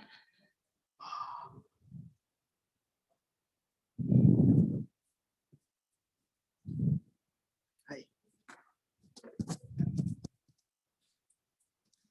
Robert Kaak, DP World. How are you doing? Toby. DHL. DHL. Hi. Welcome to the Summers. Nice to meet you. Nice to meet you. Hey, good to see you again. All right, we are now heading into the fourth and final session. And before I introduce the panel, let me allow to make a few small additional comments, because I did the same thing in the small break now as in the lunch break, looked at the shipping news as I always do. And given we just had the air freight panel, again, just two of the headlines right off now, again, to just show all the topics we discuss here are extremely pertinent. One was that the air cargo handlers in general now warn of a double-digit rise in charges, and that even includes the potential of increasing charges mid-contract, simply because of increased cost focus. So again, the disruptions appear to continue. And from New Zealand, the freight forwarders there basically said they had the worst ever peak season for air cargo. And again, this comes down not so much to supply and demand, but it comes down to the disruption from how, from a political level, different countries tackle the pandemic. In the case of New Zealand, being extremely restrictive, which of course also means an utter lack of any kind of reasonable capacity to move air freight in. And I think that also applies going forward, maybe just as an added side comment to everything we discussed earlier today. We have to recognize there is a risk going forward in all our supply chains that we haven't really touched upon, namely the risk related to how are governments reacting with more lockdowns over the coming months, and how will that impact our sector. But all that aside, we have until now been talking ships, we've been talking air freight, we've been talking trucks, maybe to a smaller degree rail. What we're going to do now is we're going to get down to last mile logistics. We're going to talk about e-commerce fulfillment. So the final chain of the logistics part, we had it in the panel slightly earlier where it was all the way down to get the vaccine into the arm. Maybe it's not that final millimeter we're talking about here, but at least the final mile of getting the products to where they're supposed to go. And for that, we have 4 good panelists with us. We have Peter Summers, who is the CEO of Emirates Post. We have Tobias Meyer, who is the CEO, Middle East and Africa for Saludo. We have Madhav Kurup from Hellman Worldwide Logistics joining us once more. And we have Albert Krag, who is the COO, Smart Solution Logistics from DP World joining us. We were also supposed to have Hussein Webe, who is the executive and former advisor at the Prime Minister's office. He unfortunately had to leave us just before this session for a personal emergency. So we're sorry to miss him on the panel, but then we will definitely listen to you guys a little bit more. So please join me in welcoming the panel. Now, in terms of getting into this, there is one question that I'm supposed to lead off with, but I'm going to be cheeky just like in the last session and add an additional question to it. Because where we're going to kick off is basically what is the #1 challenge facing e-commerce as it is right now? To that, I might also want to add, can you please elaborate when you hear a question such as the largest challenge in e-commerce? to you, what is e-commerce? Because it's usually a very vaguely defined term. Yeah, shall want I me to start start? off? Yeah. Yeah, thank you, first of all, for inviting me. My name is Albert Kraak, 26 years in logistics, working for Smart Solution Logistics, DP World Logistics, heading the team as a CEO. In my opinion, the biggest challenge there for the e-commerce at the moment is, apart from the fact that the customer, you, me, companies are more demanding day by day and would like to receive their packages quicker, faster, and even on certain times. One bigger challenge maybe before that is to have the goods entering the shelves, the warehouse. And this is where at the moment is the biggest challenge in my opinion, with not only very expensive sea freight pricing and extraordinary charges in order to bring it from the manufacturing countries to your warehouse, but as well with lack of capacity and with a big difficulty to obtain space in a timely manner. That's, in my opinion, the biggest struggle at the moment for the e-commerce companies. And what exactly is e-commerce? What exactly is e-commerce? Basically, it's a very good question. Let me think about the best description. But e-commerce is, in my opinion, the electronic or the digital shop. Instead of going physically to a retail shop, to a supermarket, or to an electronic store, you go instead online and you order something. And behind this whole process is, of course, the process of logistics with e-fulfillment, and then later on in the chain with, for instance, DHL, the physical delivery of the product up to the consumer. Okay, thanks. Yeah, well explained, but there are many definitions of e-commerce, and I think it's the right definition, but you also now see a change in the Q-commerce, the quick commerce companies that come alive, and certainly COVID-19 helped a lot in getting that business grow dramatically, where people want instant delivery. It's not about next day delivery anymore, or 2 days or 3 days, or even 5 days coming from China. It's about now. I want instant gratification. I need something now, and people order that. So that's, I think, for us last mile players, as Emirates Post, is potentially the new competition coming up from an area which is maybe not what we expected. But the quick commerce, Talabats, the Deliveroos, if they can deliver in 20 minutes food, then they can also deliver fast non-food and goods. So e-commerce, quick commerce, it's the whole process. And the last mile is luckily for us, the only place where a human intervention is happening. Everything else is digital. You go online, and here it's all mobile. It's not laptop anymore or a iPad. It's all mobile ordering of groceries, food, or non-food. And then the whole process comes into place. And the challenges, as mentioned here, I fully agree on that. But what you see globally is that due to the pandemic, there's a huge spike, and due to the lockdowns, a huge spike in e-commerce, which is good for our industry. And certainly good, I think, for the Middle East, where the e-commerce was lagging behind. Now, due to the pandemic, you see that the volumes are increasing dramatically, which is needed, because always in this kind of business you need scale, and that's what is needed in the markets, scale in the last mile. But we have seen during the pandemic and last year a problem in capacity, finding enough cars, finding enough drivers, and all of that. Luckily enough, that's solved, but it's still not solved globally, because you still see that in Europe now, Black Friday is there, Christmas is coming up, everybody prepared a huge increase in capacity, and the jury is out if that is going to be enough. If at the same time some countries in Europe go in lockdown again, like Austria for the moment, Belgium is talking about it, Netherlands is talking about it. So what will happen over the next couple of weeks is a big question mark. Although that all of these last mile players and e-commerce companies scaled up dramatically all their resources. Yeah, I don't want to repeat the definition of e-commerce again. I think it's already explained. I just probably talk about from our industry, particularly our business, but we are not in the last mile, but from a logistics industry point of view, e-commerce is more of a demand-led process, whereas which we are used to is a supply-led process. Yeah, there's a massive difference in terms of planning your resources and also the infrastructure, as well as the equipments inside, for example, fulfillment center. Yeah, this has been a substantial challenge to suddenly for the sudden spikes or for the seasonal spikes. It's difficult to maintain a certain resource structure and the infrastructure to meet those such volatile demands. This is a major challenge, which we are not used to as a logistics organization, which is primarily we're depending on B2B kind of business, which is mostly supply-led.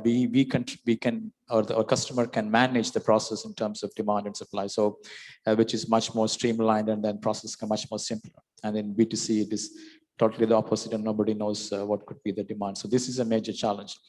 On the second point, if I'm coming to this region, pre-COVID, going online was considered as something nice to have for many brands, and not necessarily a key channel to sell their products. And if you really look at Middle East, is still only 4.2% is through e-com, and whereas the world is around 14.6%. So the opportunity is still to go from where we are to somewhere near the world. The rest of the world is substantial. And I would say the pre-pandemic, most of the brands never invested into a real strategy, how to go to a B2C model. I'm not saying all of them, I'm saying certain brands. And they just put 1 or 2 resources to see whether, test how it can work. Suddenly the pandemic happened. And then that became the major topic for discussion, right? So they were not prepared for it.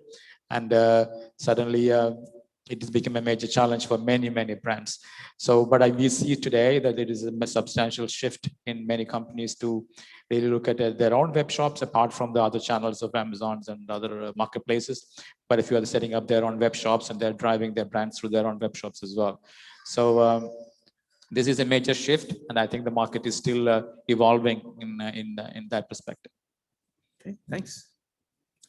Yeah, I think for me, to start with, the e-commerce definition is really about matching the seller with the buyer online. By purpose, I keep it very broad, because I think one of the biggest opportunity, and perhaps sometimes we miss that, is, and it goes back to our company purpose, connecting people, improving life. I truly believe that can change the landscape dramatically. Yeah, if you think back the 19th century, we started industrialization in the UK. We had factories. Where were the factories? They were where the coal were, because that's where the energy was. They started producing stuff. Over time, it became cheaper to move production into China. And I think now we are moving from China to the next places. And I think now 2 big things actually are changing the landscape dramatically.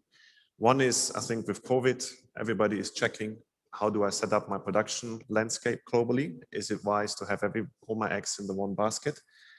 And secondly, it really boosted e-commerce, and from my point of view, in the long run, it will enable a lot of perhaps today developing emerging markets, where most of the population on this planet is actually living, to connect across the world and find customers across the world. So if I'm an artist somewhere in Uganda, my market is no longer the market in Kampala, but my market is the world. And our company, our mission is to make that happen, that anyone can sell globally. And I think that will fuel a lot of opportunity, a lot of growth opportunity, especially in areas that people are today struggling, and will really change the way we operate, businesses today. So if I look at challenges, you asked for that. I think no doubt today, last mile delivery is the biggest challenge. And I think a lot of what the colleagues have said, 100% I agree. I think the consumer expectations in terms of speed have increased dramatically. I think we all order and we expect it to be on the doorstep the next 5 minutes, because we do it with the food. And I think Peter mentioned that very nicely.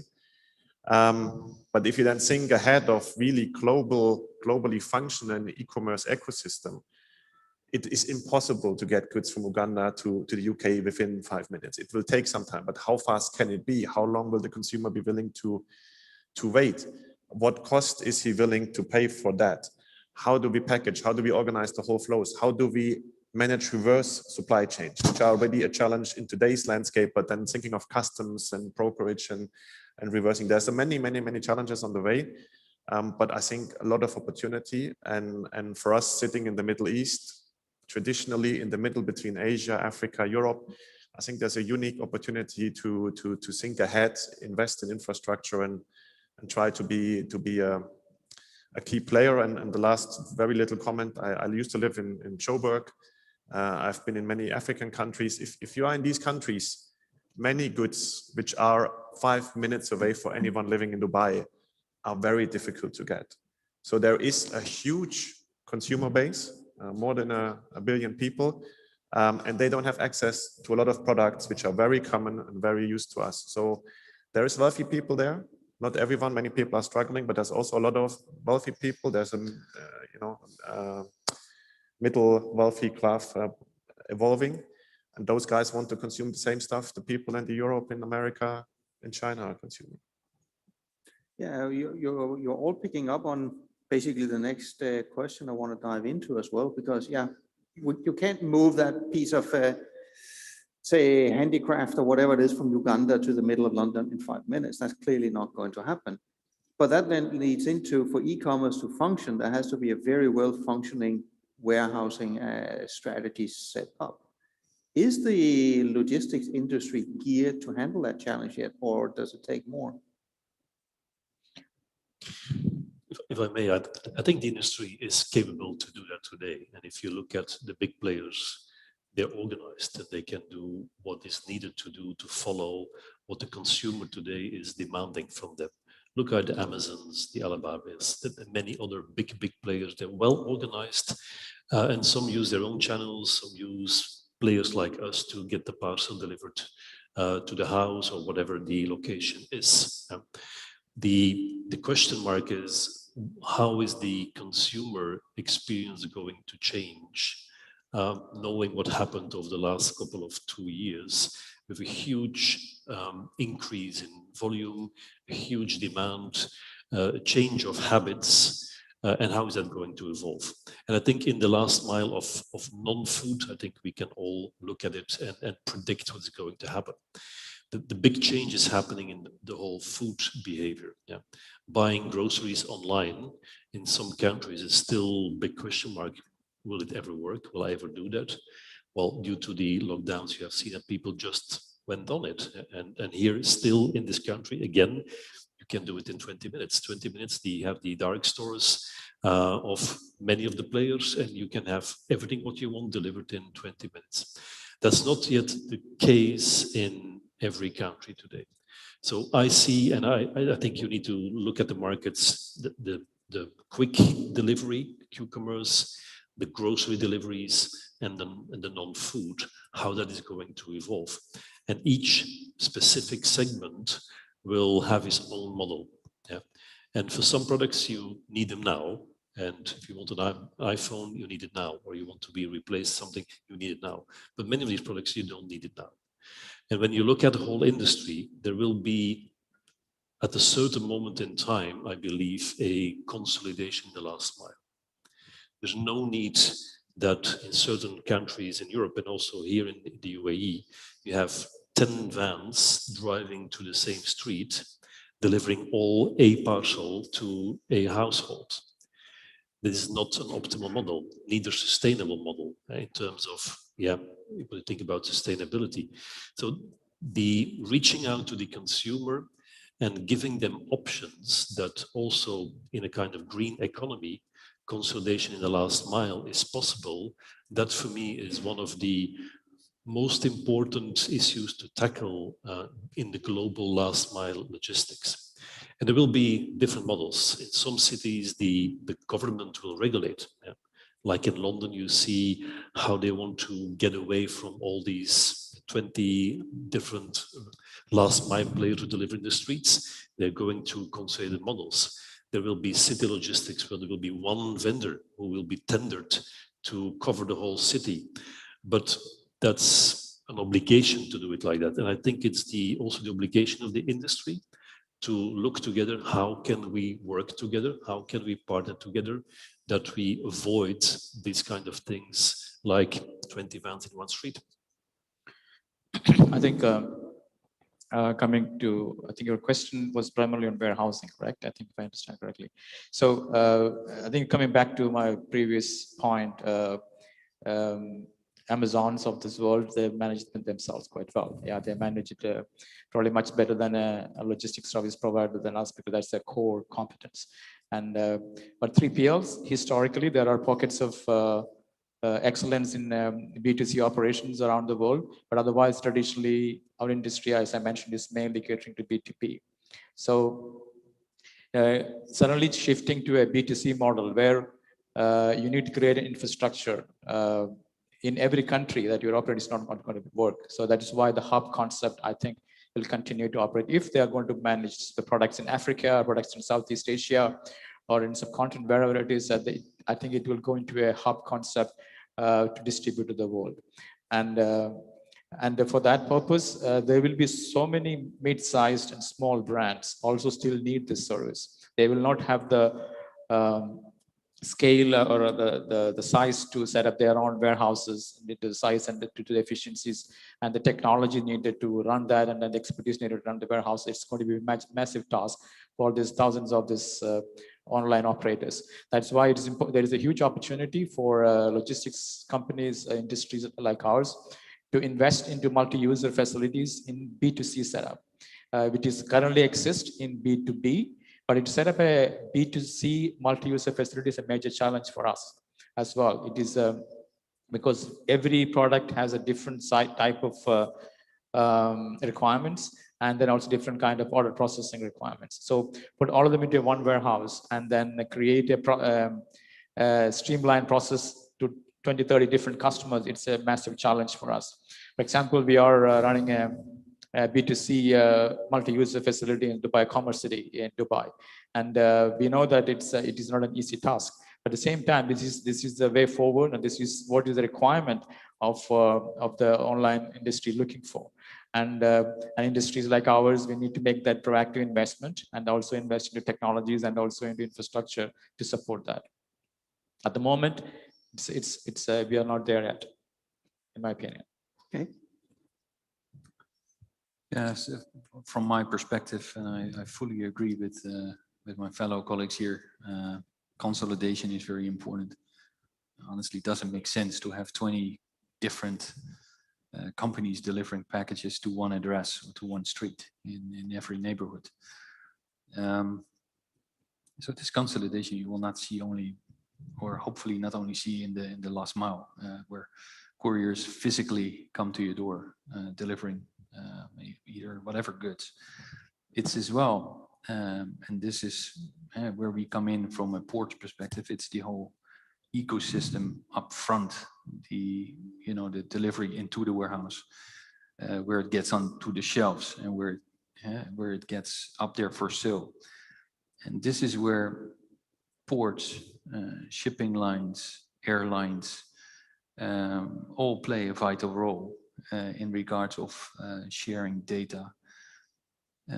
Data is key in regards of the supply chain and making sure the goods are at stock, or not too much goods are at stock, because your supply chain is insufficient or unplannable.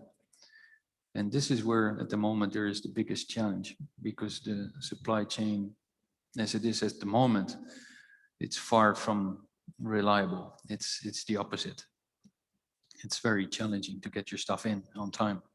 And what this typically triggers is that, the warehouse managers and the companies that are selling products are importing more than they need because of that uncertainty. And that is eventually driving up prices, because there's a tremendous demand for space into containers for space into aircrafts, as well for the warehousing, which of course is good for the 3PL companies and very good for shipping lines, as the pricing at the moment is sky high, but eventually that all should come down together and being synced in order for us as consumers to get the best price for the best product at the right time. Yeah, I think technically it's possible. Yeah, I mean today the question is the price tag. I mean it comes with a price, and I think not everybody can afford that price. You know, today you have very different markets with different level of maturities and growth. I'm German, so I can talk a bit about Germany. I think Germany was always behind the curve. I mean, countries like the UK, US have been far ahead, especially in the grocery side. But due to COVID, people had no choice. And if you think in Europe, a lot of older population, you know, my mom, she would never use the credit card. I still have to place her Amazon orders because she's afraid something might happen. But people had to learn it. And they did it once, they did it twice, and they get addicted. And they're like, hang on, why should I stand up and drive 15 kilometers to the next town and go into a supermarket and get my stuff if somebody just delivers that? And especially if you're 70, 75, 80, it's actually quite an effort to do. So there's a lot of people who I think moved e-commerce and will hardly ever come back. But again, then it's always a question of where is the goods coming from? Where is it going to? If it's moving around half the world, there will be quite a price tag. You can have it reliably, but then you pay. If you want to have it cost efficiently, well, then it can be 3 months, 6 months, God knows, if it ever arrives. And then we have one aspect which I think will really, and it's a new technology on the horizon and will help fuel the whole planning, and that will be big data and AI. Because if you can predict demands, if you know people are going to buy this, and that's what existing, you know, e-commerce players today are very well using and leveraging in their core markets, we can hopefully much better organize the supply chains and ensure that those goods which are needed, 80–90% of the general goods which are consumed day in, day out, will be available in the right places and be delivered. And just to add what Peter said, I fully agree. The models having certain hubs in front of the major cities and then having single operators operating certain areas is definitely one, I think, on the horizon. There's other solutions like the parcel boxes you have. I mean, we started that 15 years ago in Germany, where you have lockers next to supermarket, petrol stations, and you can, you know, go and collect your parcel whenever it's convenient, or you can actually submit your parcel if you want to ship something. We are testing in the backs of your car that you could store stuff there. You have the drone deliveries. So there's a lot of different technology stuff. I think it's still hard to see which in the end will really prevail because there's always pros and cons of any solution tested. But data for sure will be a key enabler in organizing and orchestrating the whole flow of goods. I mean, what I basically hear from all of you is down the path of, let's call it operational efficiency. And I fully get the argument that it doesn't make sense to have 9 different trucks go down the same road and deliver 1 parcel each. So operational, fine, we have 1. But that line of argumentation, then I could equally well argue, why should we have multiple container lines? If I only have 1, let me merge all the major global lines. I can have a much more efficient network. Ships can be much more full. We won't have the same volatility. We should only have 1 global airline so we can go direct. What's the difference in argument here? I think that the difference is really you wouldn't have competition in the shipping lines, and you can book different services. If you need containers to come from, I don't know, Hong Kong to come here, Shanghai, you can choose. But that's exactly my point. If you're driving down a path where the last mile operator should also only be 1, then you also don't have any competition. But those ships are all full. They're all utilized. They're all efficient. However, today what happens is that, I mean, as Peter said, we have the same guys driving around, and in the cities, we have space constraints. You know, the roads are full. I mean, unfortunately, sometimes I see funny pictures of our delivery guys in Germany parking in second rows and what have you. And sometimes it goes viral in social media. And that's not good for people living there. There's no parking space. If you live in the wrong area in Bonn, you can search a parking space for an hour. I completely agree with all of your operational arguments. You get no contest from me on that one. But that's not the question. The question is, if you go down that path, you will de facto create a single monopoly for last mile. I don't agree in creating one provider, but I think I agree to creating a optimal utilization of the assets on the road. For example, you can have multiple operators providing service to the customer. The customers have the choice of using them based on the service levels and based on the technology and everything, all other factors that we use a service provider for, not necessarily on the truck on the road. So I think a truck on the road to me is an asset, like a warehouse or a truck. So whether 2-3 different players wants to make use of it, that is to me a B2B relationship between the players, and that is a different process. And then they should definitely, I think, they're collaborating and aligning to make the best use of those assets so that everybody get the benefit. Instead of having 10 trucks, maybe you can reduce it to 5, which will probably bring down the cost of operation substantially. So that I agree. That is a B2B alignment, which will eventually help all the players in the market. But from a customer perspective, I agree that there should be multiple choices, which they would do what they want to opt for. It cannot be one. Mm-hmm. Just to be clear, it has to be tendered on a very regular basis. It has to be very, determined scope. And there must be different level of licenses for, premium service, fast delivery versus basic stuff. So it cannot be a monopoly, i.e., if you think of rail systems, they're typically also tendered in many of the European countries. So something similar in that spirit. But it cannot be that, one company just does it forever in a country. That would not be efficient. I mean, that we all know who appreciate competition that, Honestly, shipping lines already do pretty something like this. They have alliances. They carry each other boxes. Exactly. So there could be, a vessel carrying boxes from 4 different shipping lines. The fragmentation as it used to be in 2 decades ago, it's gone. So it's all consolidated. And if you compare the ships with the last mile, that's a big difference. I mean, there is a certain requirement, a certain capacity need for containers, box traffic from point A to B.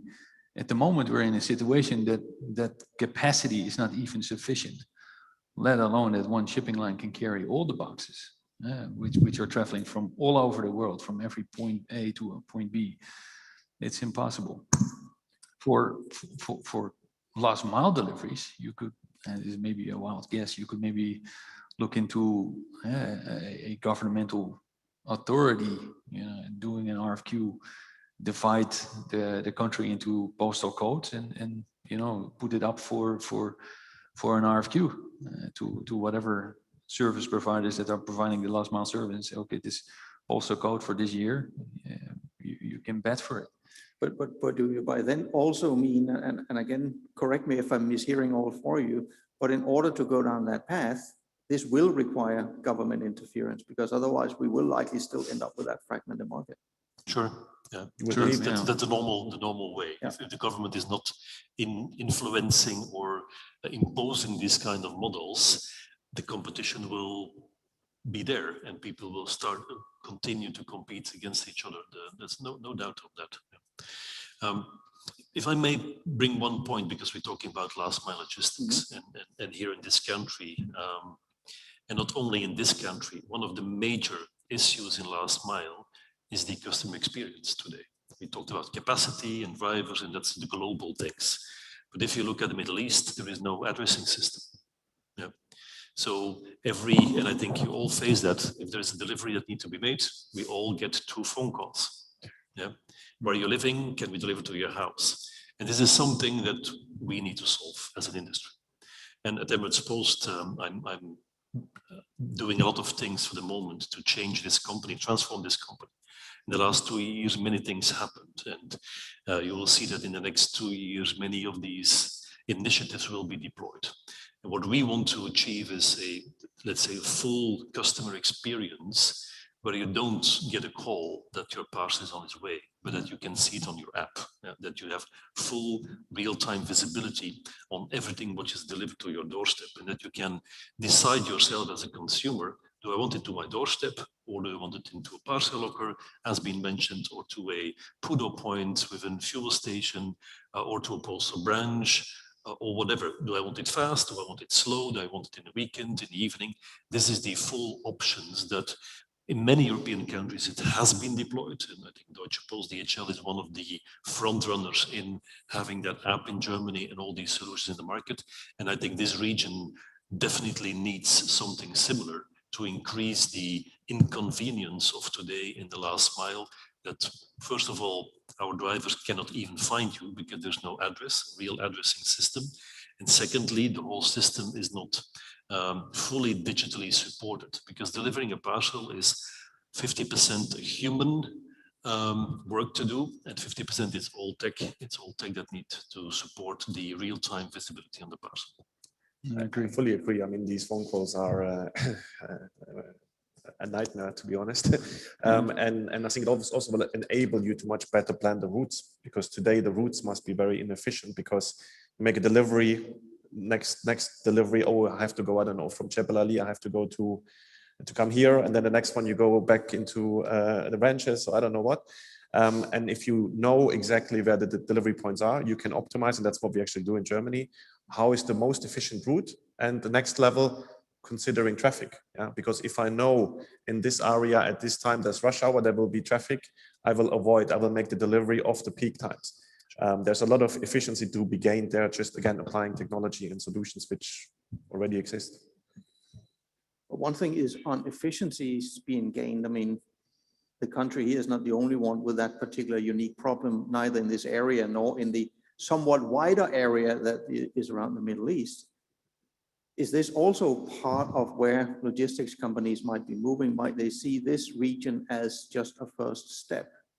Get last mile delivery sorted, find out how can we deal with the incompleteness of addresses, and then expand that business model to the wider region. If I may, because I come from the postal industry in the past, and you have seen that it's the postal organization, Deutsche Post or many others, who were the only one who were coming every day to every door, because there was a mail piece to be delivered. That's the origin, the core business of a postal operator. And de facto, when the e-commerce came alive, it was a normal process that the postal operators say, okay, this is our business. We can deliver to every doorstep every day. And there's an address system. So that makes it easy. Of course, there's a difference between delivering a mail piece and a parcel, but that has been solved. And during my 20 years in postal business, on global conferences, Middle East was not even a topic. Why? Because there was no e-commerce. Yeah. And 20 years ago, e-commerce was on the front of all the postal operators and on their strategy. Now it happens here. Some of the players like Aramex could advantage that the postal operators did not do their job in this region to solve these issues. Yeah, we can be clear on that, and we need to catch up, and we're catching up on our end, but that's not yet the fact across the region. Yeah? And in many African countries where you see that the postal operators are lagging behind due to many reasons. Is it political? Is it money?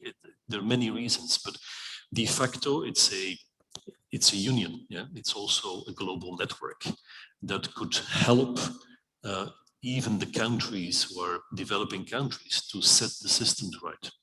But then there needs to be funding. There needs to be the United Nations is involved in the Global Postal Union. There is a reason and a possibility that a lot of countries who are developing countries could get these services. Yeah? Because now we're talking about the Middle East, but in many African countries where these basic last mile delivery services are not happening and not in the way it should be. But when we talk about last mile, why is it we're not talking about first mile? You brought up the example yourself about the manufacturer in Uganda. There must clearly be the same opportunity to drive focusing on first mile and not just last mile. But typically on the first mile, you have the deliveries happening in a consolidated fashion into one of the hubs. So it's typically a different situation than on the last mile where you really deliver. And I mean, classically on the courier business, you're coming from B2B deliveries, easy 9 to 5, somebody is there, you go there. Typically you make 5 deliveries in one go. So that's good and easy for us to operate. Today, I mean, we have B2C share of more than 45%, and the consumer, the problem is he is working, he is playing tennis, he is on the golf course. Where to find him, as Peter explained.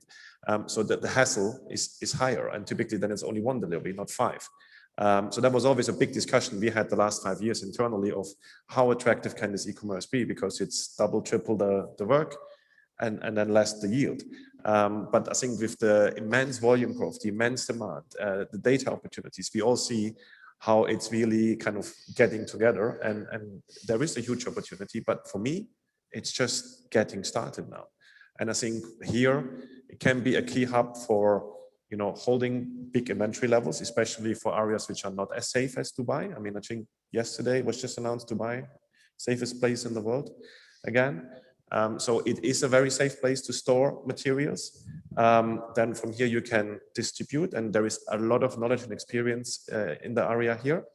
For example, if I think of Saudi as a consumer market, I think a lot of the e-commerce for Saudi will be organized and happening within Saudi, not cross-border, because then you have the cross-border complications. But there is opportunity, there is a lot of stuff we can do from here, and really a lot of untapped opportunity in my view.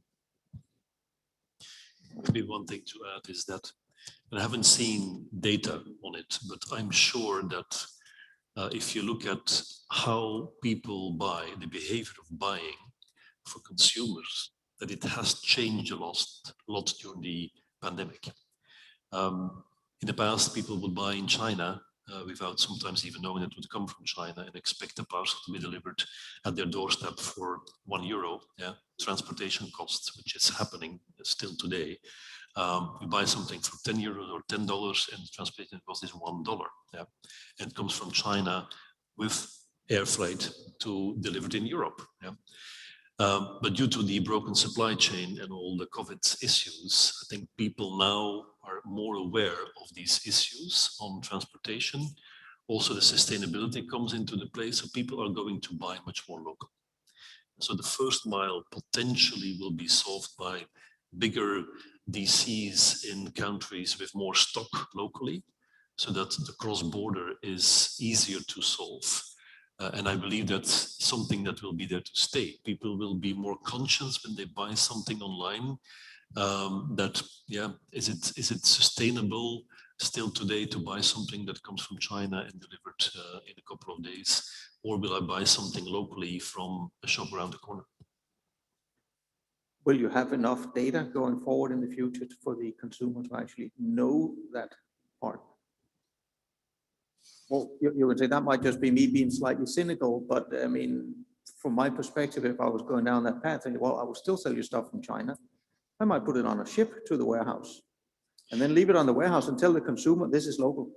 Which, I mean, the local warehousing is something that is happening for the moment. You see many Chinese companies putting their stock in local warehousing. Even the big marketplaces like eBay, they are promoting that. Amazon is doing the same thing. You buy something, it's cross-border, but still localized, yeah, to a certain extent. I think it's actually what happens today sometimes is not really efficient and not good also from an ecological point of view. If you think about the cheap item from China, it should definitely be shipped on a container. It should definitely be stored in a DC. It should never go on a plane, because, you know, a very cheap item shouldn't use the capacity we need for wax signs, we need for, I don't know, iPhones, whatever. And I mean, Peter knows better than me, but one of the reasons is that the Chinese post has been considered developing market, emerging market for many, many years and had very special tariffs, which I think is coming to an end or has already ended. I'm not 100% sure. But that was a model which helped the Chinese traders. And I think that is just changing as we speak. So there is a need to look at these flows and move them out of the planes into the ships. Yeah. Coming back, sorry, I have asked you this almost before, but I'm going to come back still to the first mile, because one thing is the producers, and fine, I mean, they don't necessarily produce one item, they'll produce multiple ones. But when you start to talk reverse logistics, it is from the consumer. It is when you have ordered a pair of shoes that are too large and you want to return it, or whatever reason it is you want to return it. So you do have the first mile challenge, and not just the last mile. Necessarily, if you had something delivered from Uganda to UK, does it have to go back to Uganda? or could it stay in London? Do you want to scrap it? Do you want to potentially resell it to another UK consumer? So that open question, depends on the commodity or the product, depends on the values. But necessarily just to say because it was bought in Uganda, it has to go back to Uganda, I'm not sure is the answer. On the first mile, sorry, on the first mile, there's already at the moment what is happening is not logical. For example, in certain areas, they take the fashion brands, and they have a lot of their production happens in South and Southeast Asian countries, and from there it is flown. Most of them, because high value garments, most of them are flown into a distribution center in the United States or in Europe, and from there it get customized for market specific and come back into Middle East. Come back into China or go back to Australia. So it is, and from there it gets distributed to the last mile. So it is even for the e-commerce at the moment, it's mostly for the dealer network, but even for the e-commerce, it's the same process is happening. So there's a major shift that can potentially happen in the near future is these fashion brands, they can potentially use a place like Dubai as a launching pad for the e-commerce product. They don't have to go back to, even they could also, but some other countries could here at the source, for example, Sri Lanka, or the question is the connectivity, right? Because for the e-commerce, you need connectivity of the airlines. So that is missing there, so that can delay the process. But Dubai can play a major role in that by providing a platform for the major brands for the global e-commerce, which could eventually maybe the Middle East, or the African markets, even the South Asian markets. So from that point of view, the first mile process will completely get minimized. It doesn't go around the world before it go to a distribution center in a country or a region, and then from the last mile process starts. Yeah. You were beginning to open up the discussion as well by mentioning the word of data, and you've already been touching on data elements such as, do we even know the address to start with? But what other types of data integration of data elements needs to come into place for e-commerce and last mile delivery to function optimally that we don't have today? Yeah, that's more where I would like to point towards that first mile. Eventually, I mean, what all e-commerce players would like to see is that they have sufficient stock. Catering to the demand of the consumers or the companies ordering from the website, from the platform, whether it's B2B, B2C. Data is becoming very critical, and in order to plan ahead, in order to not only plan the demand but as well the supply, because the demand, you have your history and likely it's growing at a certain percentage, but you require as well to supply your warehouse or your e-fulfillment center with the goods you would like to distribute. So here, data is vital, and data is across many stakeholders. So certain stakeholders are key. Ports providing data. This is where a port system is receiving containers on its route, whether it's on transit, whether it's an end station or an origin station. Providing data, it's the first mile with the truck that's picking up the goods. It's maybe an inland depot, so an ICD, an inland container depot, providing data. Then everything in between could be truck, could be rail, could be a vessel, could be a feeder operator, and all these pieces of data. And what we're doing at DP World is trying to capture all of the data and push it into the new digital platforms we're providing, not only to e-commerce players, but as well to 3PLs, 4PLs, in order to have that supply chain better manageable. Because the data you receive through the platforms, like cargoes.com, is becoming vital for them in order to have that stock sufficient for the demand. And that is something where data, and especially data management, comes in. I mean, if you travel the world, data is the new oil. I mean, it is really crucial, and it will be the key differentiator. I think some of these e-commerce companies, they live on the data. And it's not just the data to organize the logistic flows, it goes even the bankers. They would love to have the data because they know which products are selling and which companies to invest in. this data and managing, orchestrating the exchange of data, the data privacy regulations we have in the European Union now, discussions in Africa and other markets. How do we exchange? Technically, I don't think it's a big issue. The data is there. You have APIs today to exchange the data efficiently. What do you want to share? What are you allowed to share? And how will that all get together? That is a big, big challenge and a big, I think, strategic discussion to be had in the next years. We as last mile players, we are using data still in a traditional way. Yeah. So if we only do the last mile, we get the data of the packages we need to deliver, and we're going to use it to optimal, to do the right routing, optimal routing, and so on, deliver first time right, all these kind of things, which is still the traditional way, which is very similar to what happened the last 20 years. When you look at the companies like Talabat and Deliveroo, and I'm very well informed about what Talabat is doing, how they want to optimize that 30-minute delivery. They have a bunch of 800 engineers continuously looking at trimming down that whole supply chain with seconds. Yeah. Because when you order something and it's a pizza, you order pizza online, they're going to calculate which restaurant it is, how much time that restaurant on average takes to prepare that pizza, where do you live, how far do we need to drive, and at what time do I need to send my driver who is waiting somewhere. And with these automated learnings and AI, they can predict what is going to happen in terms of demand, but also steer the demand. Yeah? If they don't have enough drivers sitting in a certain area like the marina, they're going to shut down some of these restaurants on their app, and or replace some of these drivers, all based on intelligence that they gather from all the data they have from the previous days and the day before and the evenings and the night. So all these data pools they have, they're going to use it in an optimal way. And I think that's the future also for the traditional last mile players, how we can work along that. It's very interesting to see how they do that and how many people and engineers are involved to just take down 2 seconds, 3 seconds of that promise they make to the end consumer.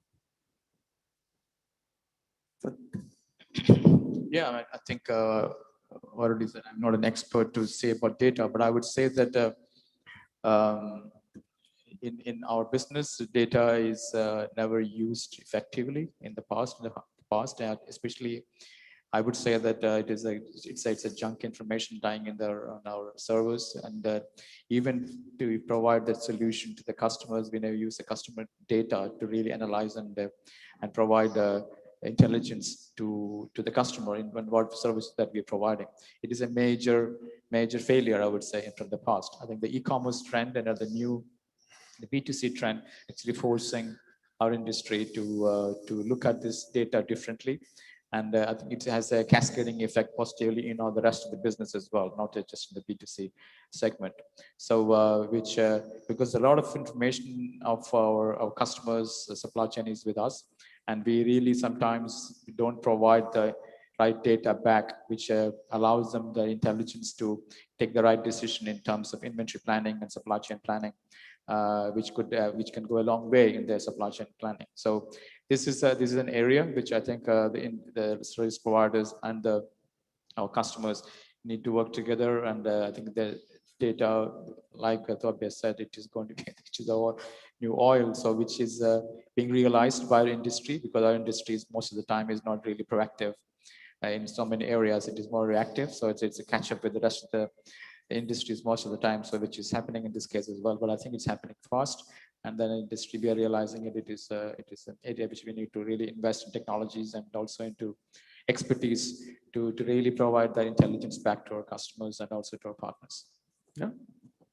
But of course, that also means, and here we go to a topic we already touched upon earlier today, when you become that reliant on your data, and well, if there's an army of good IT guys being hired to optimize on seconds on the algorithms, how much effort is being spent on the cybersecurity side? Because once you spend millions or tens of millions, or in some cases billions, on building these algorithms, how much effort is right now going into actually making sure that they cannot be taken down as easily, and at least they can recover quite quickly? A lot. I think it's on everybody's mind and everybody's agenda is to increase the security of your systems and the firewalls and everything what you can do. And I think that's a common theme. Yeah. What you can't avoid is spam and companies making, or not companies, individuals making use of your brand to cheat on people. And it's still happening with banks here, with the last mile players and DHLs, and suppose all of them, we are all suffering from that. And these are individuals just faking your brand, faking your logo, sending out a message, you expect a parcel, please click on this link and you lose 2,500 dirhams or even more. Yeah, it's still happening today. We do all what we can do on that by even shutting down certain channels that people are not receiving SMSs and emails, all goes through the app or the website just to make it as secure as possible. But even then, people do it, and yeah, not every citizen is smart enough all time to say, oh, this might be spam, I will not click on it. So yeah, even if we invest a lot of money on cybersecurity, I think we will still be faced for the next couple of years with this kind of fraud that is happening, certainly with the big brands, that it's easy to use their brand and logo and reputation to make money out of it. I can say for us, our group CEO, whenever we have conferences, is reiterating that this is a key responsibility of any country manager, any CEO, and he has to personally ensure everything is set up correctly. We even recently conducted a cyber security, how you say, simulation. What will happen if all the systems fall out? So the whole senior management, the top 100 leadership went through that. And I think it was quite an eye-opening experience of what happens if suddenly all your emails break down, all the systems break down. What do you do? How do you just simple things? How do I get in touch with my team? And I think it is on the top of our agenda. I think it's one of the key risks we face as an organization. And whoever hasn't, woken up to that, I don't know. I cannot help. Yeah, of course, it's the same. It's a massive investment in our organization as well globally. We do have also, we call it mock phishing, phishing emails and things like that. All the selected employees, then they see how they react.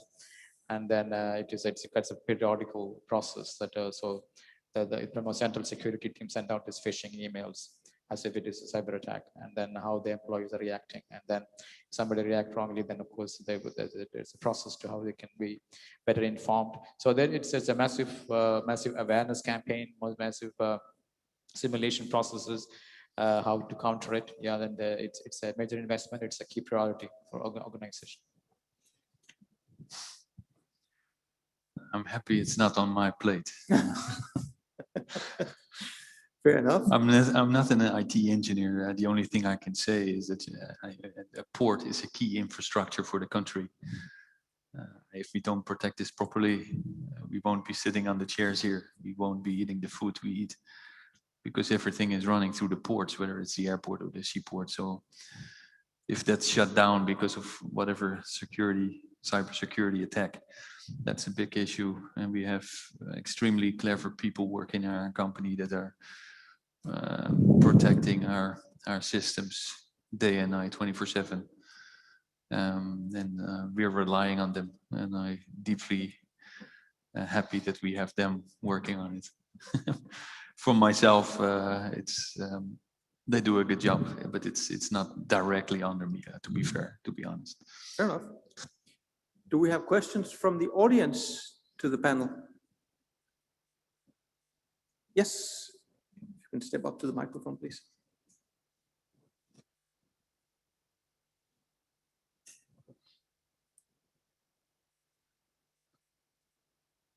Hi there. Thank you for what you said so far. I was quite curious about all the discussions about efficiency and how that really, if you were to drill down to the basics of an energy cost to get something from A to B, whether that's even on the sort of agenda.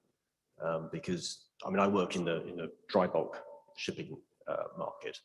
So for us, a sort of dollar per ton per mile basis, we are incredibly cheap and very efficient. Is that sort of framework, even something on the agenda for what in terms of sustainability and carbon footprint of the entire transport journey? Sure, if I may.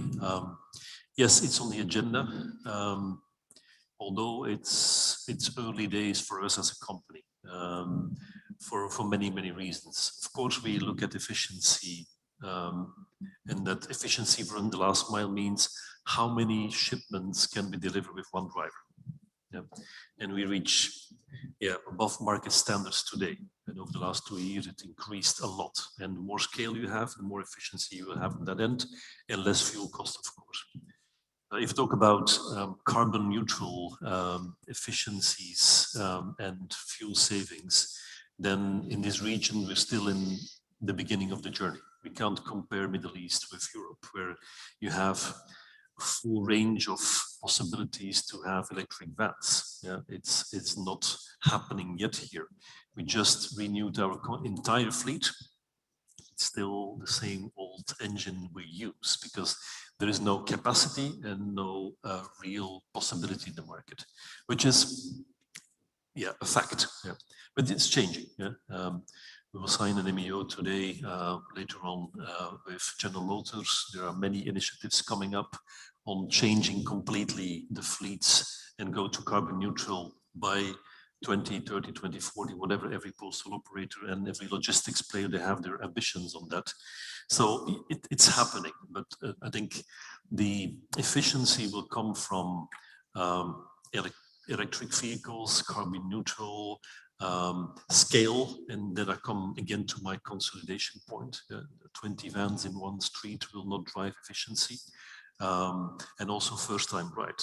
What we see today that many companies have that issue that even if you have 2 phone calls, only 90% of the parcels are delivered first time right. That's 10% inefficiency because you don't have that interconnectivity with that consumer through the app where you can say, are you at home? Yes, we will come at 10 o'clock in the morning and we will deliver.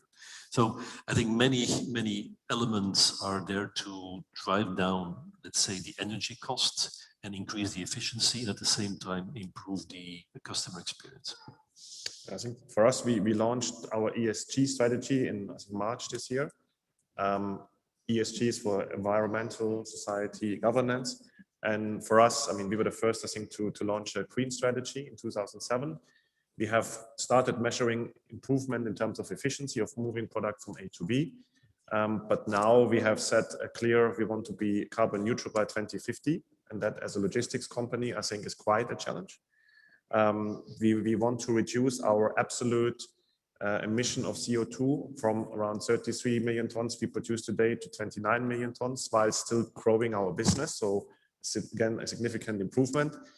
We have ordered the first now electrical planes in the US to make, I think 800 kilometers, 1,000 kilometer deliveries. We have already an electric fleet in Germany, around 20,000 vehicles making the parcel deliveries. We are looking at how can we make our buildings more energy efficient because we use solar panels and other stuff. We actually just signed an agreement with Total a couple of weeks ago here. So it's absolutely become part of our strategy.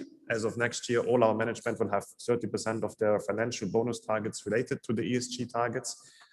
If you go here on finance conferences, all the investors talk about ESG because that will become a prerequisite of receiving funding into your company. So definitely it is absolutely high on the agenda. And again, will then force us to use the data better to have e-commerce flowing in the most organized ways, using ships and not planes, and really finding the most optimal, flows to protect our planet and not have the cases like what I've explained, where things go around the planet once, and it could be easily avoided. Yeah, I mean, I don't have much to say because this part of the region, I must admit that we don't do much on this area, but we try to do whatever is possible within our control. For example, the buildings, make sure that the building is energy efficient using solar panels wherever it's possible. And also we try to make sure that the vendors in trucking we don't have our own trucks. We make sure that they are maintaining the trucks efficiently. And then, of course, in Europe, we do have a certain we do measure our carbon emissions, then we continue try to bring it down. But I think as an organization, I think definitely it's on the agenda for us. And in this region, like Peter said, it's early days for us, but we have to catch up. And then I think it is on our agenda of what best we can do to support and support this cause. At this point, I would say for us, it's early days. More questions from the audience? Then I have one, because both when we talk the ESG agenda, but also when we talk about how to mitigate some of all the bottlenecks, the obvious one that is always being pulled up is then do nearshoring of manufacturing. Are you seeing any drives towards nearshoring, or you're expecting drives towards nearshoring of manufacturing to alleviate some of the supply chain challenges? Yeah, I think it will, of course, change. Of course, pandemic is, and also so many other disasters that we have seen over the last year or last years. They realize that every company is really looking at their supply chain, and over dependency on one single supplier or single country is an extreme challenge or extreme risk, which has been realized during the pandemic through the airport closures or border closures or the country closures or whatever. I think it is affecting major manufacturers from their supply lines. So I'm sure that everybody is looking at what is the best way to look at going forward. For example, the China +1 policy, which everybody is talking about, because over-dependent on China or completely dependent on China or for all some of the supplies, it's a risk. So there will be I think, at least, I'm not saying that everybody will move out of China, but creating a China +1 policy is going to come into effect in the near future, which I'm sure that quite a lot of other countries in Asia will get the benefit. Also, potentially nearshoring, like you said, some of the Eastern European countries or the Latin American countries will get the benefit of getting the nearshoring of some of those productions as well as a risk mitigation process. So this will happen, and also I think even from a logistics point of view, that will change quite a lot of landscape, how the product movement and the flow of movements. I think it's a big subject. I mean, pandemic is one of the catalysts, I think, of this whole trend. But there's also other aspects we shouldn't forget. You have robotics. In the pandemic, for example, many factories, there was a big focus on having space between the workers. So you could only have so many workers. So there's a much more automated form of production. Now, if you automate your production and you have less labor, the labor arbitrage element of having best short locations is becoming lower. You have, I think, we all know what is happening in the US, also in Europe, you have social tensions.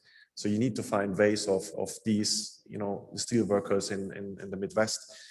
You need to find ways and offers for them to contribute to society. So I think there will be a whole reconsiderations of what is produced in which way, in which fashion. I think this all eggs in the China bucket is dangerous. However, I still believe globalization will continue. It will just be a more balanced overall system. It was a bit one-sided, I would say. It's of course a slow process. I mean, it's not like you move overnight a factory out of Far East into Europe or out of China into Vietnam. But what I firsthand see, while interacting with clients, of course, is that without mentioning any names, I know clients that have hundreds of containers being stocked in the main ports of China, which they are not able to move to the distribution centers here in the Middle East, Dubai, Jawadi, and Europe, and they are looking for alternative suppliers and markets. So instead of sourcing that product in China market, they're looking for alternative markets. So they're trying to source it in India, or they're trying to source it in Vietnam. But you'll see for sure in the coming years, because it will take years, companies realigning their manufacturing away from these far remote, challenging origins to more closer origins. But that's a long process. I don't see this happening overnight. I don't see this, next week the factory is opening up. That takes a very long time. But good opportunities here for Dubai because we're in between Asia. We're in between Asia and Europe. A fantastic position to do that light manufacturing. And then sell your goods into Europe, sell your goods into Far East and Africa. I agree, but it's going to happen because at the end of the day, why do these companies decide to produce in the Far East or to buy in the Far East? It's the combination of skills, availability, but also cost. Yeah.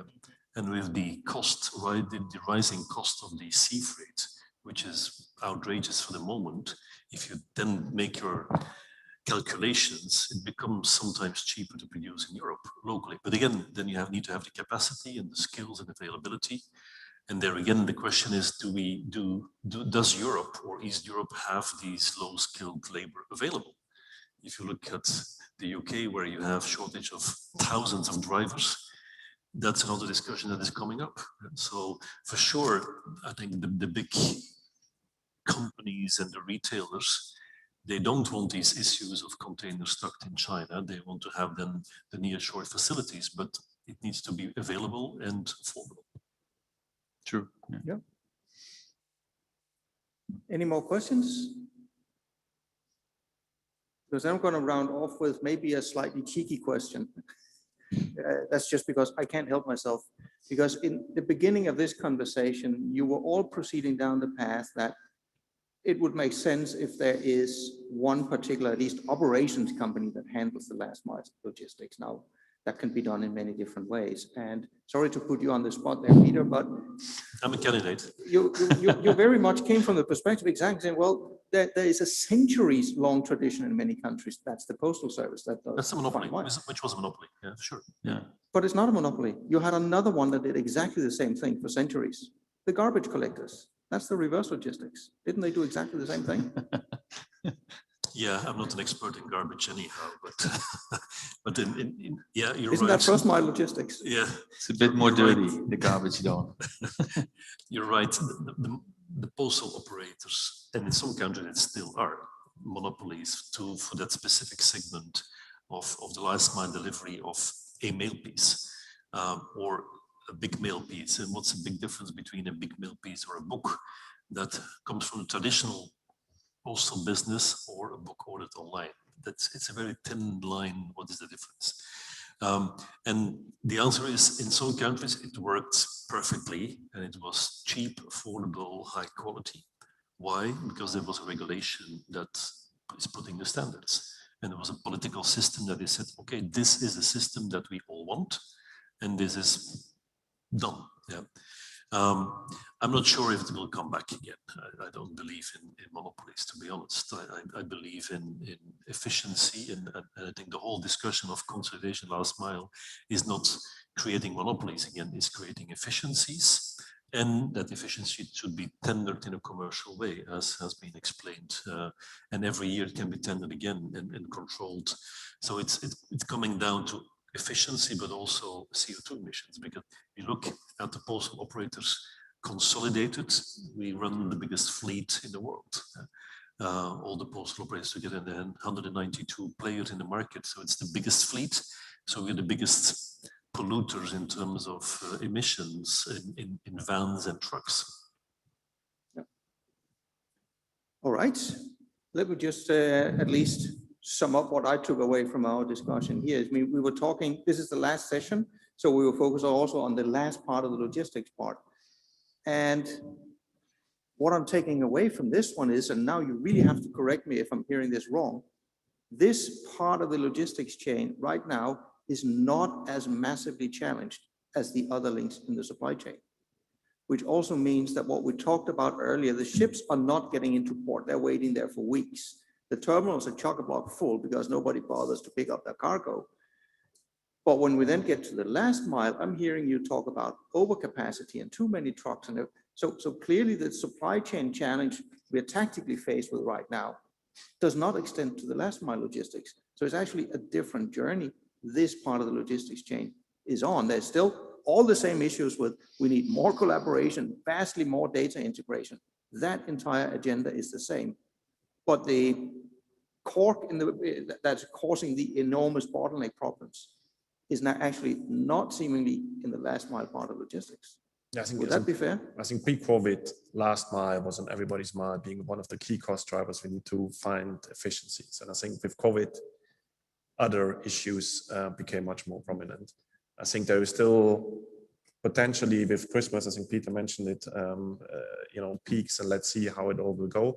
But in principle, it's much easier to fix compared to underlying capacity issues where you need big infrastructure. Ships can't come. You can find people, give them a motorcycle, and organize the last mile. But organizing the big disruptions we see today, it takes years. And that's why at the moment, I would say last mile in terms of the list of priorities has come down versus where it used to be. I'm pretty sure once this whole COVID supply chain disruption is over, it will come up back on the top of the agenda. All right. Yeah, agree on that, but don't forget that the last mile will continue to increase with the e-commerce continue increasing. Yeah. And we only talk about 4% now of retail in the UAE. You talk about 20% in the UK, 20% in the US, but that's going to increase continuously. So there's a big shift of consumer behavior, buying something online which is convenient, and I go to the store because I like to go to the store and walk around, and you have the malls here, and in the US you have empty malls. Malls are closed. Here we continue to buy malls, but you also see here that some of the malls are half empty because people buy online and don't go to the store anymore for the basic needs. Why would you go to a supermarket if you can order it online on your mobile and it's delivered in 15 minutes? Why would you take your car, drive there, do your order picking yourself for free if the supermarket chain is offering you that including in the price? And that's the model today. If you have these dark stores, they have their cost savings of not having all the shelves and the staff in the store. So if you for the same price, you can have your groceries delivered to your doorstep and you don't have to carry your bottles of water, whatever, well, you will do it. And that's, I think, the big shift that is coming. So last mile needs will continue to increase. It's only the beginning. If 4%, it's only the beginning, and it will not stop. Yeah. Well, thank you very much.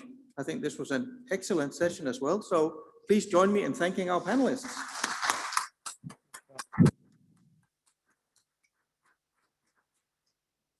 Thanks, guys. Yeah. Now for the final session of the day, I have been told that I should talk to you guys for the next 4 or 5 hours about how I see the industry. Maybe I should reduce that one slightly. No, I mean, I don't know about any of you. I can't speak on behalf of any of you out there. I can just speak for myself and saying I think it was absolutely excellent to be at a physical event. This is, at least from my perspective, a much more engaging and interesting way of talking to people now that we've been stuck with Zoom for far too long. Not that there's anything wrong in Zoom meetings, but it just doesn't necessarily cover everything. Now, let me add a few additional comments. We touched upon most of it during today, that we have all the different challenges in the supply chain. So rather than trying to regurgitate everything that we have already heard today, I mean, here's how I see where the overall industry is and where we're heading. We are in a jam right now. Congestion is widespread. And I would also have a suspicion that this is going to get worse. It is not going to get better in the near term. The reason why it's going to get worse, there are several reasons. Problem number one is if you look at risks. There's one key element that has to be at the very top of the risk register of everybody in supply chain. That one is China. China's approach to COVID is very simple. Just 1 or 2 cases, you will shut down that area. And that has led to the shutdown of Yantian, to a terminal in Ningbo, led to the shutdown of the air freight terminal in Shanghai. So we are only ever 1 or 2 sick port workers away from Shanghai port shutting down, or Tianjin port, or Shanghai airport once more. That is very much a risk going forward. Of course, that type of risk also exists in other countries, but it's not the same risk country by country. This doesn't only depend on the pandemic, it depends on the political response to the pandemic, where China clearly has some of the absolutely sternest political response to containing this. So that's a major risk going forward. Then for the other countries, sure, it's a risk, but that might be manageable. There is seemingly no abating as it is right now in the demand boom, especially into North America. So while we could hope that demand would abate and we can solve the bottlenecks, there's nothing in the economic indicators right now telling us that that's the case. If we then get to that point and we start to resolve the bottlenecks, there's another massive unknown, because there's a huge element of freight out there that is not captured by any of the normal statistics. There is cargo stuck in containers at origin because there are no vessels to move the cargo.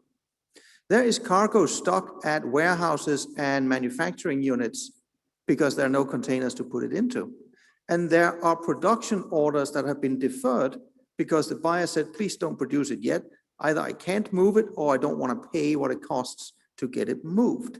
So as we are then proceeding into 2022 and hopefully start on a path towards normalization, we should also brace ourselves that this is not going to be a smooth ride. It's not going to be gradual improvement until normality. It's going to be huge ups and downs. Just to simplify it, at least that's how it works in my brain, think about the current queue of 80 vessels stuck outside California. Let's imagine for a second that magically all the congestion in California is gone tomorrow and we can handle all the vessels.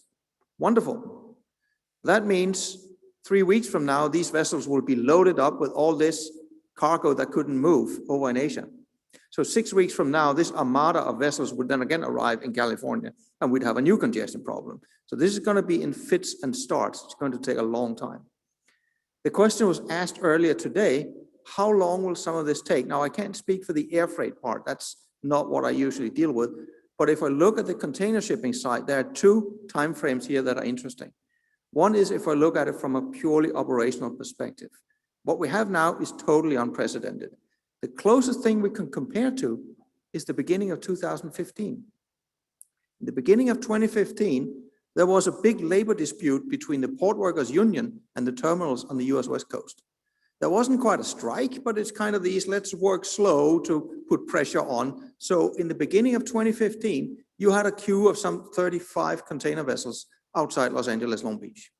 Not as bad as it is now, but it was very bad. This was as bad as what we had beginning of 2021. And the reason I mention that is, then we can of course see from the point in time where there was an agreement with the union until all vessel operations, all schedules, everything was operating as per normal. How long did that take? That took 6 months. That was 6 months at a situation where the problem only existed on the US West Coast. Today it's global. And it was a situation where the problem only existed in the ports. Today is much worse on the inland side. So in the absolutely wildest, most optimistic dream we can have, this is going to take 6 months to fix, and we're not even at the beginning part of that. So realistically, we're looking way into second half of 2022, and that is if we don't get any curveballs like a shutdown of Shanghai or something equally awful. So I would say a year into the future if we are being reasonably optimistic. Then if we look at the freight rates, there's another way to look at this. Because, I mean, there's at least one of the rate indices, that's the CCFI, the China Contract Freight Index. One of the reasons why I like that index is for a single thing, we've had it for 23 years. So we've got a good long time series to try to look for past incidents. And during those 23 years, there has been 5 times where rates were in free fall. Now, of course, it's always a matter how do you define free fall, but there's been 5 cases where rates really have plummeted sustainably for a long period of time. So that gives us an idea how quickly do rates normally fall. Sometimes these were caused by market events like the financial crisis that clearly caused rates to free fall. Sometimes it was more driven by a vicious price war between the carriers, which is what we saw especially in 2015. It doesn't really matter why. We have 5 cases of rates being in free fall. If we then apply it and say, well, what if these absolute free falls start today? When will rates come back to normal? Best case, 18 months. 18 months from now. You can then, of course, sit down and say, no, I don't believe that. I think rates are going to fall more rapidly this time. By all means, we can assume anything we want. But if you believe rates to fall even faster now, you also need to come up with an explanation. Why would they do so? The fastest drop we have seen sustainably was late 14 into 2016, triggered by a drop in oil price, but clearly driven by a price war between the carriers, a very vicious one. So we have to believe in a scenario where the carriers now engage each other in a price war even more vicious than anything seen before. But why would they do that? The carriers are now consolidated to a much higher degree than 5 or 10 years ago. They have a larger degree of pricing power than they ever had in the history before. They demonstrated that extremely clearly in the beginning of the pandemic, where demand dropped off a cliff by 30% almost from one day to the next. And they instantly also changed capacity. They did not manage to raise rates through blanking of sailings. They didn't. But they managed to avoid rates from dropping, which was remarkable in itself and really a demonstration of the market power the carriers now have. So with that backdrop, it is very hard to see a scenario where the carriers in the current environment would suddenly engage each other in a price war even more vicious than anything seen before in history. And if that holds up, then again, we're back to the time frame, 18 months before rates can get back down to something normal. And that is in an environment where you would see headlines saying rates are in free fall. So overall, I mean, I've spent a lot of time, especially the last 12 months, talking with BCOs. And clearly, they never like me when I come in with a message because they are looking for how can we fix this problem short term. And the unfortunate message I keep telling that there is no short-term fix to this. There isn't. What you're looking at for 2022 is not about trying to predict what will the freight rates be and get a better rate. First of all, there is not a sane soul in the world that can predict exactly what the rates are going to do next year, not with the uncertainties that we have. And secondly, if you go into managing your supply chain in 2022 from the perspective, I want to make sure I get the best price, you have an exceedingly high risk that your cargo won't move, because that's what we're also up against. If the market grows better, fine, that strategy might to some degree play out.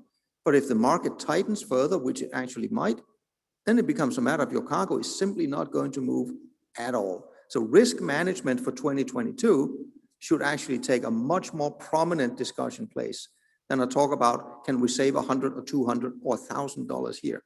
That is, of course, not a pleasant message to get when you're a BCO. And as a final comment, I also want to put in here, let's not forget, the BCOs are not in this boat together. There are two different dimensions here that are critically important. Large BCOs obviously have better contract rates than the small ones. And when I looked at data on, that was Asia-Europe, pre-pandemic, a reasonable normal average price spread between a good contract and spot was around $400 per FFE. That spread right now is in excess of $10,000 per FFE. This dramatically changes the competitive landscape, in this case, to the advantage of large BCOs versus the smaller ones. So the longer this lasts, the more likely we're getting into a scenario where some of the smaller BCOs, they will go bankrupt, they will not be here. And the larger ones will increase their market share. I'm not saying whether this is necessarily good or bad. I'm just saying it's a change in the competitive environment to the advantage of some and disadvantage of others. The other element is, what's the value of cargo you're shipping? If you're shipping very high value cargo that doesn't take up a lot of space, if you have to pay $5,000 more, it's an annoyance, but that's it. If I got $2 million of product in the container, it doesn't really matter. What matters is I can move it. So I'm willing to pay a lot more to get it moved. But if I'm moving, say, cheap refrigerators that take up a lot of space and are not very valuable, or even worse, agricultural products or hay or scrap metal, I don't have a sustainable business model anymore the longer this lasts. So for some of these, this will cost them their lives the longer it lasts. But all BCOs are not in this boat together. Some will gain a competitive advantage out of this, and some might be forced to leave the market. On that very happy note, depending on who you are, obviously, I say thank you so very much for joining us here today. I can only repeat what I said before. I can only speak on my own behalf. I have thoroughly enjoyed the discussions we've had with the panels here. I absolutely hope that you have too. So thank you, and thank you to Sam and the organizers for setting all of this up, getting all of us together here, and for inviting me down to sunny Dubai. It has been an absolute pleasure. So thank you all, and have a great evening.